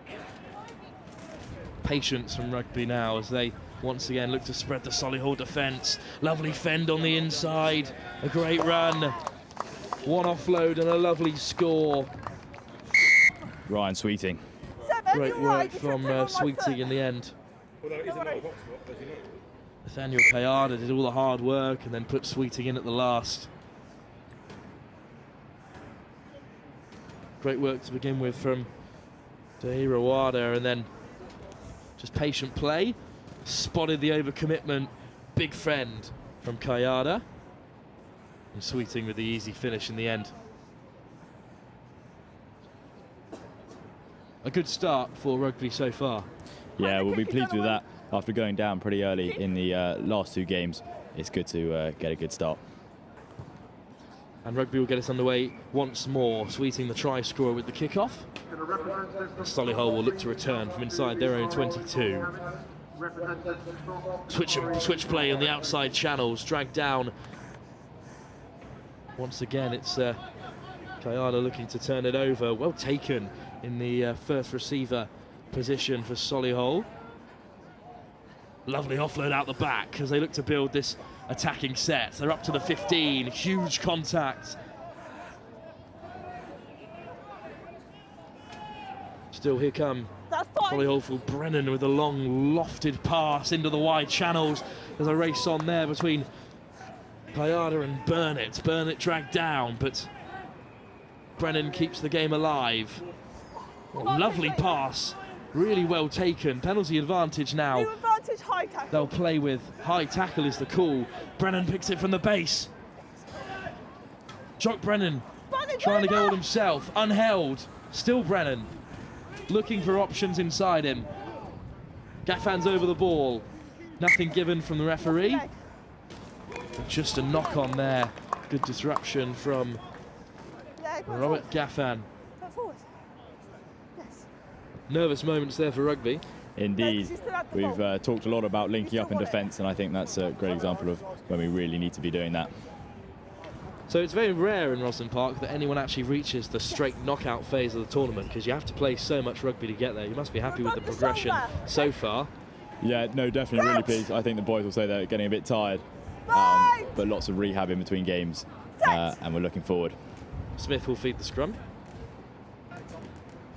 Oh, Severus Sanday actually fed that scrum, but they're all the way in the wide channels. Pierce.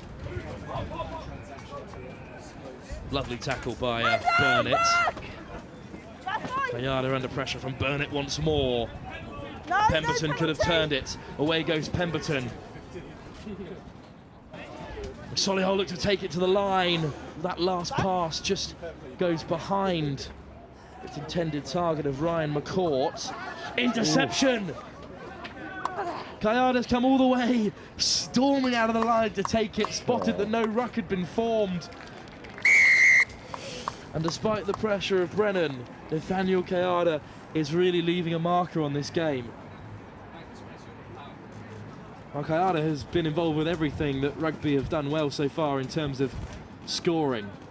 Yeah, he's been on flying form recently, especially in this tournament. Actually, his older brother used to captain our first 15. But at the moment he's unstoppable. Kayada doing the his rugby name proud. Indeed. Slotting the conversion as well, which is so important in this short format of the game. Really clever stuff, because Solihull looked like they had the wind in their sails here. Bit of momentum. Nothing wrong with Pemberton's pass, but it just comes steaming out of the gates. A lovely finish. 30 seconds remaining. And with one eye, of course, on the Rugby Sevens International Tournament this weekend, how were you expecting the side to do coming into this tournament? Well, it's really important for us to start strong in this week, because it's a pretty intense week of sevens. But it's awesome to see the likes of Nelson College walking around ROSSLYN Park earlier. There'll be tough competition. Well, it's a lovely turnover from Solihull, and Pemberton did really well with his progressive carries, and now Solihull goes steaming down the short side. What a run this is. Oh, and a beautiful offload, and another. It's Blackhurst in the end who will score. But absolute textbook sevens from Solihull to get them back into this game right on half-time. You must say that was a beautiful score with a number of offloads from the floor they managed to fling together. Fijian style rugby. A great score. Harvey Blackhurst profited from his teammates' hard work, but it was a great supporting line from himself. And the 2 points, so crucial at this stage. Well, it's half-time, it's 14-7. Let's have another look at this wonderful try. Flicked off the base. Burnett went screaming away. Another offload, another offload. Perfect support lines from Solihull. And that is half-time.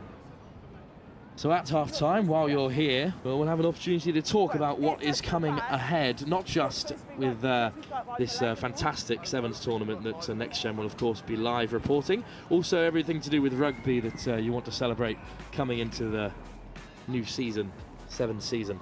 Yeah, well, I've got a big list in front of me. On the 7th of April, we have an Under-9s Club Festival. I'm not sure if Next Gen will be there, but that'll be very exciting.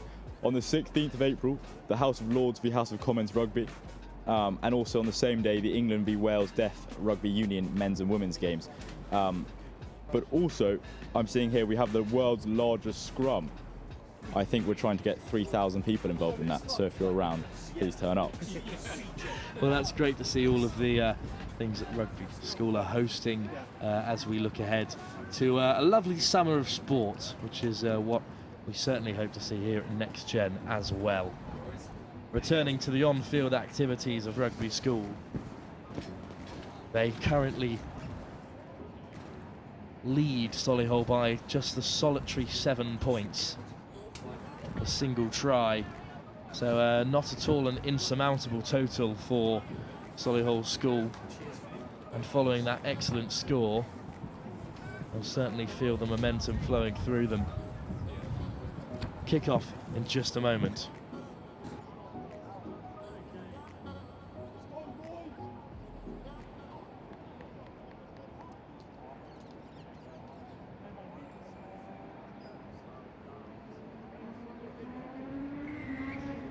well, Rugby will get us underway as they look to hook it into the wide channels, and Darrow Falope did take it well, but unfortunately flicked wide, and Solihull will get us quickly underway from that line out.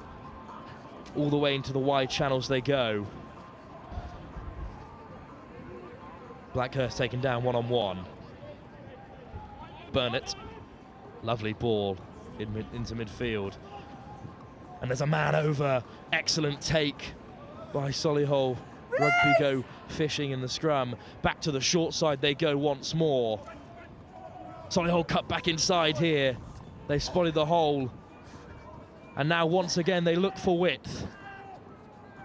Lovely offload by Burnett. And through the hole. What a start. Jock Brennan scores for Solihull in the opening minute of this second half. Perhaps not the start Rugby were after, Will. Not the start Rugby were after at all, I'm afraid. But as it was in the last games, I think it'll be a good test for their mentality and see if we can come back from that.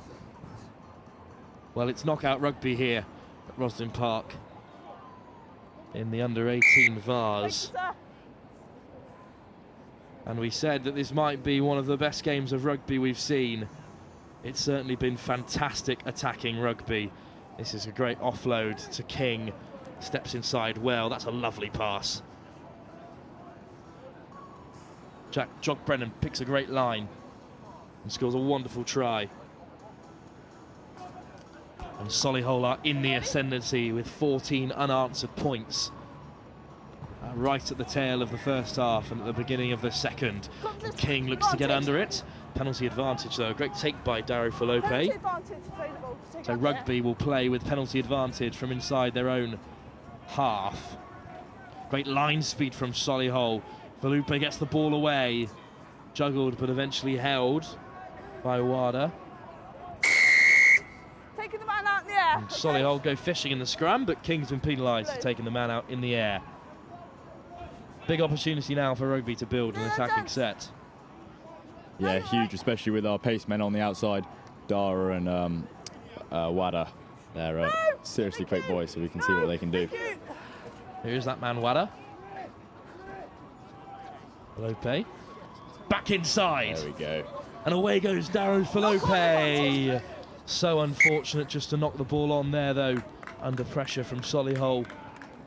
Lovely pass inside, and you're right, Will, Rugby do look dangerous when they can string together a few phases. Yeah, but that's the challenge. On by black, and then by blue. But that was a rare mistake from Sweeting as under-18's Midlands captain. He's one of our more handy players. Well, Solihull bringing a few changes as the wind continues to blow in the next-gen tent. No, it's all right. No, it's all right. I was standing there, so you're not going far quicker than I do, so. Grouch! Don't panic. 14 all. Tense moments in this quarter-final. Great job, Jen. Pemberton wins the scrum. And away comes Solihull once more. Switched back inside. Into the wide channels they go through Blackhurst, the try-scorer. Dragged down but not held. Advantage. Falope gets over the ball. Turnover. Darrow Falope. Great work. And Rugby look to swing the ball wide. Great work from McLaughlin.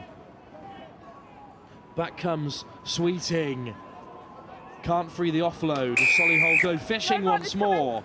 But there's no advantage for that first turnover from Falope. Lucky, lucky. Fellas, I'm here. What a great turnover. You talked about his pace, but a great turnover as well from Falope. Yeah, he's a strong player to have in a ruck. Well, Rugby come back on the short side. There was a slip there from Pemberton. And Rugby could be away here now. It's Pearce. One-on-one. Pearce to the outside. An amazing tackle. But it's been finished off by Formelu. Well, it was Burnett who did so well to get back, but good finish from Alec Formelu, fresh onto the field. 11, come here. 12, come here. Captain's here. Well, there could be afters, unfortunately, for rugby. The referee's calling in some players. You're warned. Unfortunately, you two have the next set of handbags. You both leave. And that's 2 yellow cards given. I think it's to those involved in that try-saving tackle, Pearce and Burnett, who have both left the field. 2 minutes, right? Sorry, it's just unfortunate they were warned and you did it the second time. And both these sides will play the rest of the fixture with 6 players. The referee spoke earlier about not wanting certain language on the field. That isn't a great look for either team, is it, Will? No, far from, but better than one of us going off and the other staying on, because we learned earlier on in the tournament that playing 7v6 is a pretty tough gig. 110. Well, that was a really lovely try-saving tackle and a great run by Pearce. I hate to see that one of their tournaments will have ended with that. But rugby will get us underway. Both sides down to 6. Let's see what kind of space that can build up. And in this blowing wind, swirling weather, the kick has unfortunately gone straight out. So this is a huge opportunity with under a minute to go. Solihull have no opportunities left but this, with 6 on the field, taking on the 6 of rugby. Pemberton to the line, lovely offload to Burnett. High tackle is the call, so Solihull will get the game underway straight away. Well, there's another slip there, as it was a slip that allowed Will Pearce through for that try. Ripped into contact. But Sweeting has just handed the ball back to Solihull through Brennan. Pemberton, well held by Burnett, into the wide channels they go. Stripped in contact once more, this time by McLaughlin. McLaughlin cuts on the inside of his first defender. Looks for space and options, finds Sweeting out the back. McLaughlin once more. Solihull go fishing for the ball at the breakdown, but lost is the call. The ball was out, so Solihull are back in possession. Pemberton flings it away, but there's no one there. Great tackle. Pemberton back to the short side. Well, it's all action here on RE2 in this Vase quarter-final. Bodies flying this and that way. Injury there. The referee has called a halt to proceedings as there's a player down right on the corner here. It's a rugby player who stayed on the floor. Then realised on 6 asides. It's a little bit mean. Good time. And fair play for the referee to give that a call when you're already down to 6. Just don't move if you've done more damage than... But surely the game must continue. I think it's Johnny McLaughlin down over there. So, but we will play last play. Scrum, gentlemen. It'll be their ball, okay? No, they're not returning. They went, yeah, no. Yellow cards will not return to the field of play. They went at 1:10 to go. All right? No, I'll call it over. A lot of pressure on this last defensive set for the boys. Hold on, we got another. That's a huge moment because a score in a decent position could take the game beyond rugby, but Solihull have a lot of work to do to get to that point. No, yellow cards won't return. That's right.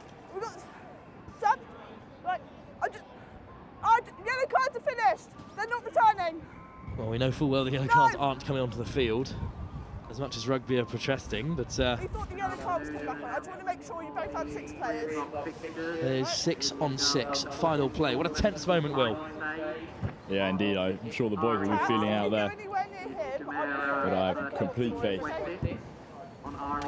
Complete faith, indeed. We're into overtime here. And on RE3, Wessex versus Moncton. What a huge moment.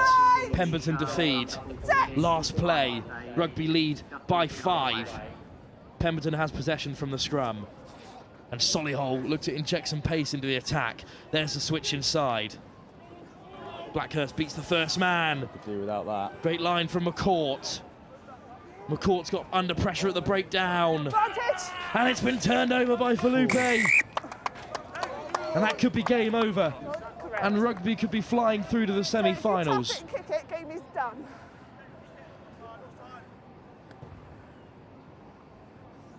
And that's game over. Oh. And Rugby, right at the last, have come through and secured a huge victory in the Vase against Solihull School. They'll be through to a semi-final. What a big moment for Rugby School. Yeah, huge. I mean, it was getting a bit tense there at the end, but I'm no doubt that the boys will be seriously happy with that one. Lovely stuff from both sides. A really thrilling game of rugby. Solihull really gave it their all. They've played so much rugby over these last 2 days, as have Rugby School. But great to have you with us as well, Will, to talk us through everything that's going on at Rugby. No, well, thank you very much for having me. And we're sure to hear from you again this weekend when Next Gen are at the Rugby International Sevens. I'll be there as well with all the commentary. So thanks very much, Will. Really appreciate you being there. And the rugby never stops, of course, on RE2, not for the next 4 days at least. There's plenty more to play for. We're back, I believe, with the Under-14 Girls' Cup. It's the quarter-final, the winner of Group C against the winner of Group D. Some top rugby up ahead.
Well, there's more action for you now from the Under-14 Girls' Cup.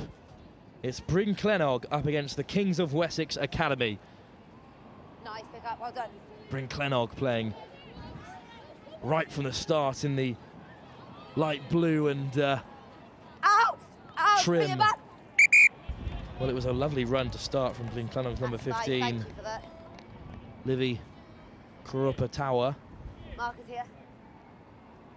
Kurupatwa even. Mark is here. Ladies, line out.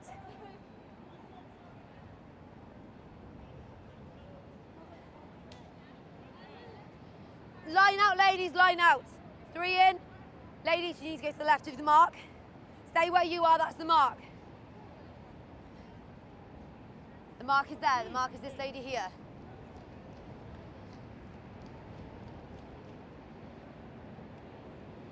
Play on, gone back.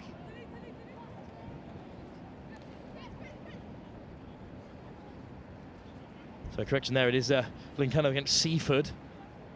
Bryn Celynnog in the, both teams are very similar kit, in the light blue and navy with the blue shoulder, that is Bryn Celynnog, and then Nice, play on. Seaford in the striped colours. Well, Bryn Celynnog have turned it over, there's been a knock on there. So here come Bryn Celynnog now in the wide channels. Advantage over. Excellent driving run there. Turn, turn, turn. Nice. In the quarter-final stage, they look to go to the width now. Great covering tackle there on Caitlin. Can't play the ball on the floor. Playing the ball on the floor, a tough call, but a penalty that goes Seaford's way. Not 10, so you can't, you weren't Seaford 10. Keep hunting down this far side and almost intercepted. Bryn Celynnog come flying through, great line speed. And release. Great hit by Stevens. Have the ball. And Fair Stevens play. has ripped off the base of the floor as well. Away goes Shanti. Doherty now. Bryn Celynnog just 5 metres short of the line here. You're on the wrong side, lass. You're on the wrong side. And there's been a turnover once more from Seaford. Well played from Seaford, but that's another loose pass, and now it's been turned over once more in the 5 metre. There's real tussles in the contact, and just a bit of rush play. Knock-on advantage not come in. Well, it's very difficult to play out from your 5 metre. It was a knock-on advantage not coming, so you're going to just scrum testing down, the referee, and it I will be think. your ball. But it's going to be a scrum down. Yeah, do your lace. For the Welsh side now, with a bit of break for the laces. So to clarify this cup quarter-final between Seaford and Celynnog, I'll get you all the other semi-finals when we have them.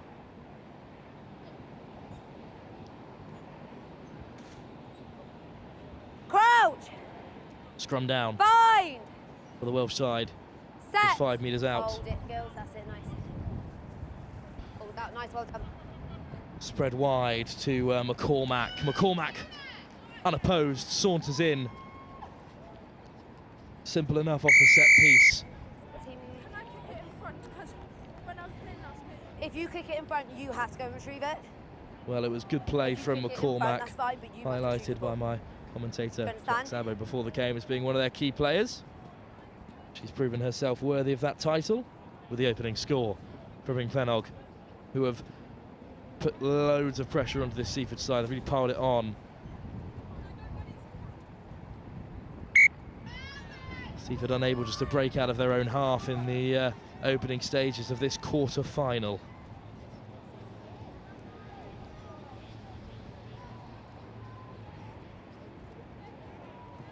Clean enough scrum. Yes, you scored, you restart. The ball's over there. Ladies, the ball is over there. Sauntered in unopposed. Picked a good line, McCormack.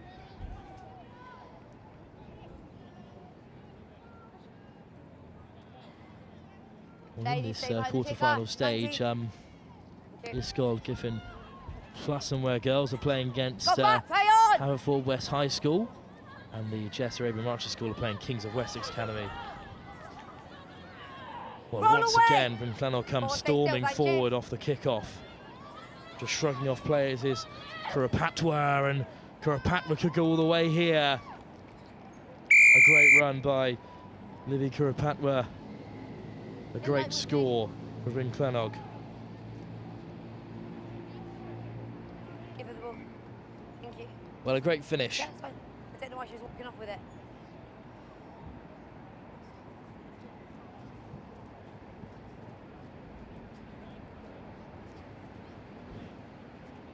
Well, Bryn Celynnog really are stamping their authority onto this game. That was a lovely finish from Kurapatwa, who's looked really dangerous in these early stages. Just a bit of confusion off the kickoff. Bryn Celynnog just the quickest and most aggressive to get there. Barnstorming run from Doherty. That's fine, it's fine. Time off, ladies, wait. We're just going to take this lady A off. very physical side, Bryn Celynnog. Bring the ball back A up to great the finish. halfway line, though, please. Bring the ball back up.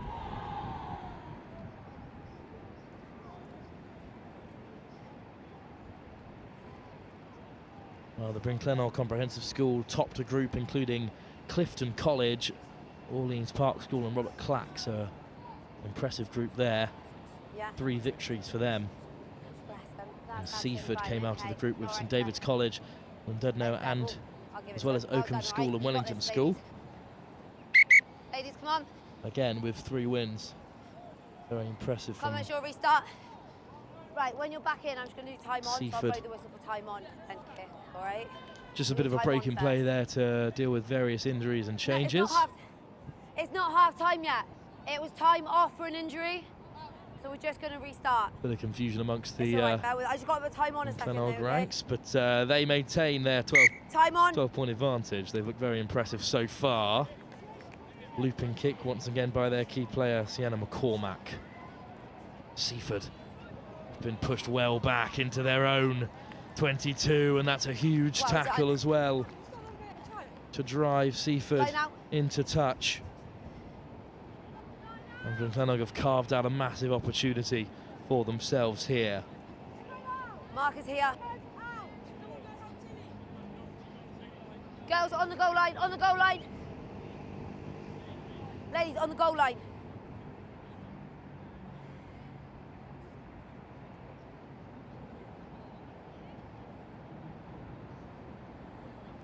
Well, what a big moment for Bryn as they look to go down the short side once more from No try. McCormack, no try. but no try is called. It was a no try. She scored it just there. You can see where the mark is.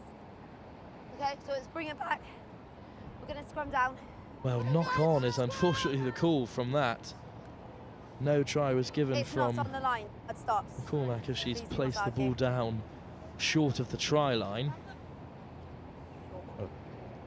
Unfortunate really from McCormack, who orchestrated that move. Set. And now Seaford have a chance to break. Start this side. Fantastic Start that counter side. scrum, however, Space to play. from Bryn and they could go steaming away here for another score, and they will. Well done. After this, it's half time. Yes. It was Lacey Davis, I believe, number 16 with the score. And that may well have put the game beyond Seaford, who have struggled perhaps in this first half. Oh, yes, by quite a bit. So is there another game?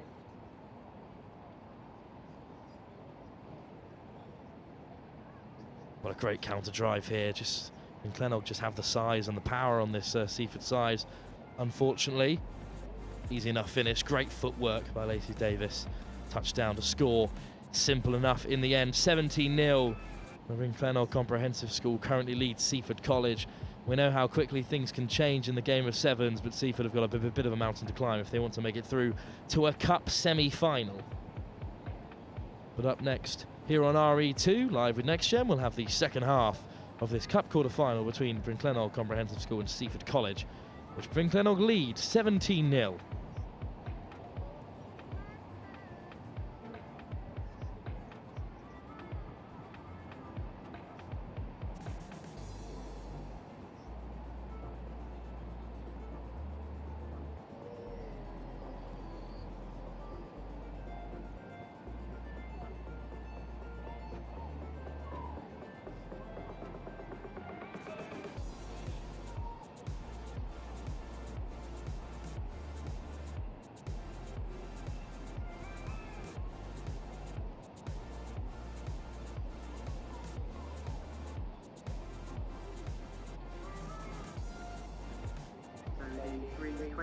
Round of fixtures in the bowl semi-final pools on RE1, Bryanston will play Blundell, and on RE2, Stowe will play Marlborough.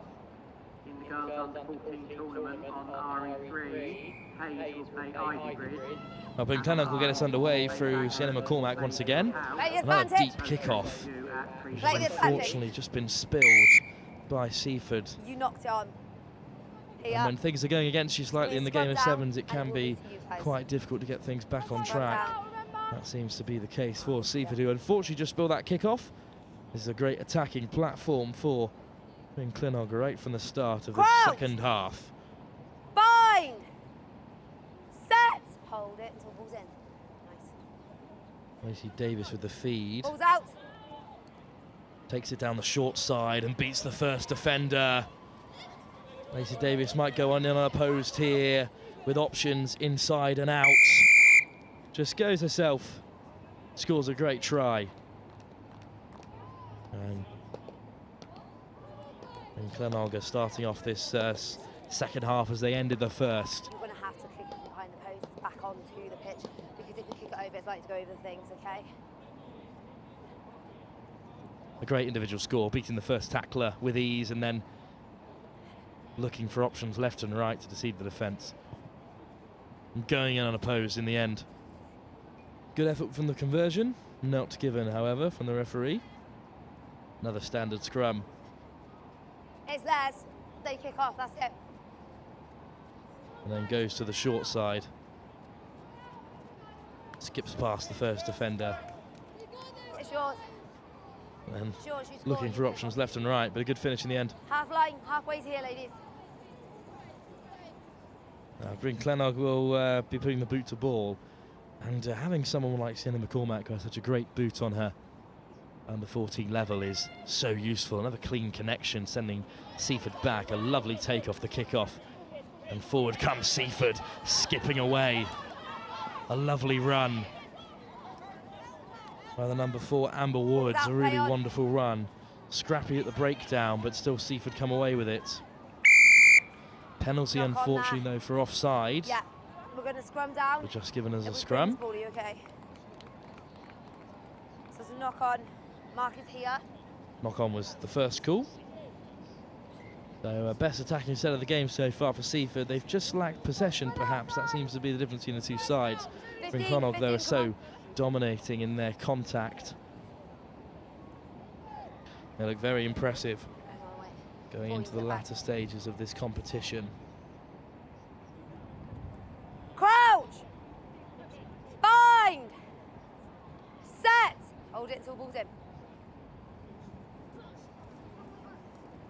Nice, ball's out. Well, good scrum once more for Celynnog.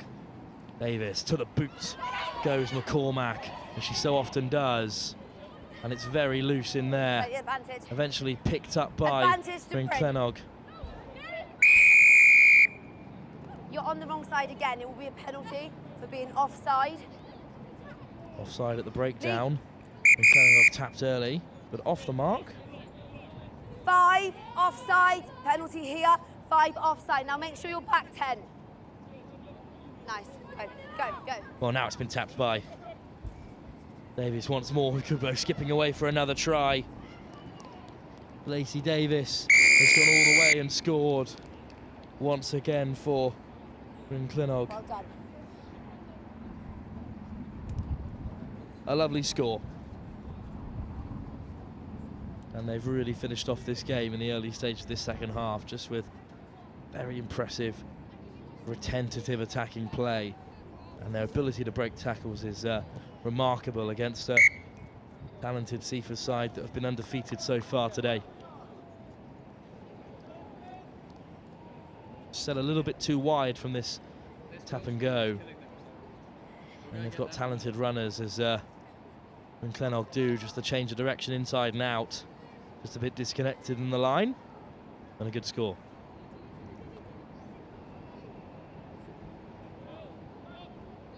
You're kicking. And Celynnog will restart our final 2.5 minutes here. Stay on side, ladies. Once again, it's a good deep kick from Sienna McCormack. So dangerous to deal with. Perfect. It's gone back, play on! Flung away by Seaford. Another big tackle there from this time from... You cannot play the ball on the floor. CJ Surenseals. Fine, so I'm just reffing, all right? Okay, so it's a penalty. Get back 10, girls, get back 10. It's a penalty. Tapped quickly once again by Davis, and this time they used the hands. There's space on in the wide channel for Celynnog. Chopped down excellently well. No, leave, Seven. Pick it up. 4 off feet. Penalty. And Amber Woods unfortunately penalised being off the feet you there. Really Great tackle well. by You came off B. feet and picked the Homerstall. ball up when you was on the floor. You have to be 10.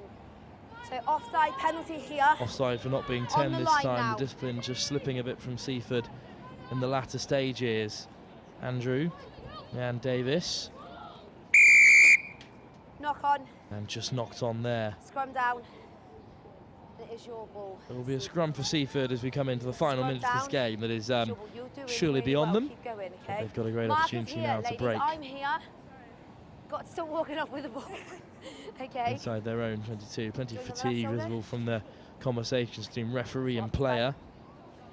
But it's great to see the match official being so supportive of the players and giving them so much information.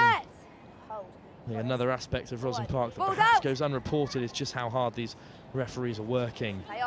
Hacked away by Woods. Swept up right for Celynnog once more, who are 5 metres out and just spilled. Knock on. You know you knocked on as well. Back here. Just spilled by Lacey Scrum Davis. down, and it is Seaford ball again for the knock on. Another Seaford scrum. As this game slowly fades away from us, Seaford have another opportunity to run it out from defence. I think Celynnog really are putting them under pressure. Perfect. Right. Crouch. Okay. So you're going to go in here. Okay. Bind. Great work from the match official, of course, to continue to support these players. It's a great competition and a great learning opportunity for both Ball's players out, as ball's well. replay. Just spilled loads of pressure on the line. Stay Woods onside, and five Glenelg feet, come away five with it, feet. and they go darting for the corner. It will be full-time. Surrey Seals has scored, and that's the finish that Glenelg were looking for. Sienna McCormack will have the last from this game. It's going to be full-time, that's fine. If you want to get a decent shot at it. Well, 32 they currently lead by. Sienna McCormack not happy with that scoreline and would like to add 2 more. And we'll watch that final conversion attempt. But whatever takes place, Glenelg goes steaming into the semi-finals. Deservedly so. Well, it was a really great performance from them, and we'll have the Girls Under 14 Cup final here on RE2 later on, and it wouldn't surprise me if we see more of Glenelg Comprehensive School. They've looked very impressive in this game against a talented Seaford side who were just given no room to really express themselves. It was a great performance defensively and offensively. And the next time we'll return for the Under 14s will be the final at 5:20 here on RE2. But up next, some more action from the bowl. This time from the first Bowl A group. It's going to be Marlborough College up against Stowe School, following RGS Newcastle's 22-14 victory over Stowe in that first round. We'll be back very shortly here at the ROSSLYN Park National School Sevens live with Next Gen here on RE.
Get set, everybody. It is Bowl Finals group stage time. Marlborough College against Stowe School. Marlborough playing their first game of this third group that they've entered in order to try and reach the semi-finals. That's how tough ROSSLYN Park is. We're at the third group stage, and it's only been a day and a half. There's still more rugby to come, and Stowe needing to win to ignite their chances in this Bowl group stage,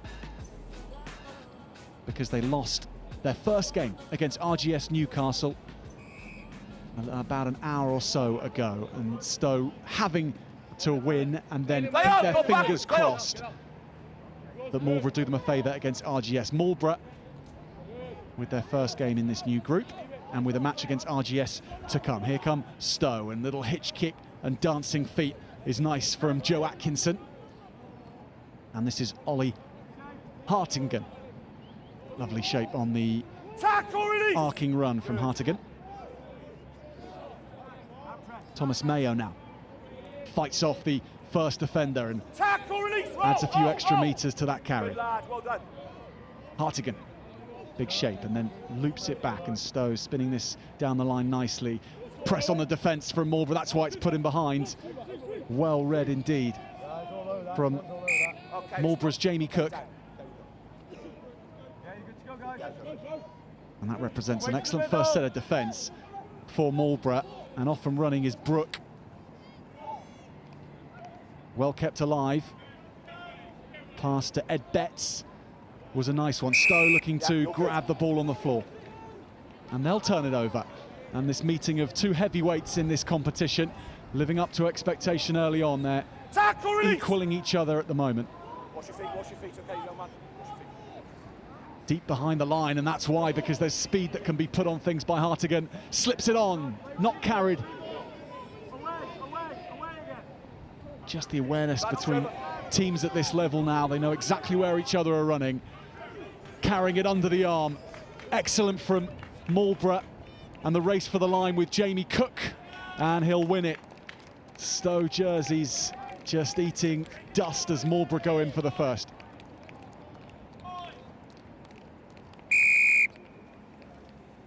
Two minutes of first-class sevens from both these teams. Breakfast.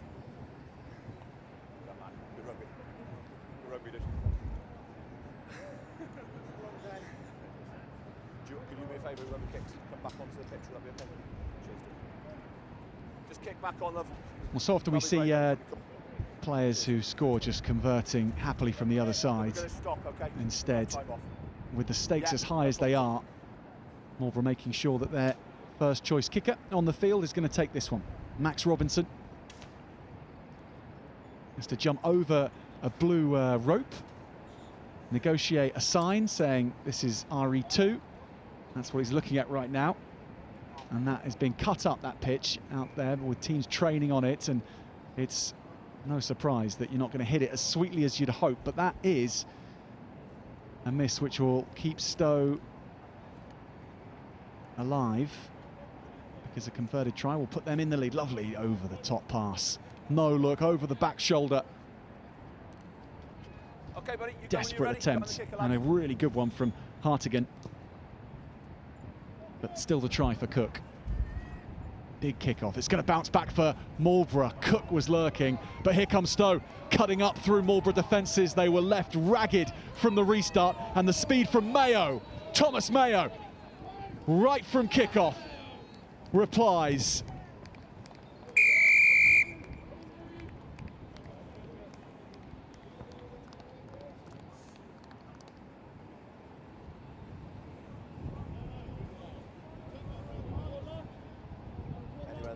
Take your time, dude. Plenty off. Get your breath back. Yeah, of course you can. Yeah, no worries, dude.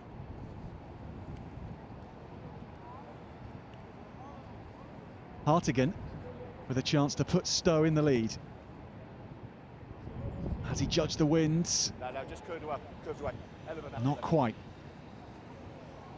Excellent effort from Hartigan. This is excellent from Mayo. Puts the hammer down to go through the gap, and just grabs a little bit of breath before going for top gear on the sweeper. You're on the kicker, lads, yep, time it.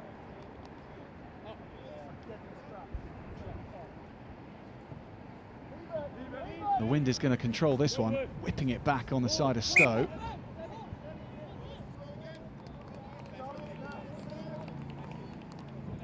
So Marlborough back in possession, and the ball is swaying around in the wind here.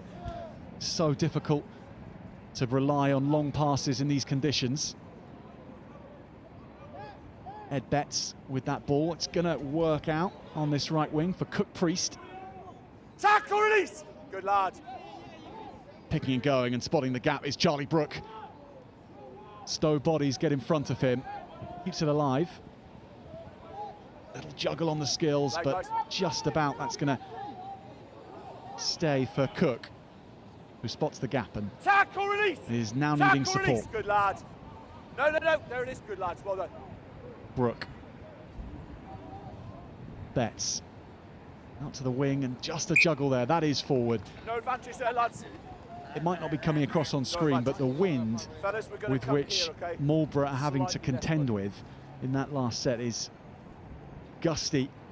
Just lost forward, no advantage And there, any pass more than 10 boys. metres is a really difficult pass to make. Last minute, fellas. Just rolling the sub, yeah. Just doing a sub here, boys. Context here is that Stowe have to win, or they If you're happy there, it's not too good. Yeah. know that they'll be eliminated. In these groups of threes, groups of 3 teams at this stage, RGS Newcastle beat Stowe in the first game of this new group. Marlborough have RGS Newcastle to face still, and that'll be taking place a little later on the main pitch here.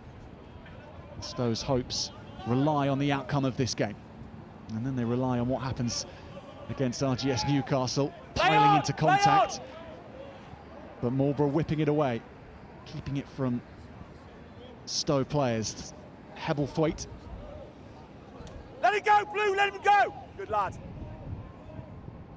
Advantage is over. Stowe go back to the side. They have more numbers on and have worked a little opportunity down the blind side. Good pace on the ball. Back inside, little juggle to Wilf Chisnell. I'm level. But judged to be forward, so Stowe denied the go-ahead try. At the very end of the first half, this one hangs in the balance at half-time, 5 points apiece.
Seven minutes to play between these two in the first round for Marlborough of this third group stage competition. The winners of this group progress through to compete in the final knockouts, in the semi-finals and beyond. Before the second half, we're joined by Steve McGuinness from the Irish Rugby IQ programme, spotting the next generation of talent that might not have gone through the usual routes and that can qualify for Irish Rugby. Steve, it's great to have you with us. It's a real tight one. You join us at a point where things couldn't be finer between these two teams, and they're excellent teams as well. I'm sure you've seen quite a lot of them already over the last 2 days. Absolutely, and at this stage of the competition, it's sometimes down to a little bit of grit and fatigue. You know, can take its toll. So it's kind of last man standing, really. Off you go. Off you go. Thank you. Time off. Well, one man down for Stowe for the next 2 minutes, knocking that ball on, and it was Henry Burdett who was just looking hopefully towards the referee, but sent off for 2 minutes. Yeah, it's such a physical game, and that ability to rewire your brain despite how your body's feeling, it's so hard to do, but a rare talent if you're a player that can do that.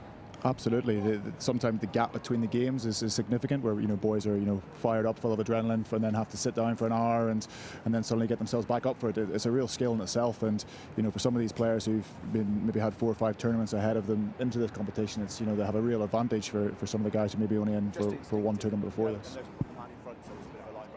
Yeah, the resilience, the physical resilience required to withstand a sevens tournament is so different to anything else. And the reason why we're having a pause here, Marlborough College just have a player down, and he's being seen to, and hopefully doing well, back and sitting up and just waiting for a little bit more of an assessment. Steve, have you your remit here going around? Is it essentially a scouting role, looking for Irish qualified talent? Yeah, absolutely. So I work full-time now for Irish Rugby doing their qualified pathway called IQ Rugby. If you wish to register, if you're Irish qualified either through being born in Ireland, through your parents or through your grandparents, it's www.iqrugby.com. That'll on there. But yeah, so we're here obviously watch a lot of players who we've already kind of registered and seen throughout the season and getting second looks at it.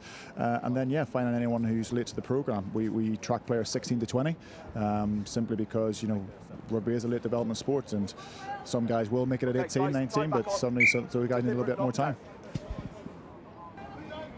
Yeah, and if you do, IQ Rugby sponsoring our stream today, so without them we wouldn't be able to bring this coverage to you, and we're indebted to them, and it's great to have you with us, Steve. Here we go then with Marlborough looking to make this extra man pay for the next minute and 45. And Marlborough off and running again with the advantage. Interception for Stowe. Steaming away, it's Hartigan, and no one will catch Ollie Hartigan for Stowe. That is a game-breaking score. And they've done it with 6 men. And he'll need a breather after that, Steve. Absolutely. 70, 80 metres is a long way at this stage of the game. No, they didn't. They missed it. So it's 5-0 now, 10-5. Took a massive gamble, Hartigan.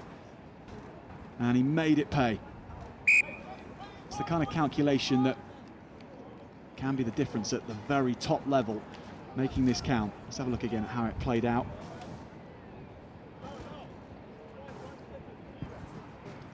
Just that time of flight in the air sometimes does the attack. Those shorter passes, quicker passes can make such a difference. And he's cashed his checks in at the casino to make this play, because if this goes, it's try for Marlborough without a doubt.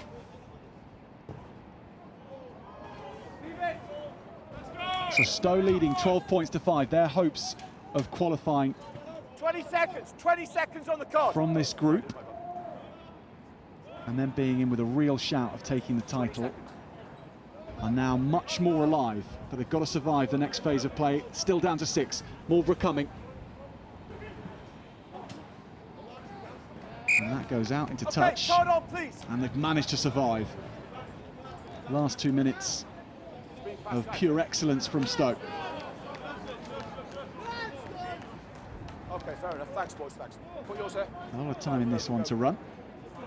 And from what you've seen of RGS Newcastle, Steve, what are they like? Marlborough have them next up, of course. Certainly, yeah. Again, they're doing really well in the tournament. It's interesting with a lot of the teams. Some of the teams have played the group stage in the smaller pitches, so talking to a lot of the schoolmasters, they've picked quite a few forwards because again the game's got a little bit more direct in those smaller pitches. But what they have got, they've got a couple of speedsters just on the edge, so it's that kind of direct play plus a little bit of speed. Sounds obvious at sevens, but it makes such a difference. No surprise to hear RGS Newcastle packing some big boys. They produce them up north, don't they? Absolutely, they come down from the hills. Phil Brantingham, a name which comes to mind from the past. Marlborough have it. Can they get the offload? There's the support and there's the score. Marlborough strike back.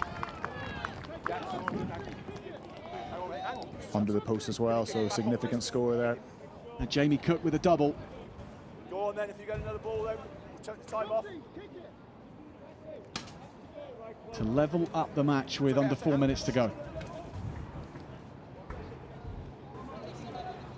This will make it, if he gets it, we'll make it even. 12 all. Charlie Brooke with the duty Stay there, 12. to make this 12 points each. Thanks, Phil. Yeah. And he does so. Brooke on the mark. Marlborough back in it. 3 minutes, guys, just under 3. Yeah. 12 all, under 3. And when you go boot to ball in sevens, you've got to have a near 80% chance of retaining it, otherwise you're wasting possession, aren't you? But that was so well executed that they made it work. Absolutely. I think with a little bit of rain this morning as well, there's still a little bit of grease in the pitches, so I've seen quite a few teams going to boot to ball. We can see it happening here again. It's Henry Burdett, the man that was in the bin for 2 minutes. He's reclaimed that. And Stowe on the charge again. High tackle on Burdett. What a reintroduction to the match from the number 3 for Stowe. Stay there, guys. Stay 2. Chisnell places the fend, goes himself, Chisnell's there. Stowe back in front. Wilf Chisnell taking the responsibility on himself. 2 minutes, guys, just under 2. Nice to see some good sportsmanship there as well. Where these guys are really competitive, really physical. They see each other in the circuits throughout, so it's nice to see a little bit of friendly banter there as well. Yeah, that was Wilf Chisnell and Jamie Cook, the two influential number 7s. Just saying, well done, mate. I got you that time, but you're playing well yourself.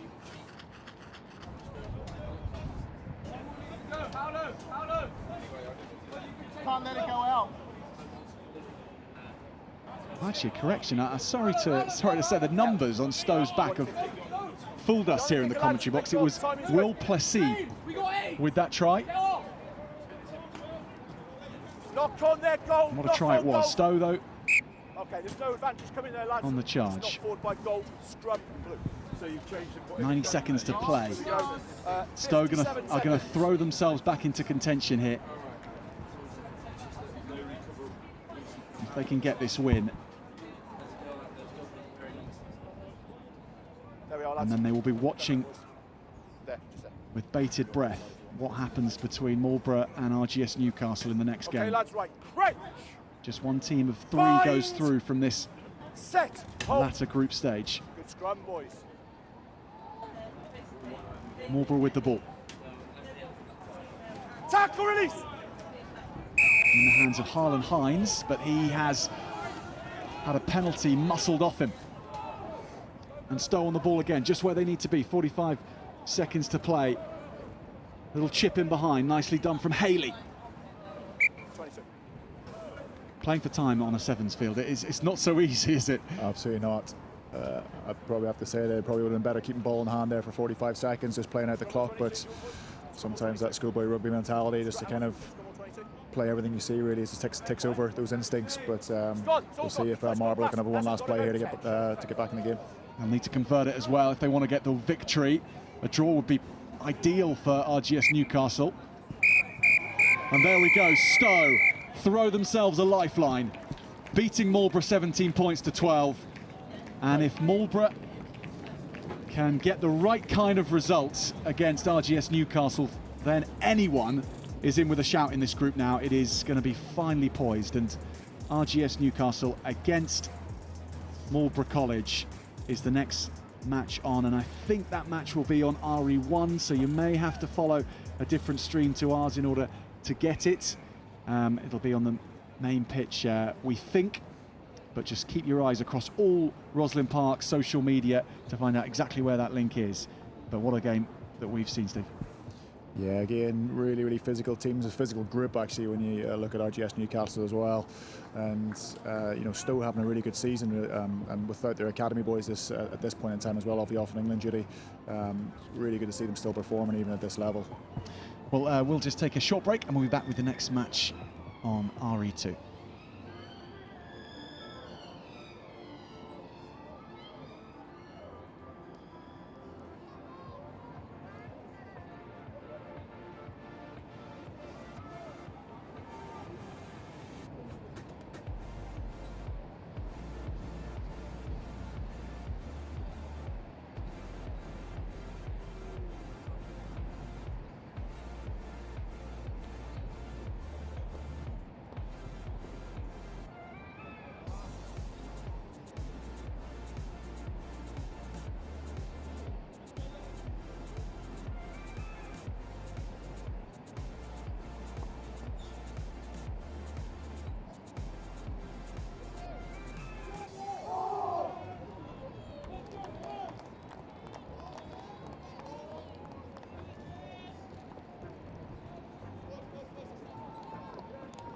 Vase semi-final up next. Rugby School against Jamira English Speaking School for a place in the final.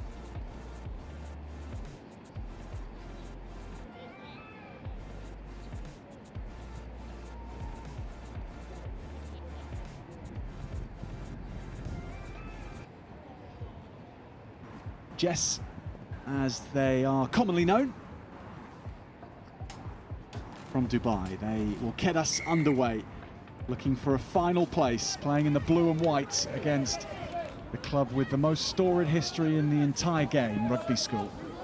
The birthplace of the game, but Rugby often running early on, and tackled by the sweeper. Rufus Pearce with the break up field. But a knock on from Rugby, and Jess won't start with an early try against them. It can be so influential when you make that break from kickoff, Steve, and games can run away with you at this level. Absolutely, early scores can sometimes kill games off, really. You know, as the defending team after that, you're chasing the game. You know, you want to get a nice early score in, settle yourselves, get your hands on the ball early, but just a knock on from Rugby School there gives Jess get themselves back on in the game. Jess don't have that fate, and they'll have the ball. And off and running they go. Rugby having to track back quickly. A lot of space all of a sudden found here on the inside. The pass is forward. It's a good spot from the officials. We saw it because we were in line, and the referee had to play catch up on Jess in order to see that, but yeah, watching Jess through the groups and yesterday as well, they're definitely here to play. They have that traditional style of rugby where they kind of keep the ball alive, move it edge to edge. So it'll be really interesting to see how they go on against Rugby School here as the competition steps up. Well, two teams who play in parts of the world where sevens is king. Dubai, of course, the famous Dubai Sevens, over 50 years in existence. So things have been going a little longer at Rugby School. 200 years of the game celebrated this year. Here is Rufus Pearce, and Pearce is cutting through. Back on the inside, it's a lovely slip to Falope. Dara Falope running an excellent trail line off Rufus Pearce's break, and Rugby have the first try. Lovely offload by Rugby School there, and for anyone watching out there looking at that kind of skill set, just getting behind the defender so key. So we see a lot of offloads kind of in the tackle rather than through the tackle, and actually if you can get behind that defender and just get your arms free, it makes such a difference. Steve, you're here obviously looking for potential 16 to 16, is it 16 to 21 age group? Yeah, so we track 16 to 20, but obviously we're looking at a kind of 16, 18-year-olds here this week, yeah. To see how they might play, and I imagine that's more with a 15s mindset, or are you also looking for specific sevens plays? Yeah, Ireland run a really successful sevens pathway as well, both male and female, so we're obviously in the World Series and doing really well. You know, from an IQ point of view, probably we've got Aaron O'Sullivan in there, Shay Mullins, who obviously would have been English-based, Shay at Bristol, and Aaron would have been at Wasps coming through their pathway. So the opportunities are there for us, yeah. But you know, we invest in both pathways, and I think you look at someone like Hugo Keenan, you know, the Ireland fullback there. He would have come through the sevens pathway, and now he's a 15s contract. So, you know, as a personal, from an Ireland point of view and a coach point of view, I think sevens is great. Just isolated one-on-one skill, and you know, you can start to see this happening with these individual players now. The guys who really want to, you know, tick players on, you know, challenge their skill set, challenge their one-on-one tackles. I can't really see too many negatives from a sevens game personally, you know.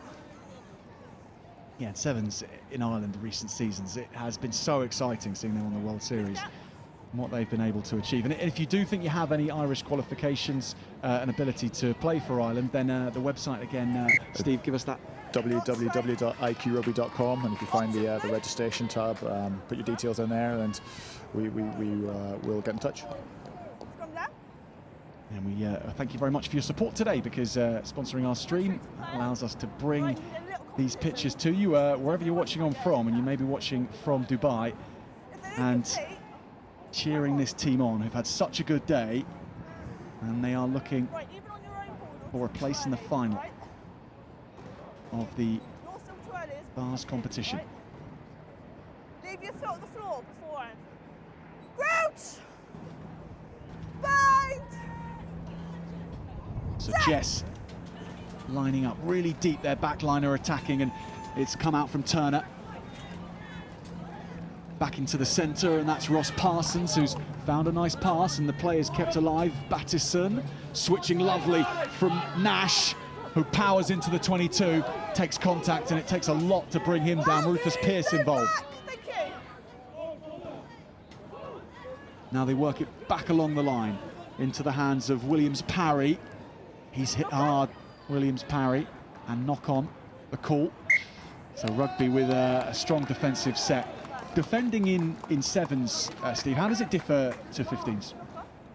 I think the obvious one is space. It sounds very obvious, but actually, from a 15's point of view, you know, that close to that contact area, you've got a lot of support around you, and actually, you're probably trying to find space and create space. While with sevens, you know, you're trying to fill that space pretty quickly. If you don't get your inside shoulders and your inside edges, we talk about pretty your connections, you know, it makes it pretty difficult.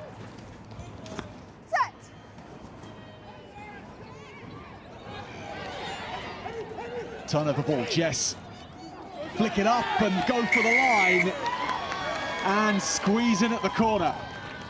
Levelling up the match after ruining Rugby's ball at the scrum. Just talking about space there, that short side down, that set piece play, real obvious place for those kind of half backs, and anyone's got a bit of pace and some feet about it was a real easy place to kind of attack, and done really well by Jess. Jonathan Barnes, I think, was the try scorer there. Number 12 for Jess. A lot of support for Jamira English speaking school. Thomas Battison looking to convert here. What a moment it would be if he could get that. He hasn't found that, so 5 points each we stay with a minute to play. And Henry Turner just causing all manner of problems, and that offload is special. Yeah, doing great to see, you know, that ambition, that skill set at this age. Sometimes, you know, as coaches, we think we can coach that, but sometimes there's a little bit in the player themselves, that little bit of confidence. High hanging kickoff from Jess. Contestable. It's going to land back in blue hands. And here come Jess again. 30 seconds left of the half. Can they add a quick fire double? Thomas Battiston takes it on. And then Ross Parsons following up here. Rugby sweeper comes forward to rip the ball. Perfectly timed from Rugby school.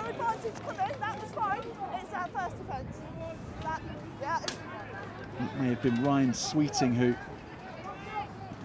came up quickly. And don't often see it often, ball being so precious as it is, but in a tight game like that, you just want to get to half-time. You can understand why Rugby booed it off. Yeah, we were talking about defence in that space there. If you look at probably possession stats that we had then, I'd say Rugby probably didn't have a lot of possession. They defended for most of that half, actually, so they probably just want to get off, get some water, some oxygen in their lungs, just regroup and go again. You know, the game is at, you know, a proverbial 0-0. It's 5-all at this point, so it's just reset, go again, get some possession and try and get some points on the board. Steve, do you have any examples of players that have come through the pathway that might have similar backgrounds perhaps to some of the boys who are playing here who haven't ever had international recognition at a young age? Because sometimes people are a little bit reluctant maybe to put themselves forward and nominate themselves for a pathway programme, but tell us about someone who might have had an unlikely background and has got into your programme and has gone on to great things. Yeah, like tournaments, I guess, are great for us because obviously, as I say, we run a registration system, which we've obviously advertised, but likewise, just speaking to coaches and speaking to players here, you know, sometimes just as easy to pick players up. We think to this time last year, we picked up a player, Freddie Reader, at Stoneyhurst College. So we knew Freddie was up there. We hadn't seen very much of him. He didn't come through any kind of academy pathway or player pathway. We spotted him, tracked him through the ROSSLYN Park Sevens. They got through to day 2, and Freddie ended up playing for Ireland under-18s in the European Sevens last summer and got a silver medal. And we're still tracking Freddie. So Freddie is currently out in Australia. He had a year out after school, and we're hoping to maybe give him an opportunity through a 19s and 20s or a Sevens pathway at the minute when he comes back.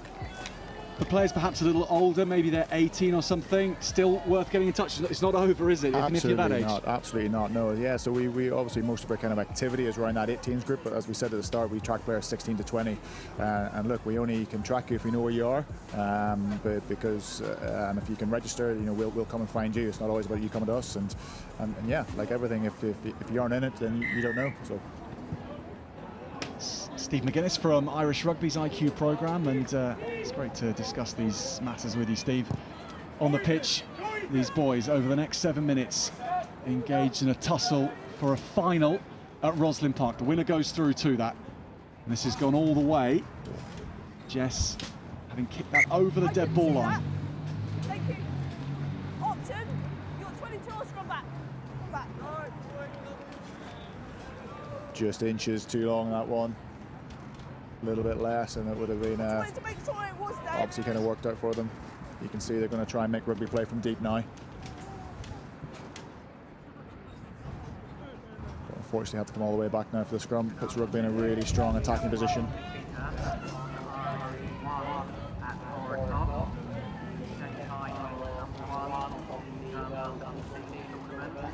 Field position, and the pitch looks so much bigger when you tie 3 forwards into a scrum in sevens, and if you can get that clean ball, it's so much more of an attacking advantage than even when we find in 15s. Absolutely.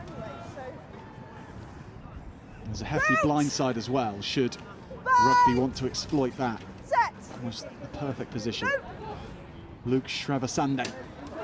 Now the Nathaniel Kayada cutting back, great speed from Formella. Here he is, the big man again. He's got the first try for Rugby, and Dara Falope doesn't get that down. Wait, just double movement. You stopped and then started again.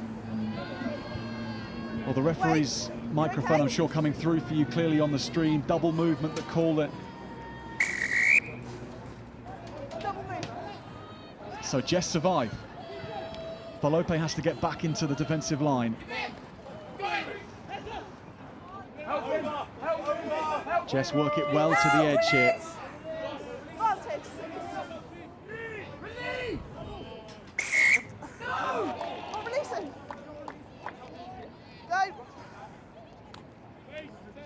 Gonna get a second chance here now. Rugby reset. Pearce, been influential today. There's Sweeting, and there's a change in the guard for Rugby. Kayada bringing a lot of impetus into this second half. Deliberate knock on. Penalty only. It's all right. You're deliberate. Pressure mounting for Rugby. Sweeting goes back to this side. Here's Falope. Good slip pass. Gets it on to Smith. And now this is worked along the line again nicely. Pearce cuts back. Looks for the line himself, Rufus Pearce. And Rugby do get the job done. The lead back in their hands. And Rufus Pearce, the game breaker. Some nice sevens there by Rugby, just going edge to edge. Using the underrated switch on the left-hand side to then move it quickly across to the right. You know, defence is really not pushing hard enough then. We talked about inside shoulder earlier, so it's really well played by Rugby. Fellas, thank you, Five. I appreciate that.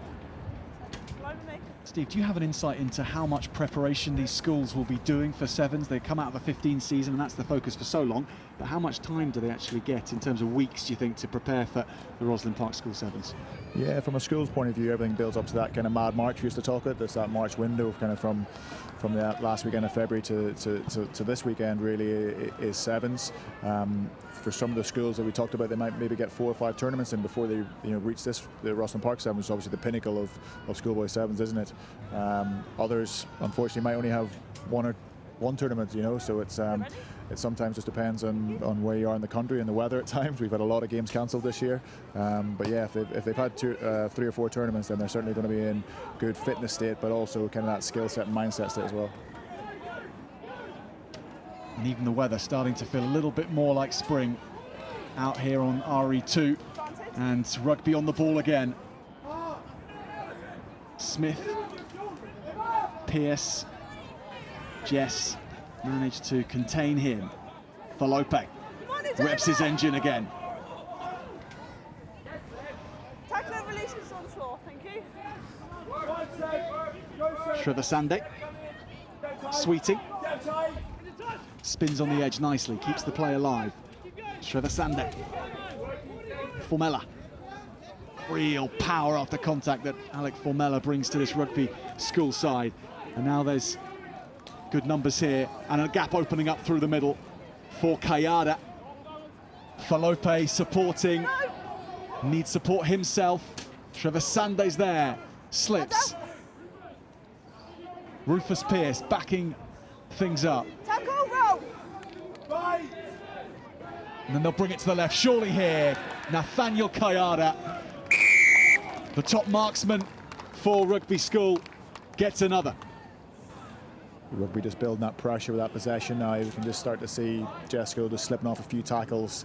We talked about those attackers getting behind the defenders. Now you can see those strong runners from Rugby School, you know, breaking through and it's taking, you know, 3, 4, 5 metres out of those contacts, and it's starting to tell from the Jest players they're getting a little bit fatigued.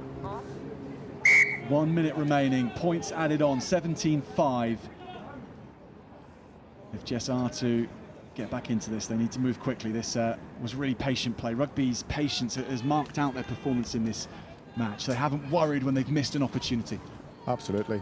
You know, 14 minutes may not seem like a long time, but actually when you're on the pitch, there's more time than you think. And sometimes, yeah, that's that calmness, that patience, stick to your game plan, you know, trust your players around you makes such a difference.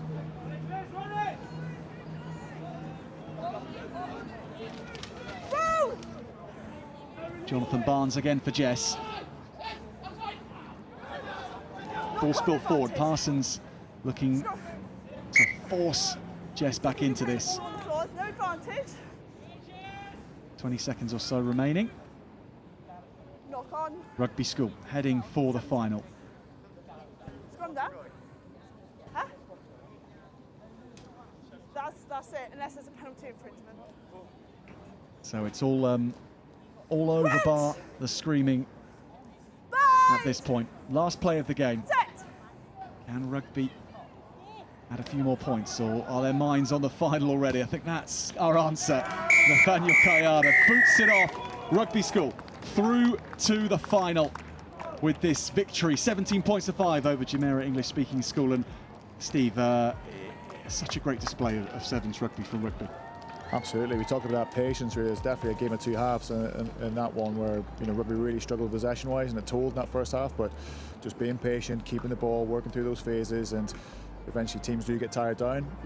When you're kind of coaching sevens and playing sevens, you want the ball. You don't want to be defending for long periods of time, actually. And actually, the more you can have that ball, the easier it is.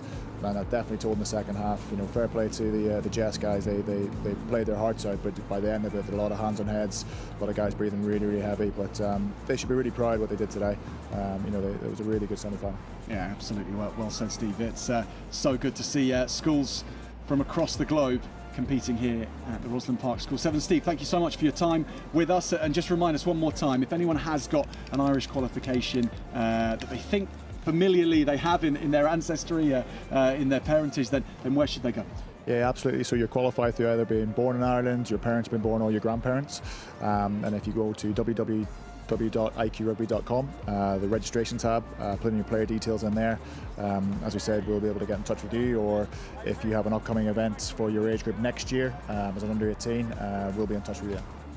And if you're listening, look into things and get it done. Get it done now, and just who knows where you can end up. There's so much to explore through pathways like the IQ Rugby programme. And if you're looking to follow action in the final, keep an eye out on ROSSLYN Park School 7's social media channels. They'll be promoting the final. It'll be on the main pitch, so it won't be on this live stream. You'll have to join the RE1 live stream to follow Rugby School in that one.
Well, if you're tuning in to our pitch here and waiting for our next match on, it's Blundell School against Sherborne School, and it will be on at 4:20.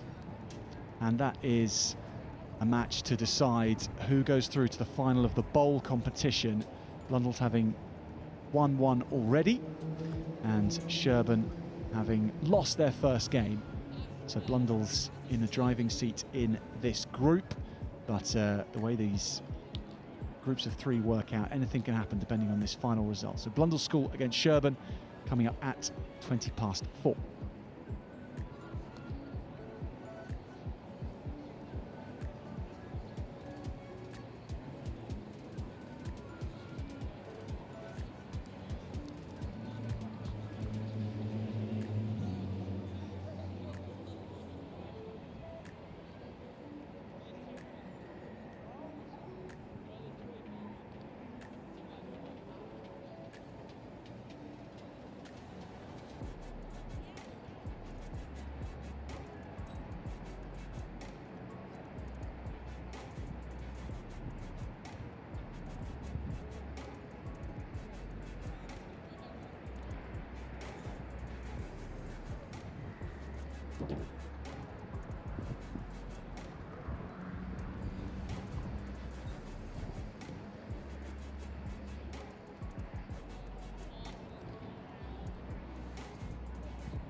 round of fixtures here on RE. In the bowl semi-final, RGS Newcastle will play Marlborough on RE1. On RE2, Sherborne will play Blackpool. And the second girls under 14 semi-final, Tadmauer versus Hillhouse on RE3. That's Newcastle Marlborough on 1, Sherborne Blackpool on 2 in the bars, and Tadmauer versus Hillhouse on 3 in the girls under 14 tournament.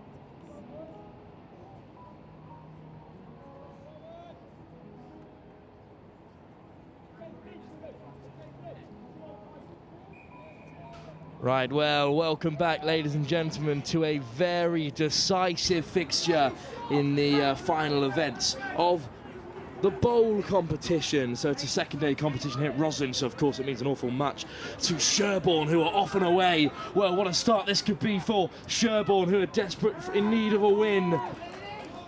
Just about to tell you the results of all of what needs to happen for both sides, as Blundell are keen to get us underway quickly. What a lightning-fast start to this game we have.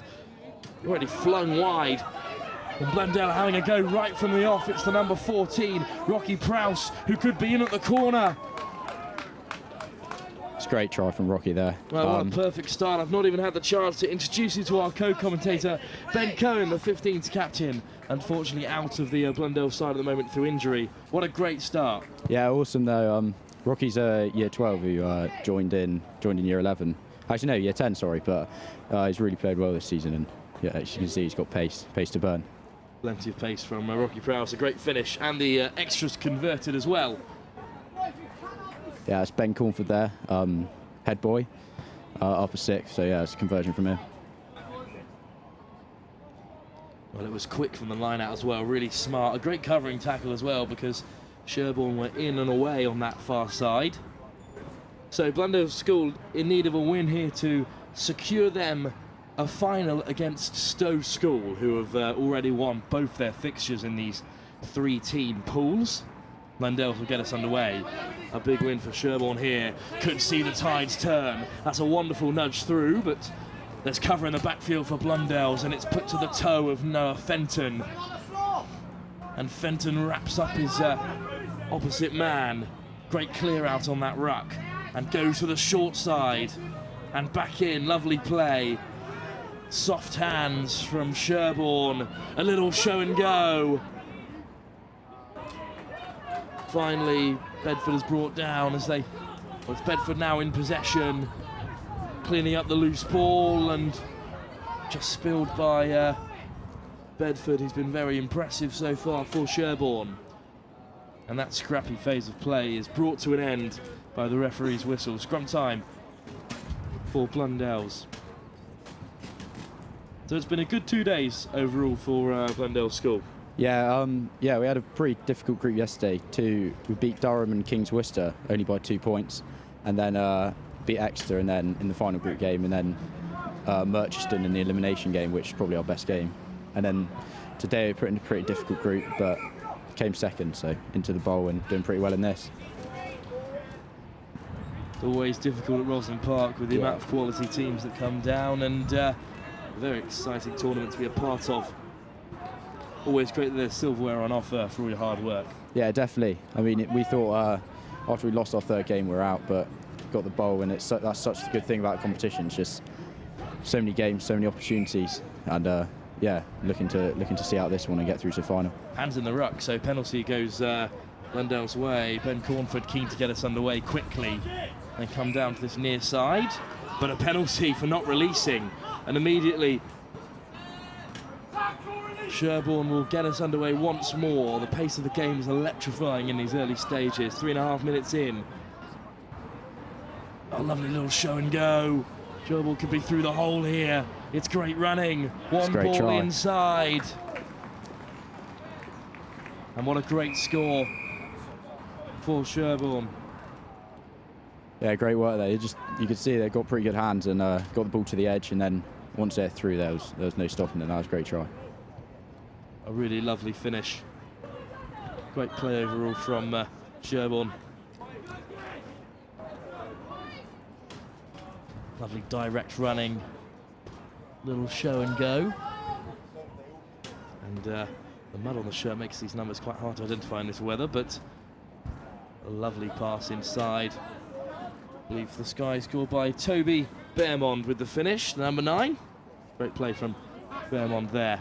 You can all see Kaz McLaughlin. You can see him from space, the towering number 1, and Sherborne go herring along this short side. That's great work from McLaughlin off the kickoff, and he's taking the offload as well. Flings it back in field, just slapped down by the Blundell player there, and that is a yellow card for Finn Cope, and fair enough, he really did just slap that away. Yeah, no excuses there. Didn't even try to catch it. Sherborne all the way to this right-hand side they come. Chopped down, but missed tackles, and that's a try. And out of nothing. Yeah, great finish there. Sherborne have turned this around in only a few short moments. Yeah, they really used the numbers there. You can see we went down to 6, and then they just exploited it out wide. Great finish.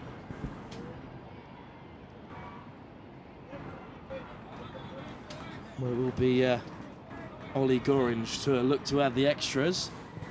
Just wide, so only 3-point the advantage, but that was a rapid try there from the penalty. Yeah, a good try there, but obviously missed 2 conversions, so the boys are still in it here. Only 3-point difference, 1 try to change it. It's lovely direct running from Harry Bedford, and then Tom Heaver just to cut back on the inside. A great finish from him. Gorringe will get us underway from the kick-off. Claimed well by Blundell's this time. And that famous red and white. Patient play. They look to build from inside their own half. And now Josh Whitney takes it to the line. Chops Whitney but to the hole. He's got McLaughlin herring after him. But Whitney could go all the way here, and he will. What an excellent finish. Well, there was nothing on there for Blundell's, but he's carved that try all himself. A fantastic solo score. Yeah, it's outstanding from Withy there. I mean, he's only a late addition to the squad. Actually started off the season in the 3s playing rugby, but he's worked his way up, and yeah, he played in the semi-final 2 weeks ago and is now scoring an RE2. A really beautiful try, and exactly what Blundell's will feel they deserve from their early attacking play. What a finish this is, though. Have another look. Nothing on there, just takes it to the line. Great footwork. Good little fend with the right hand, skims around a few players, and Josh Whitney's left the field after his scoring efforts. I think we'd all need a breather after running the length like that. Yeah, definitely. Hell of a finish. Well hooked high, centre field. Difficult ball to take, but well taken by Sherborne, who looked to fling it to the edge early doors to Bedford, who looks to take them on the outside. It's a lovely tackle. Sherborne have done well to keep the ball in play, but not for the second time. And that will call an end for the first half here. As things stand, Blundell's will be storming through to their final game of the day, which will be against Stowe, who have been undefeated in their bowl final group. Currently leading by 4. Is this the position that Blundell's would want to be in, or is it a little bit too tight for your liking? Yeah, I mean, the good thing is, obviously, we're in the lead, but yeah, it's a bit tight. Probably we want to be 1 score, 2 scores more ahead, but we're in the lead, only 7 minutes to go, and hopefully we can pull away at the start of the second half, and yeah, hopefully we can get through to that final. We've talked a lot in the commentary box about what it's like as a player coming down to ROSSLYN, a competition as big as this. There's been so much rugby over the last 2 days. How do you think the squad are hanging in together? Yeah, to be fair, the boys love coming here every year. We've been here for years and years. But every year it's always like that one event in the calendar where you see the date, and that's the one everyone's trying to get picked for. But no, we do pride ourselves on our fitness, do a lot of fitness work. So hopefully this end of this game and then the final against Stowe, if we get through, should be a good test. Well, we're very close to the final game here in the Vase competition. This, in many ways, is the semi-final game. We've had 3 already in this group. Sherborne, of course, went down 7-27 to Bryanston School, as we saw earlier. How did you find the game against Bryanston? Yeah, I mean, Blundell's perspective. Obviously a big pack, but big team. Yeah. But we're probably back ourselves more on our skills and agility. So we knew if we kept hold of the ball and moved them around, that was going to do dividends, and it actually did. They scored first, but we got back into it and ended up winning 24-10. Contact in the air, so an easy exit for Blundell's, who will play quickly from that tap and go penalty. And right away, they've swung it to an edge. And now Blundell's will take it to the line. Good pace and good speed. Good direct running to draw in the defenders. That's a lovely offload and a great fend. And Blundell's could be away here. It's a great try. Fenton could be under the sticks. The perfect start in this second half for Blundell's. It's a great try there. So all of the team, the ability to pass, fizz it across the field and stretch Sherborne, and then once we got them behind, great offloading skills and off to Fenton finish. Textbook sevens. Yeah, definitely. Fenton, that's his, don't know how many tries he scored today. He scored 7 yesterday. I think he's up to 5 or 6 today, so yeah, there's another one for him. Fenton, Blundell's top marksman, scored another. A lovely finish. It was great work to draw in all those defenders. Here's the show and go. Just to send Max Dangerfield the wrong way. And then a lovely finish. Blundell's in the ascendancy. Sherborne in need of a response here. The ball's gone back off the kick-off, but that's a loose pass. Too much for Tom Heaver. Sherborne's second try scorer to contain. Simple stuff is the call from the coaching staff as they go back to the short side. Manipulating this defence. A lovely little step. Cope back on after his yellow card. It seemed to fly by, really. Sherborne taking to the line once more. Oh, great offload off the floor taking there. to the line. Rocky Prowse with the offload. Zeb Windsor with the finish. Great offload there. You saw the patience, just passing it along, trying to create a hole, and yeah, great patience, great build-up, great try that. Now Blundell's may well have taken this game beyond Sherborne. It's been a pretty complete performance, despite that 2-minute spell where they conceded twice. Yeah, I know. As after that little blip, we've really shown what we can do, and yeah, I think our skills are coming through. And 28. Well, a lovely finish in the end as well. 28-10. Sherborne look to rebuild from inside their own half, quite flat, but they're fizzing it well across the line. Little hitch kick from Bedford. A lovely pass to the outside channels. It's a one-on-one here with Dangerfield and flung back inside. Tackled by Bedford, but only backwards towards the referee. The ball was out though, slipped up by Dangerfield once more. Bedford plays from the base. They've got a lovely ball all the way wide. Oh, they're on it. Oh, ball hasn't And it gone quite must to be hands. a 2-on-1 here on the outside channels. Swan has slipped off his man. Still going Swan. And a great pass, a lovely finish. Great finish there. You saw they'd taken it from one side, and then they had all the numbers on the right, and all they had to do was simple hands and a good finish. Swan's a very aggressive carrier, with a lovely score in the end. Sherborne coming back into it though, they're not done yet. As you can see. Yeah, great finish. Lovely little step inside. Past Cope, and then good choice for the offload. Oleg Orange, the try scorer.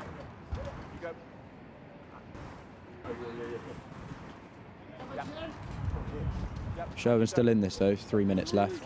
Definitely still in it. 2 scores required for Sherborne to really Bit of damper on Blundell's day. That's contact in the air again. So another penalty that will go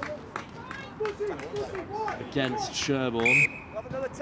And another 10 for a bit of backcheck from Swan. That's unfortunate. And another 10 because Swan won't keep it to himself. That's unfortunate there.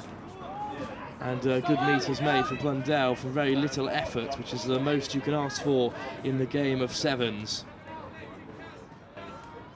Testing footwork. Lovely ball to the outside. Here's Clarkson. Back across the face they go. Saltmarsh takes it to the line. Whitney. Back to his feet well. Done well there. Oh, yeah, a bit turnover. Isolated and Sherborne. Don't tackle, don't tackle. Sherborne get over the ball. Away goes Bedford. He's looked really impressive in this game. Clarkson wraps him up. Now Sherborne keep the ball alive. That's gone backwards. Ooh. Oh no, forwards calls the referee. Bit of a let off there for Blundell. Yeah, definitely a bit of let-off. They're looking.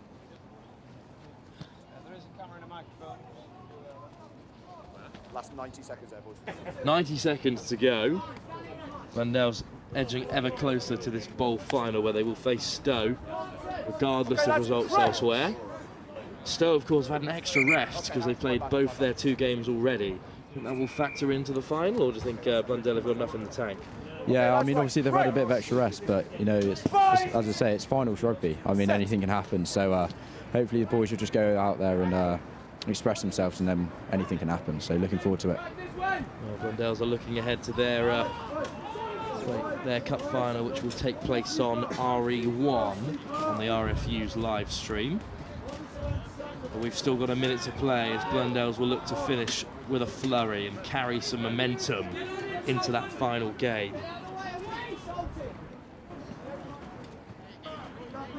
Back towards the edge go Blundell's. And now they take it to the line with some good pace. Whitney. Clarkson flings it back inside. Could go all the way to the edge here. 2-on-1 on the outside channel, not used. Still retaining possession well though. Great patient play from Blundell's. This time they take it to the line. Freed from the breakdown. But that ball has run off the touchline, and Blundell's have done enough to make it through to the bowl final. An exciting piece of silverware. How excited for the final are you, Ben? Yeah, I can't wait. I mean, to come here and play, it's 9 games of sevens now, and make it to the final of any silverware competition is pretty special. So yeah, looking forward to it, and can't wait to see what boys can do. Well, thank you so much for being with us here at the National Rugby Sevens at ROSSLYN Park. Ben, it's been great to have you alongside us. Hope you enjoyed being on commentary. Yeah, I've loved it. Yeah, thank you very much. And we'll be back at 5:20, of course, for the main event here on RE2, the Girls Under 14 Cup Final. Still awaiting results from the other semi-final. I believe that the King of Wessex Academy have beaten Bryn Comprehensive School in that game. So Ysgol Giffen Plasmoir are playing Hill House School to see who can make it through to the final there. We'll be back at 5:20 for that game. It's a little break on stream. Plenty of rugby still at RE1 on the RFU streaming platform. But we'll be back at 5:20 for the Under 14 Girls Final as Blundell School progress through to the final of the bowl competition.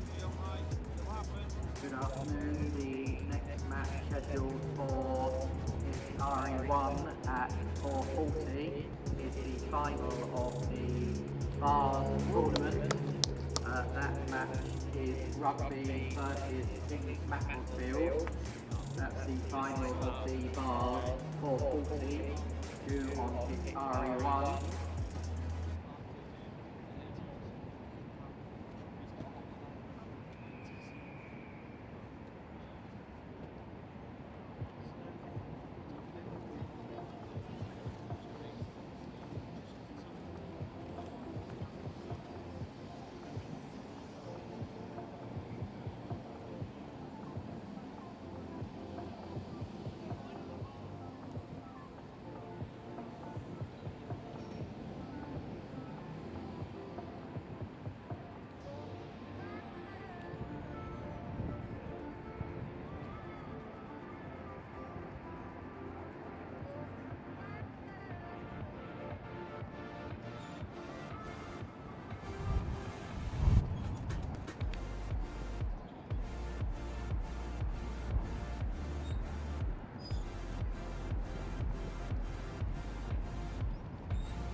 Done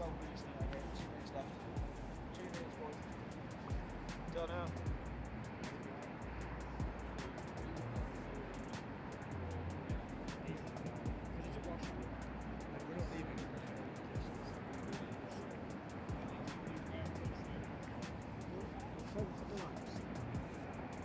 Again.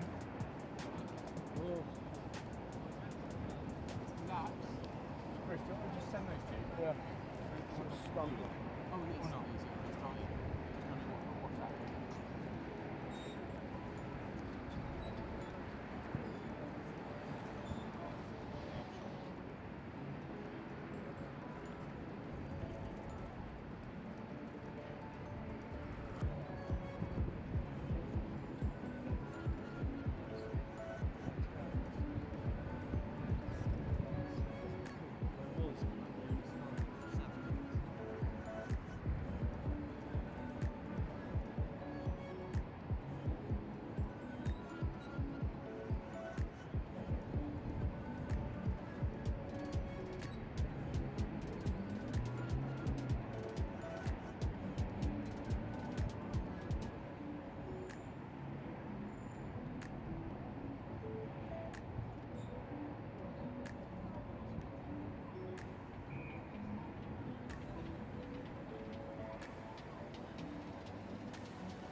Good afternoon. The next game on pitch RE1 will be the Vase final between Rugby and Kings Macclesfield.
Take your bags off, you can leave your bags here.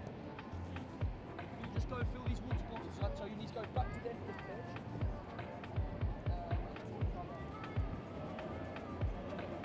No, that's it, boys. If you can just do that, that'd be great.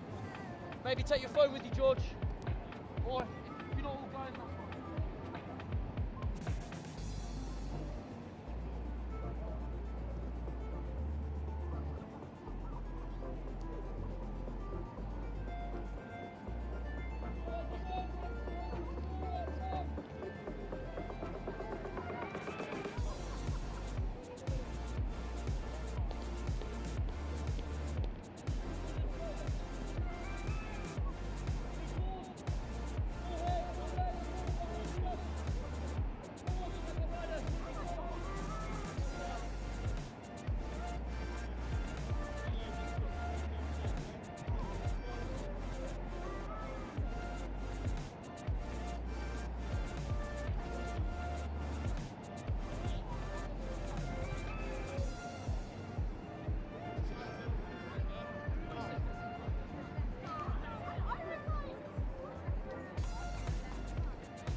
In the venue, or whether you're watching at home. Now it is time to hear the surprises for some players that have gone through 10 hard games to earn the right to stand on this step. Before we do, everyone here, can we get a huge round of applause for the players who've taken part in the competition, all of the officials who've done a wonderful job as well. It's been an incredible under-18 stars.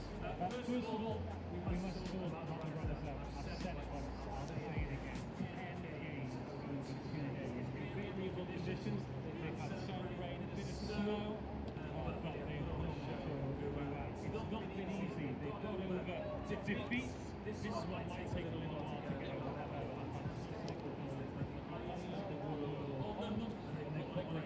Just give it up for our runners-up. Kings Macclesfield.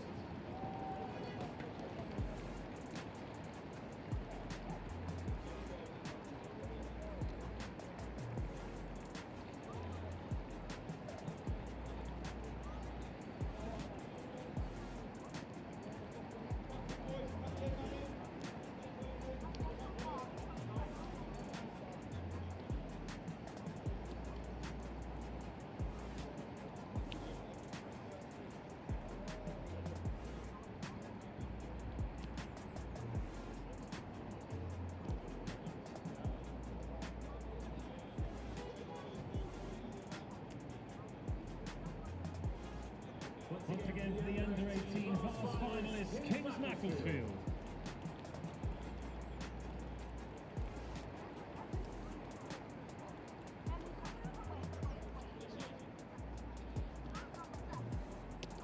And now the formal awards will go on the trophy to the winners. We have to announce the top try scorer in the competition in association with Limitless, will be presented to the winners. A lot of great tries, a lot of tries scored, but the man who scored the most was Rugby's Ryan Sweeting.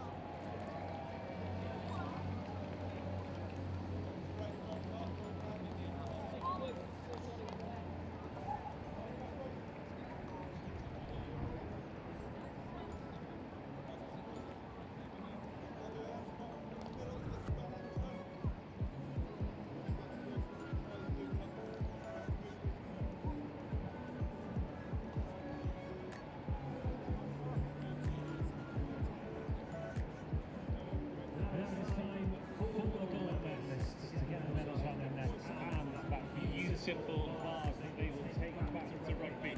10 games, 9 wins, and a draw in there as well. So not quite perfect, but not far off. As soon as we move in the final, this weekend, the teams around the world have traveled to as we celebrate 200 years. This is more we will they're going to be hosting that tournament with a big tournament, with a big target on their back, should I say, because that was a sensational performance for 20 years of the world. And in front of the cameras, on the main showpiece pitch, your under-18s Vase champions, Rugby School.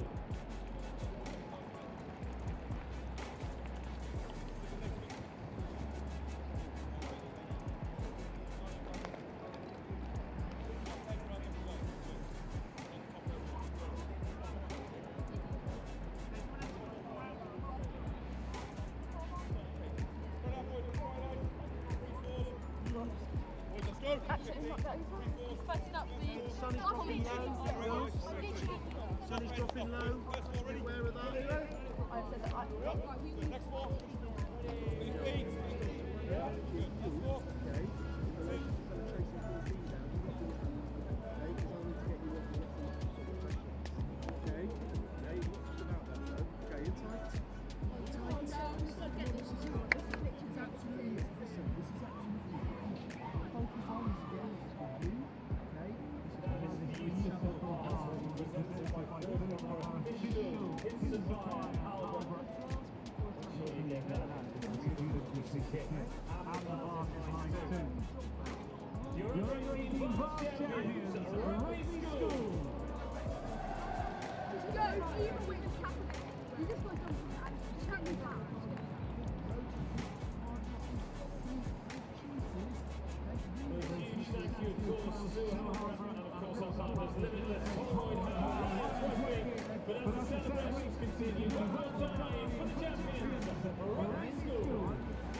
Come on and make them fucking impact, yeah? Don't make them regret picking you.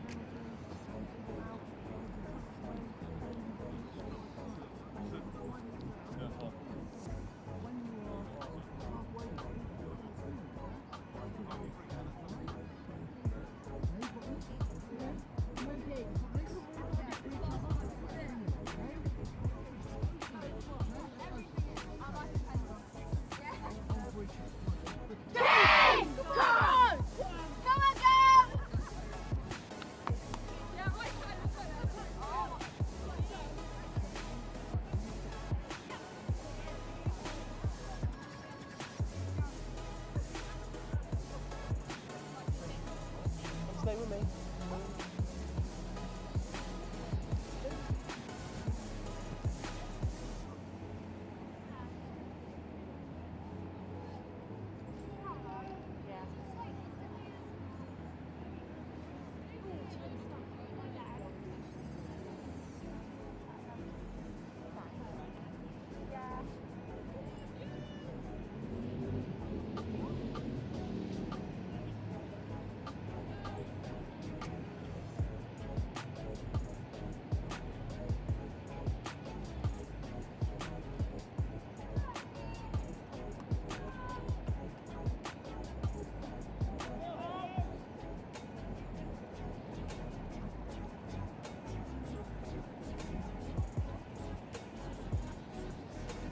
Well, here we finally are then, as we're just preparing the officials getting mic'd up alongside us here in the Next Gen tent. A long day of rugby for these under-14 women's side has accumulated in this. It is the under-15 cup final between Hillhouse, under-14, sorry, cup final between Hillhouse School Girls and the King of Wessex Academy. A really tough route to the final for both these sides. King's Wessex Academy saw off the very impressive Bryn Celynnog Comprehensive School that we've seen on the live stream so far today, as well as the Jamira English Speaking School, who have looked very impressive. And here they are as well in the final, the side tipped by my colleague Shagzebo to be one of the best under-14s girls side there are. They have lost the toss, so Hillhouse School will kick off. Alongside me is Angus Savage for this final game. Yeah, very excited to be alongside you, Wilf. This under-14 girls tournament has been an absolute revelation in its first year here. Some of the rugby has been absolutely quality. I've just been talking to Sean Thompson from Seaford College in great detail about the sheer joy of one of their tries earlier today, and that's really what this under-14 girls competition has all been about. It's just been the sheer pleasure of getting out there on the field, and this final really the culmination of it. Well, it's Lucy Taylor who have got King of Wessex right underway. That ball's gone backwards, so they'll continue to play on here. Swung inside by number 20, Lona Crimstone. Williams flung back inside. This King of Wessex side so good at recycling possession, but now they take it to the line. Good running from Verity Clark, but that offload just doesn't go to hand. So they'll start again with a scrum this time to Hill House School for their first attacking set of the game. The King of Wessex Academy have looked very impressive throughout this tournament, and they perhaps come into this final as favourites. Yeah, they've been brilliant. We've been lucky enough to see them a few times and just torn the place up, but I can't keep coming back to just the sheer ambition of and kind of joy that some of these girls have been playing with. It's been such a revelation to see, and look at this in the late evening sun. It doesn't get better than that, does it? A beautiful run from Hill House off the base of the set piece to upturn the apple cart, really. Jess Eggett goes soaring away to score. Or a knock-on right at the last. That's so unlucky for Jess Eggett, who cut a wonderful line off the set piece. But that is a classic at ROSSLYN Park, one of those. They happen every tournament. Oh, it's just so unfortunate for Eggett. She did all the hard work. It was beautiful bit of rugby to put herself in that position, and I think what we're seeing there is just the culmination, really, of a very, very long day of play and that concentration just slipping. That's what happens when tiredness sets in. Hill House have had a longer day than most. They were in an extended pool group where they had two very talented Welsh sides, as well as Ivy Bridge Community College, who always bring a very strong side, and the Hayes School. Hill House topped that group undefeated on 12 points, which was very impressive, just above Iscol, Giffen, Glantaff.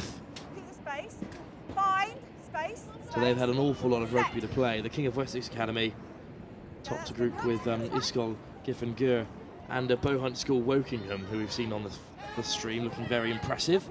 That clearance kick was just knocked on by Hill House in collection. So perhaps the King of Wessex Academy will go searing down this near side before the offload was spilled, but a foot in touch first. An effective exit in many ways, following that kick lacking perhaps the distance they wanted. Yeah, I mean, you know, it's often said don't kick too much in sevens, but sometimes you got to. But when you do kick, you hope it goes a little further. But a chance here to just put a strong defensive set in. Conversely, a great attacking platform here. Here's another great opportunity from Hill House, who will feel they should already have one try. It's in the hands of Olivia Joseph Quarter. Lateral running, but a good fend, and a lovely offload. But just spilled there, backwards was that pass. Great covering tackle, but away come Kings of Wessex, all the way into the wider channels through Sparting, and now passed on to Clark. Clark taking them on the outside. Still Clark does well to stay in field. But the linesman's flag is up. So that was knocked on before he went to touch. Well, so quickly Kings of Wessex turned the ball over from their good defensive play, and then they're halfway up the field. A great run. Yeah, she was a bit unlucky there. Just a hand on the shoulder almost just tipped her a little bit off balance and allowed the cover to come in. Otherwise, she might well have been away there. I like this on the back of the shirts, though. Believe and succeed. A great little motto there. Exactly what the Kings of Wessex have been doing all day. Set. You stay here. But it's a Hill House scrum, and it comes out Hill House's way, and once again they take it to the line off the set piece. It's the almost try score to Jess Eggett. Lovely ball wide. And they might take them on the outside here. Hill House through Isabel Davies. Davies could be away here, and Davies will not be caught by the on-rushing Verity Clark. A lovely finish, and Hill House have taken the lead in this cup final. It's a lovely score, that, from Hill House. They've deserved that, probably. They had that huge break early on that just didn't quite go to plan for them. Now another big break down that right-hand side. They finish it off this time. It's a glorious bit of rugby. Look at this. Ball from left to right. Simple hands, and then look at the gas here just to get on the outside and back yourself There was barely even an overlap there. Absolutely fantastic. And we know that Verity Clark is no slouch, so great pace from Isabel Davies. Hill House will get us back underway. Megan Usher with the kick-off. Deep into the Kings of Wessex half, but round the first defender excellently well. What great physicality that is from Roberts. No, I can't play on there. Can't play on there. Head. Well, Roberts went in there. It was a tough tackling from Hill House after Roberts broke the first line. That was a great run, but it's not ended the way she may have wanted it to. No, certainly not, but hopefully she'll be all right. Looks like a bit of a sore one, but fingers crossed, an abundance of precaution. Tell me then, Wilf, you've been on this pitch, watching on all day. You've had all sorts of weather, but you've had all sorts of rugby as well. This under-14 girls competition, it's its inaugural year.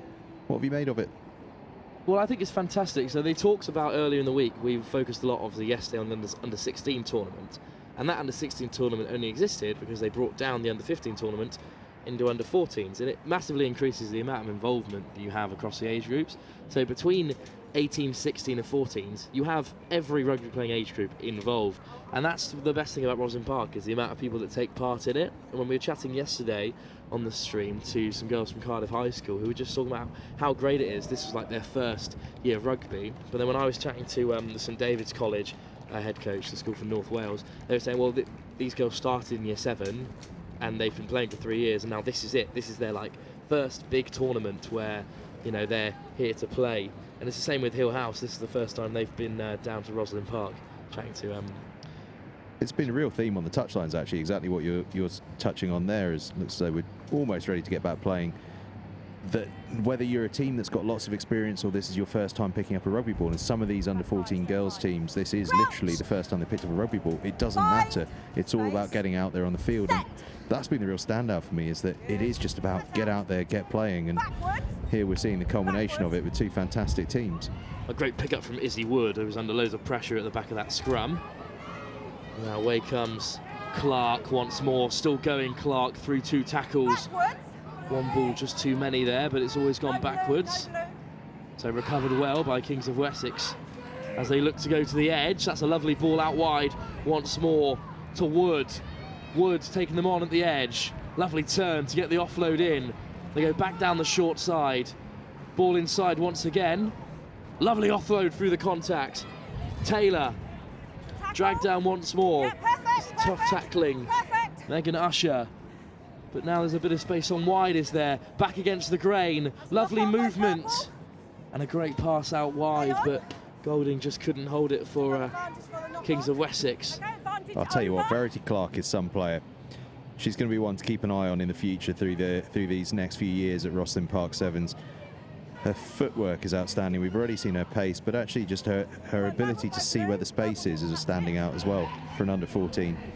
Well, it's gone back to Wood now, who once again spins and takes the tacklers down. High tackle. Back with Wood. Good drive and a great offload by Wood. Could be a try here. There will be. Evie Williams, in the end, goes in unopposed. Great work by Izzy Wood. So good at keeping the ball alive. Izzy Wood, take a bow. That is some piece of skill to pull out in a high-pressure final at the end of a long, long, long day of rugby. An offload through the tackle, subtle hands, and off we go for the try. Was it Evie Williams that finished it off? Simpler run-in she'll never have, all because of the work of her teammate. Absolutely brilliant. A great finish as we have a look again at the hard work of the substitute Izzy Wood, who's on for Ella Roberts. Looked around the corner, there to support once more. Such a hard-working player, and then drew in the 2 defenders, flicked it through the tackle. That's absolutely brilliant rugby all round. Getting 2 involvements in any phase of play immediately puts the defence under pressure. Whether you're playing 7s, 15s, 10s, whatever, if you can get 2 touches on the ball in a phase, you're going to cause real problems. That's exactly what she's done there. But not only has she got that hard-working effort to her game, she's also then got the subtlety and the skill to be able to get that offload away. That's absolutely brilliant from Izzy Wood. Well, a tiresome half of rugby for both sides. Such a high amount of running on feet so late in the day. They've both got a lot to offer in these final 7 minutes. They certainly do. It's a big time, by the way.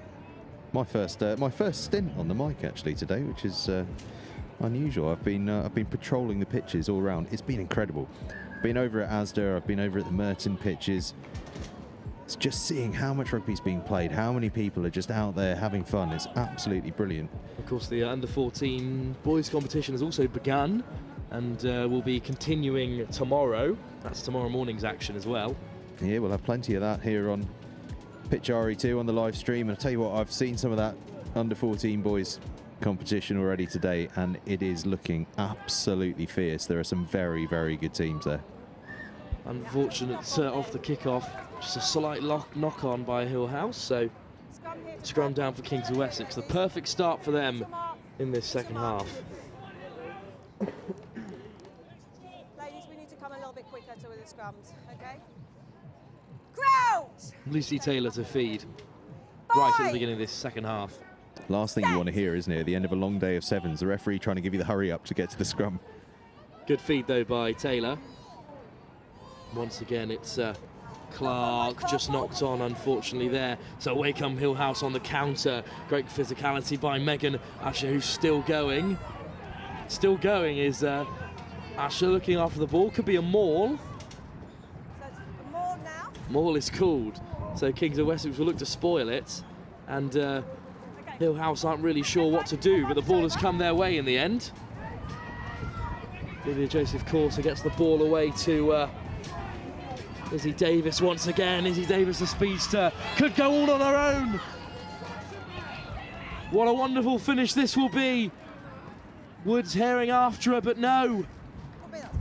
Despite that wonderful effort from Izzy Wood, that's a fantastic finish from Isabel Davies. That's 2 wonderful tries scored, but this second one, there seemed to be no space at all for her to creep down the touchline. Isabel Davies, what pace. Absolutely electric. She just flew down the right-hand touchline.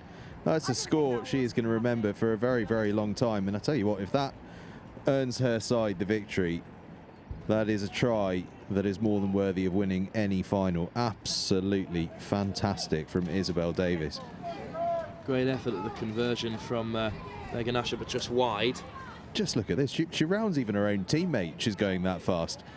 Just around the outside. Talk about backing yourself. And no one, absolutely no one, can lay a finger on her. And there she's gone, and guess who it is that makes the effort to chase her back? Izzy Wood, fair play.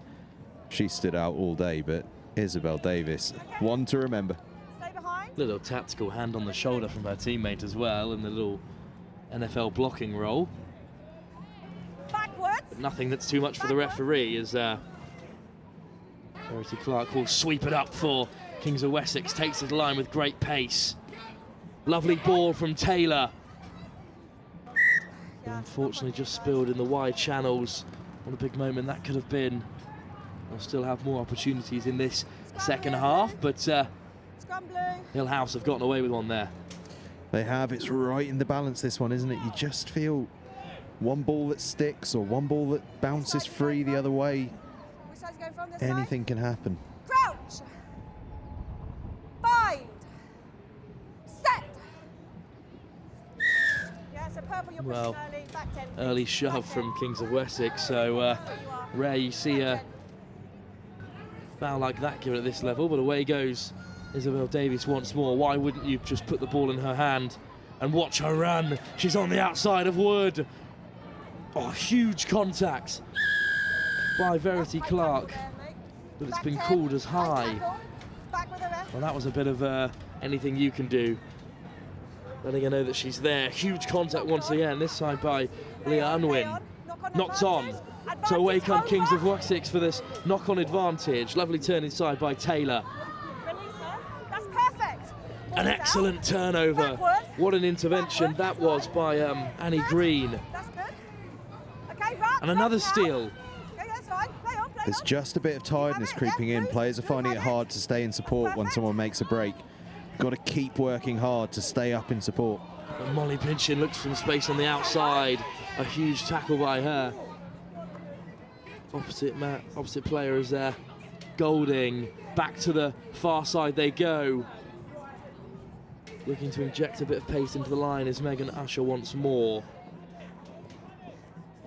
Izzy Wood is all over Matilda Lee. Yeah, so it's a tackle, you had to release her. But no release from Wood. 10. Well, it's a ferocious period of the game, isn't it? It really is. You can see the tiredness is setting in. That it's almost breaking apart, and it's almost individual by individual at this stage. Well, Usher's gone to the boot, but Clark is back there to clear up. Kings of Wessex, and now they look to play from their own backfield, but Hillhouse are herring after them, but they've still got numbers in the wide channel. But it's been turned over by Green. Away goes Green. Green scores for Hillhouse. There was just a bit of a mix-up on this near side between the two Kings of Wessex players. And it was stripped by Green, and a lovely score. Oh, an opportunistic moment from Green. An opportunism that might well just have sealed that title. What have we got? 90 odd seconds left on the clock. 10 points to go, and Green, well, has she done it for her side? No good from the conversion. A great effort though. But yeah, just like a little bit of mixed up in this wide channel between Golding and support runner. 1 minute. It's just a clean rip. 1 minute. Green, just alert and available with the opportunity there, just rips it clean and charges down the right-hand side. Crucial, crucial moment. A great score that Annie Green is very happy with. And Kings of Wessex, who have been the high flyers all day, trail by 2 scores. They'll need to go the length here. That's a lovely weighted kick. And there's the third bounce. Clark still after it. Finally picked up by Hillhouse. The ball is free for Clark to gather. Wood in the wide channel. Great offload. And Kings of Wessex go hunting for the corner. It's a huge tackle by Annie Green. Leave it, Blue, no! Penalty. She can't say the ref didn't warn her there, can she? Smart work from Green to slow down the ball. Wessex waste no time getting underway with it. Here's Neem Smarting, but unfortunately knocked on. So away come Hillhouse once more. Great KBA to keep the ball alive. Lateral running now from Hillhouse, but here is Isabel Davies. The crowd just lifts a little bit in volume every time she gets the ball. Still going are Hillhouse, driving forwards. That went forwards. And this could be the moment, could be all over. It is. And Hillhouse have come through their very difficult group of an extra team. They've come through a very difficult semi-final against the very capable Iskil Giffen Plasmoir. And they've won the Under-14s Cup final. And as the fact of the matter floods through the side as the players sprint onto the pitch, they're full of jubilation. It's a massive win for Hillhouse, 15-5 over the Kings of Wessex Academy. I don't think they quite realised it had happened. Sudden moment of realisation across their faces. We've won, we've won.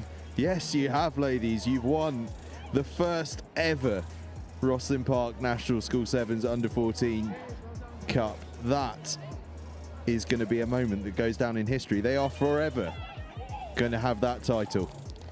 And they absolutely deserved it. It was a real champion's performance in this final, specifically against a very talented Kings of Wessex Academy side. Oh, it was fantastic. Clinical performance. You know, that rip from Green to seal the victory, but also those 2 stunning tries from Isabel Davis. You know, pace counts for an awful lot in sevens, and Davis had bags of it. Made all the difference. Shout out to Kings of Wessex. You know, they started really nicely, played some really good rugby, and actually had some really standout players on the field as well, didn't they? But this girl, Isabel Davis, was pretty much a law unto herself, wasn't she? Just unstoppable in those wide channels. Whenever you're a little bit too narrow, Izzy Davis will punish you. This was an excellent Kings of Wessex try.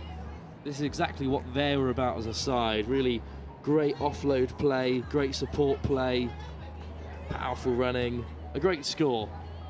Yeah, that was lovely rugby. I mean, that was, in terms of a pure rugby try, that was the pick of the bunch. But in terms of what makes the difference in sevens, it was all about this, wasn't it?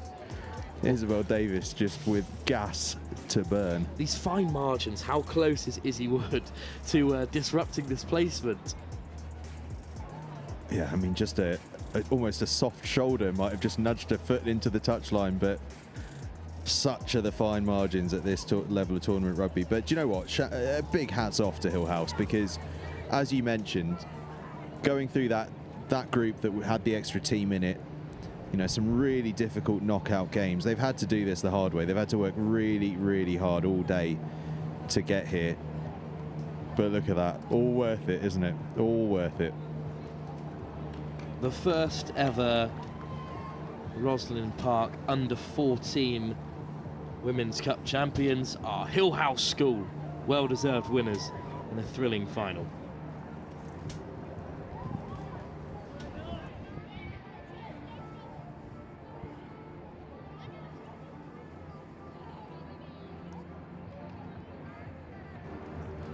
Well, that is the final game that we have for you on RE2. Just for today, however, we return early in the morning tomorrow, 10 o'clock, for plenty of action from the Under-14 Men's Cup, which will be the mirrored iteration to the wonderful tournament we've had running all day. Yeah, it's going to be a great day tomorrow. Really looking forward to it. A huge thank you to IQ Rugby for their support for today's coverage. It's made it possible. Which has been absolutely fantastic. Great to have some of their experts come and give us their voice, especially Kevin Maggs, you know, former Ireland international, an absolute legend of the game, made an absolute difference to us. And you know, if you're Irish qualified, or you've got, you know, you think you might be, then get in touch with IQ Rugby. They're very easy to find. You just Google them. It's simple as that. And a thank you as well, actually, to Limitless, who you can see on the wall behind us. They've been absolutely fantastic partners throughout the week, keeping us warm. It's been very nice to have their warm kit, hasn't it, Wilf? And big thank you to Chris Roberts as well for coming along and doing a little stint and commentary, the man behind the Limitless drive at the moment. Thanks. Thank you. Hang on.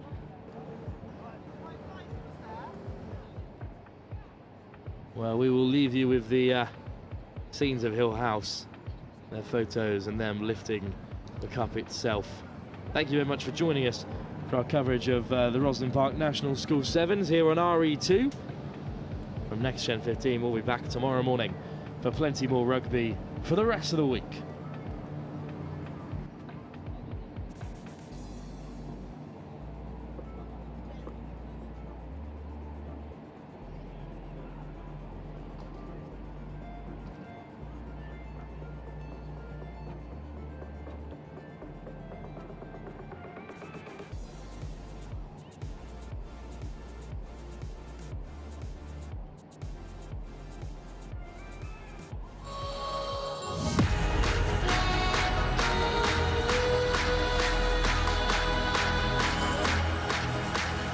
Introducing Next Gen 15, the new home of school rugby.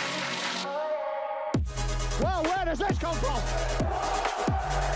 Covering everything the school game has to offer in both the north and southern hemispheres. What a great tackle here! It's not good enough. 1-2, skip a few and with the wheels. Highlighting tomorrow's stars, Next Gen 15 will be bringing you live games and a regular update of all the news and in-depth views on the global game. What a kick! Where did he come from and how did that happen? All your school rugby, all in one place. This is Next Gen 15.